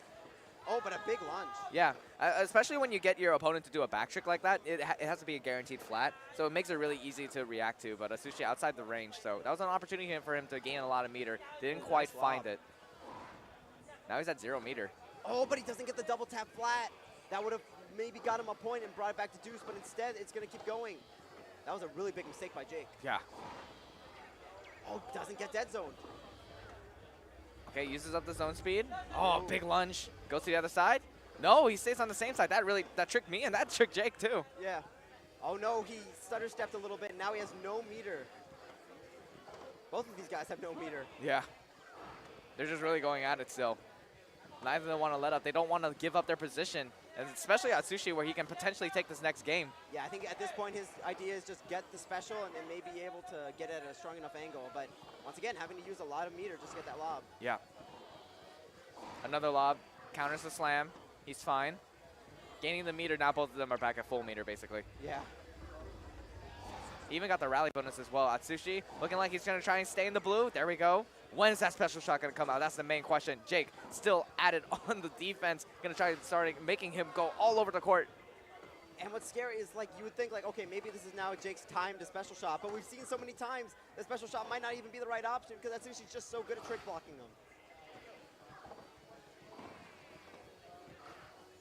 Oh, man. Ooh, the back trick. All right, he's ready for it. 100-point rally. Man, the rallies have been going a lot longer now these days.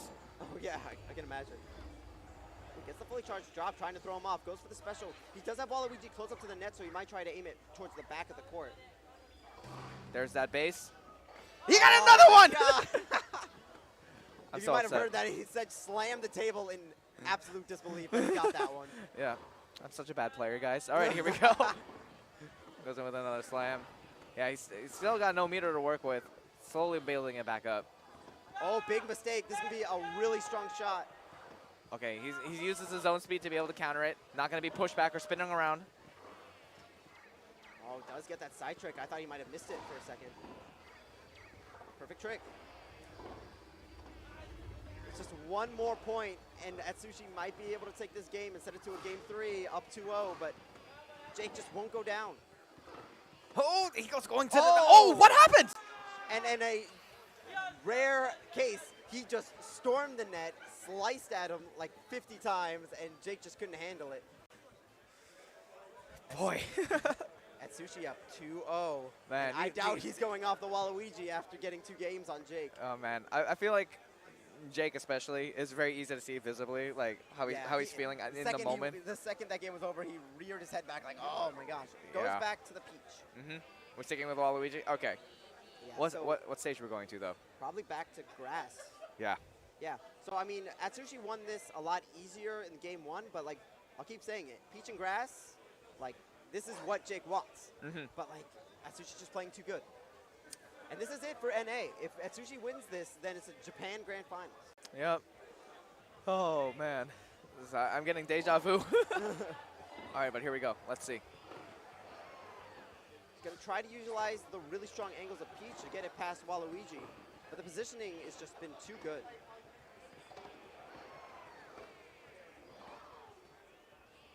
Ooh, Zone shot. Okay, interesting. Oh, no meter for Jake. He's got to watch out. Yeah. Atsushi's got plenty to work with. Lob? Yeah. Gonna force out a lot more meter, too. Yeah, forcing Jake to be on his toes, but he's keeping up his defense. He's fine. Just needs to gain up that meter again so he can be in a little bit more of a safer position. Oh, but that lob is so good, it forces him way far back. Yeah, very good timing. Knew he could get that opportunity. Ooh, goes for the back trick. Okay. Oh, he gets dead zone. Dead zone, yeah. First point goes to Atsushi. Gets him nice on the serve, too. Very nice. Obviously, the game told him so. Yeah. Perfect trick shot, okay. Keeps himself in.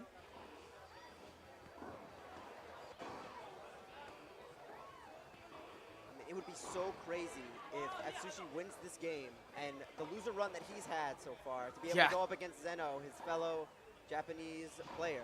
Yeah. I mean, that would be crazy for him. I'm just so mesmerized by, I don't know, like I said before, it's pretty hypnotic. I'm like losing my concentration just looking at the ball go back and forth. Yeah, I mean, that's what people go to tennis for. Like, you just see your head turning back and forth, trying to watch the ball, see the next play. Yeah. And I mean, despite, like, you know, we've been doing this for a while, and, oh, a nice dead zone right there. Yeah. You've been doing this for a while, and it's like, man, these rallies are so long, and these guys, like, the ball, you can barely get the ball past them, but, like, you really have to be thinking, like, every single point. Yeah. Like, where the ball's going, what's going to be the right counter, and it takes a lot to be able to call out these shots, like, one after another. Yeah, I think especially when you are a player of the game, that you appreciate like their decision making much more than like as a typical spectator. So, but hopefully you guys have a better understanding of like the decision making that goes in with every shot, as with us explaining it to you guys. Yeah, because like we stated at the beginning of this, like each of these shots have their own counter, so they've had to get the correct counter on these for the majority of these matches. So yeah, and then they have to, and then they have to think about like the positioning, like how could that force them to go into another place afterwards, while also making sure they're staying in range and not getting lunges either. Exactly. Like right there, got a lunge. Not gonna really drop anything either though. Jake has the ability to get the special shot. Both of these two players now. And already, there it is. The Rose is out. Atsushi caves. Let's see if he gets the point, or if he's gonna get a meter reset. Goes right at him, over the head. Okay, there's the block. Stuck in the spin animation. Has enough meter to get it. Should be fine. Yeah. Oh, and a lunge. He's out of range. Yeah. That's actually the point. Gonna cost him big time. And now a big meter advantage for Jake. If he can get the angles that he requires, he might be able to get some past Atsushi. But once again, like, just look at the patience. Yeah. And now it's volleyball. Just hitting it up in the air at each other, hoping to get it over the head of one of them. And All once right, again, another it's a special. This Wait, is I gonna be blinked. killer. How did he get back his meter already? That A was lot crazy. of lobs, I'll tell you that. Oh my god. Interesting ball placement. I think he's trying to. Okay, he got pushback at least. That forced up a lot more meter than usual, I feel. Who reads the lob, and that is a strong flat.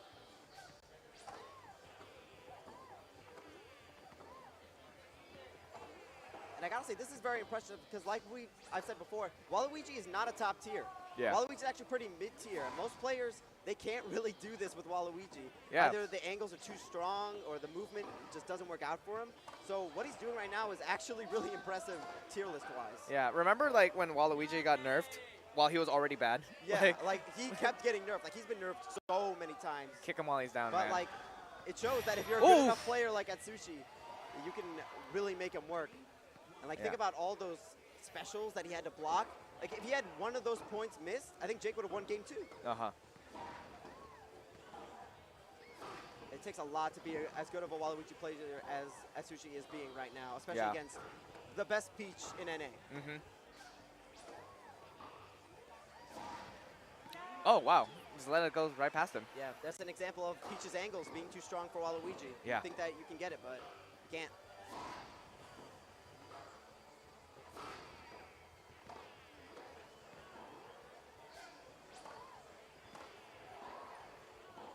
Okay, the lob goes in. Kind of tricked up Jake. Okay. Maybe goes into the. Maybe goes for a deep angle on the other side. Yeah, that's what I'm predicting. He's all the way Yeah. over to the left. Actually, hits it right in the middle. Alrighty. Gets the block. But, All right. oh, he's spinning really far away from the ball. Even if Yeah. he gets this, that's quite a lot of meter gone. Yeah, meter reset for both of these two at least. Oop. That's Sushi's chance. Yeah, if you can get Peach to low meter, she's really slow compared to like the other princesses. And he's so. already got another special on deck. Oh my God, you're right. He got perfect tricks. He got fully charged shots, and this is going to be a lot harder for Jake to get back. Okay, I think this might be the point. Yeah, that's the And point. this has been the big difference between the two is that I don't think Jake has gotten any trick blocks on these special shots. Meanwhile, Atsushi has been perfect. Mm-hmm. I think he may have gotten one, but like it's very significant that Atsushi is better at keeping himself clutch with those perfect trick blocks. Yeah. And I mean, slowly but surely, like only 3 points away is Atsushi from winning this set 3-0. A difference between the winner's semi-set. Mm-hmm. Oh no! See you later, picked the alligator. wrong. Yeah, picked the wrong towner. Push far back on that. And once again, Atsushi's close to getting another special. If he can just get Peach off balance, that might be another point for Atsushi, and then we'll be on set point.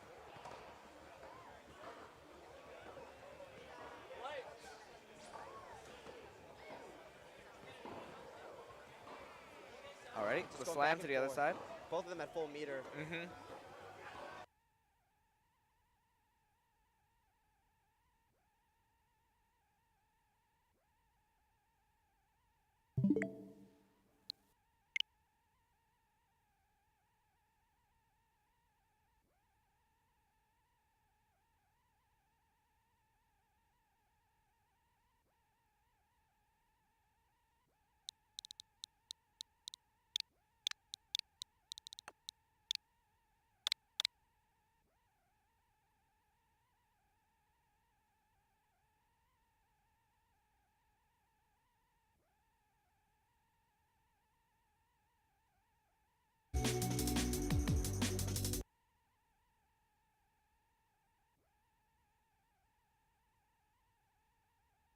And R3 right thumbstick.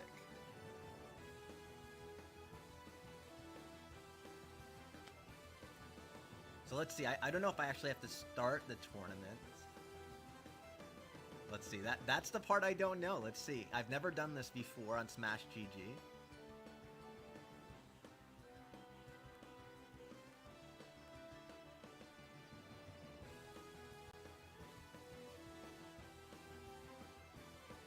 I think it's based exactly on the seeding.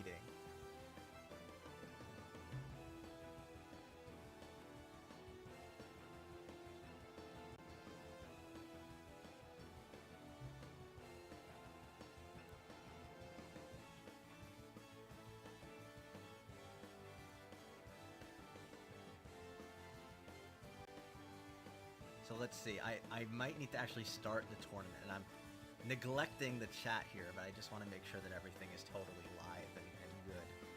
That part I don't know, and we are going to see very, very shortly.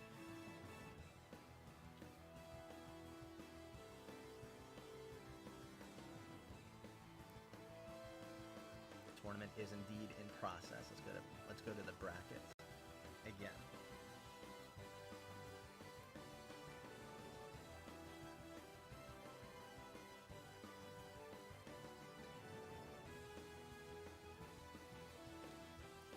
All right, so let's see. Is it live for you guys?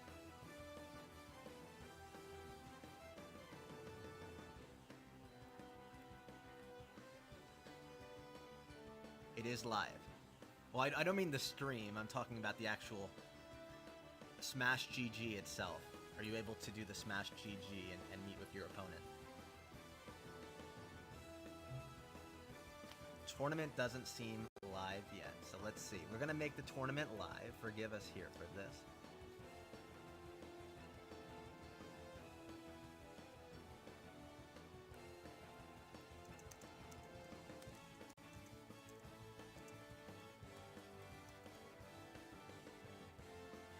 Okay, there's a button on the brackets page. There's a button I can do to start it. Okay. So we are going to do that. We are going to start the tournament officially. I think we are good.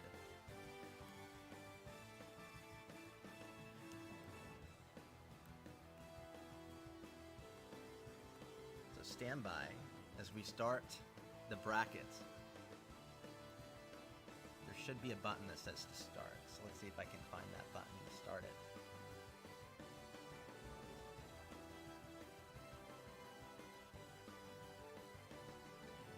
Yeah, not live. We are live on Twitch, but we are not live on the brackets. So let's see.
The lightning round. What is... Madagascar. Name the The device. telephone.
They're making me do it again. My producers have brought forth the crazies of TikTok, a place that is the home of apparently an enormous amount of mental anguish, discontent. It's good times all the time on TikTok. So let the torture begin. This video is brought to you, sadly, by ExpressVPN. Why are we still here? Just to suffer? I'm Cody, pronouns em, ers, or zem, zers, or really any neo-pronouns that aren't z, her, hers. I am a white, transmasculine, femme, non-binary, temporarily mostly able-bodied, neurodivergent, obsessive-compulsive, chronically ill, culturally Jewish, Unitarian Universalist, non-monogamous, demi-low romantic, gray demi-bisexual, survivor of acute and complex trauma, millennial, and cat parent in mental health recovery. Does she introduce herself that way at parties? Sorry, does EMIers introduce this way at parties? I'm trying to do the pronoun thing. I'm having a tough time. Okay, so let's go through this list a little bit. You're temporarily mostly able-bodied, so like what does that mean? Like you stubbed your toe this morning or what? I'll have you know I stubbed my toe last week, and I only cried for 20 minutes. So some of these things are actual medical, like, diagnoses, right? Obsessive-compulsive disorder is an actual medical diagnosis. Chronically ill is sad. Culturally Jewish, I'm gonna go not smudge. My culture is not a costume. Non-monogamous. And demi-low romantic. Demi-low, like, you like Demi Lovato? Yeah, pansexual. It's hilarious. I got nothing. Cat parent was the thing that explained it. You don't need all the rest. Cat parent. My girlfriend and I were talking about, hypothetically, if we got married, would you take my last name? Obviously, no, we're feminists. That's not what we're trying to do. But then I was like, okay, so you're going to keep your last name, which is actually, that's actually your dad's last name. So you could take your mom's last name, but that's actually her dad's last name. And it goes on and on it goes. And I realized there's no such thing as a female last name. Like, they just simply don't exist because patriarchy. Okay, so let me begin with, I think his girlfriend lives in Canada. She goes to another school. I don't believe him that this is a conversation that happened in real life as he talks about being a feminist on his flamingo sheets. So I don't believe him that he has a girlfriend. Liar! And the reason that the woman generally took the father's name is so the child would take the father's name, which was important because you could establish the maternal lineage of a child by the fact that the child was in the mom's body. But it's harder to establish the paternal lineage of a child without the last name being applied to the kid. That's the actual reason why paternal names became a thing. Patriarchy. What do you think is the number one contributing factor to global warming? Agriculture? The fashion industry? Something else? I'll tell you a secret. It's the U.S. military. The U.S. military is the world's largest consumer of oil. It's the world's biggest polluter. Our armed forces create 750,000 tons of toxic waste every year. Depleted uranium, jet fuel, pesticides, lead, and other chemicals too. Do you think it's a coincidence that the military emissions are often overlooked by climate studies? The Kyoto Protocol! That's why.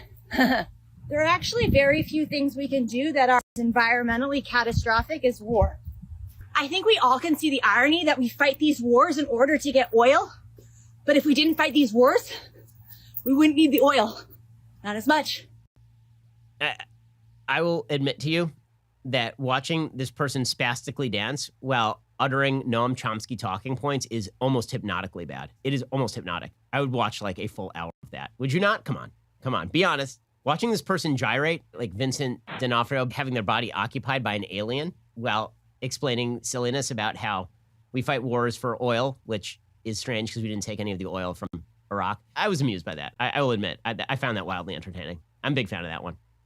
Uh-oh, okay, here we go. Here's an abortion one. Life doesn't begin at conception. When does it begin? It doesn't matter, Brandon. It's never mattered. At no point ever has it mattered whether it's just a clump of cells or a fully fledged person already accepted to Harvard University. It has never, ever mattered when life begins. The point is that a person cannot use another person's body without their permission. By forcing women to share their bodies with fetuses to keep them alive, you are actually suggesting that fetuses should have more rights than any other person in the world, and that people with uteruses should have less rights. If you want a fetus to have the same rights as other people, I hate to break it to you, but you be pro-choice. Okay, so question. How did the baby get in there?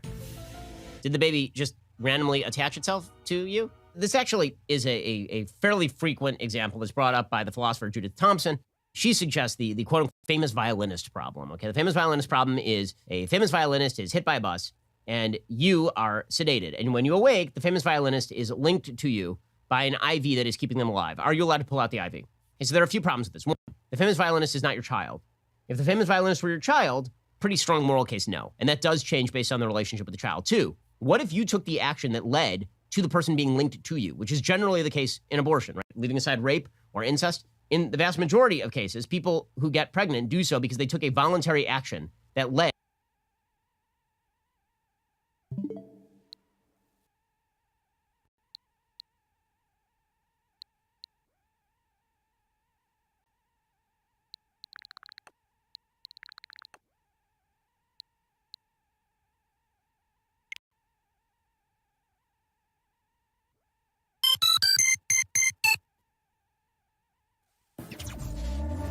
Back from the dead.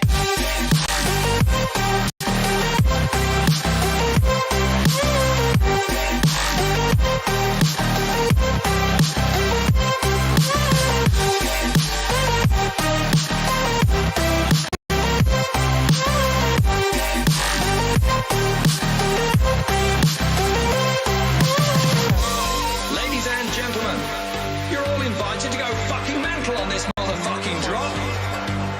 The countdown has just begun. Are you ready?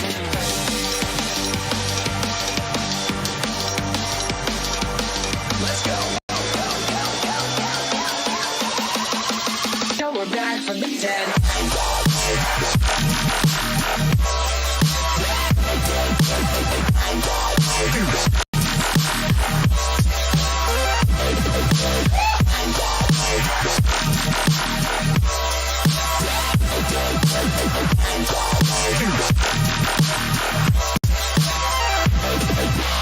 We're back from the dead.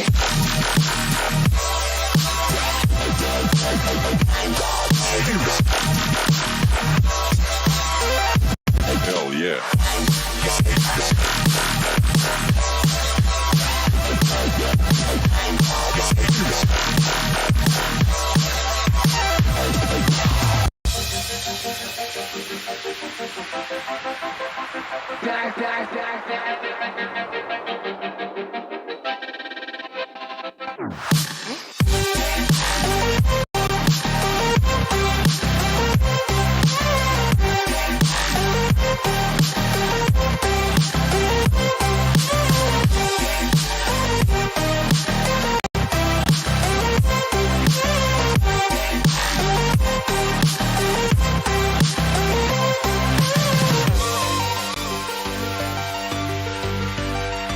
We're back from the dead.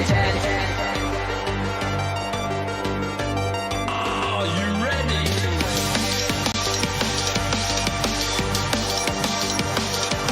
Let's go. Back from the dead.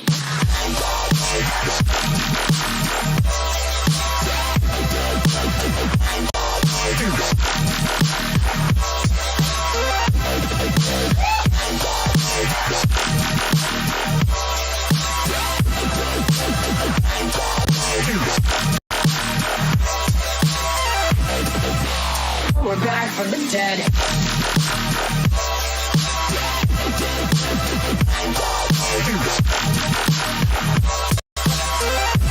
Hell yeah.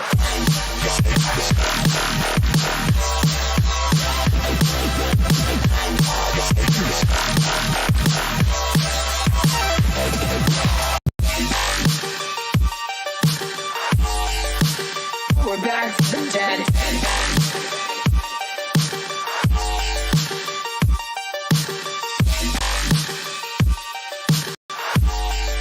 Back from the dead.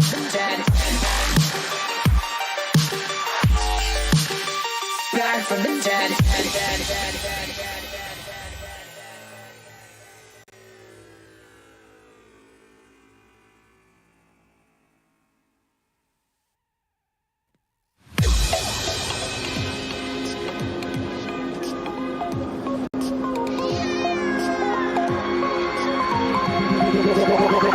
like a Hellcat.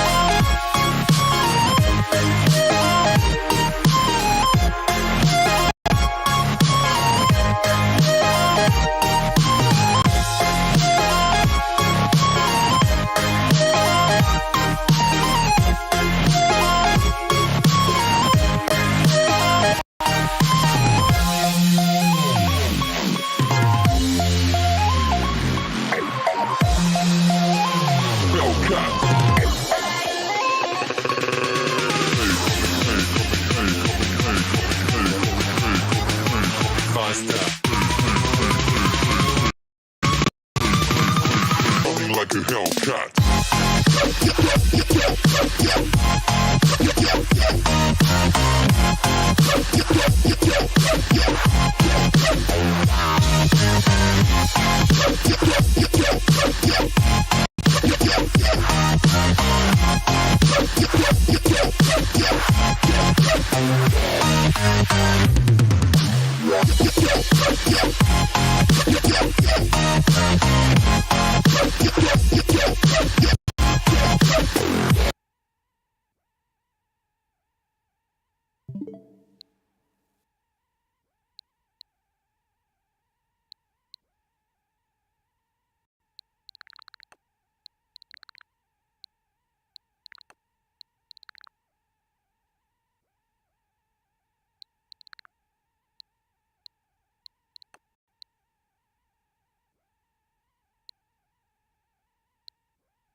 Hellcat.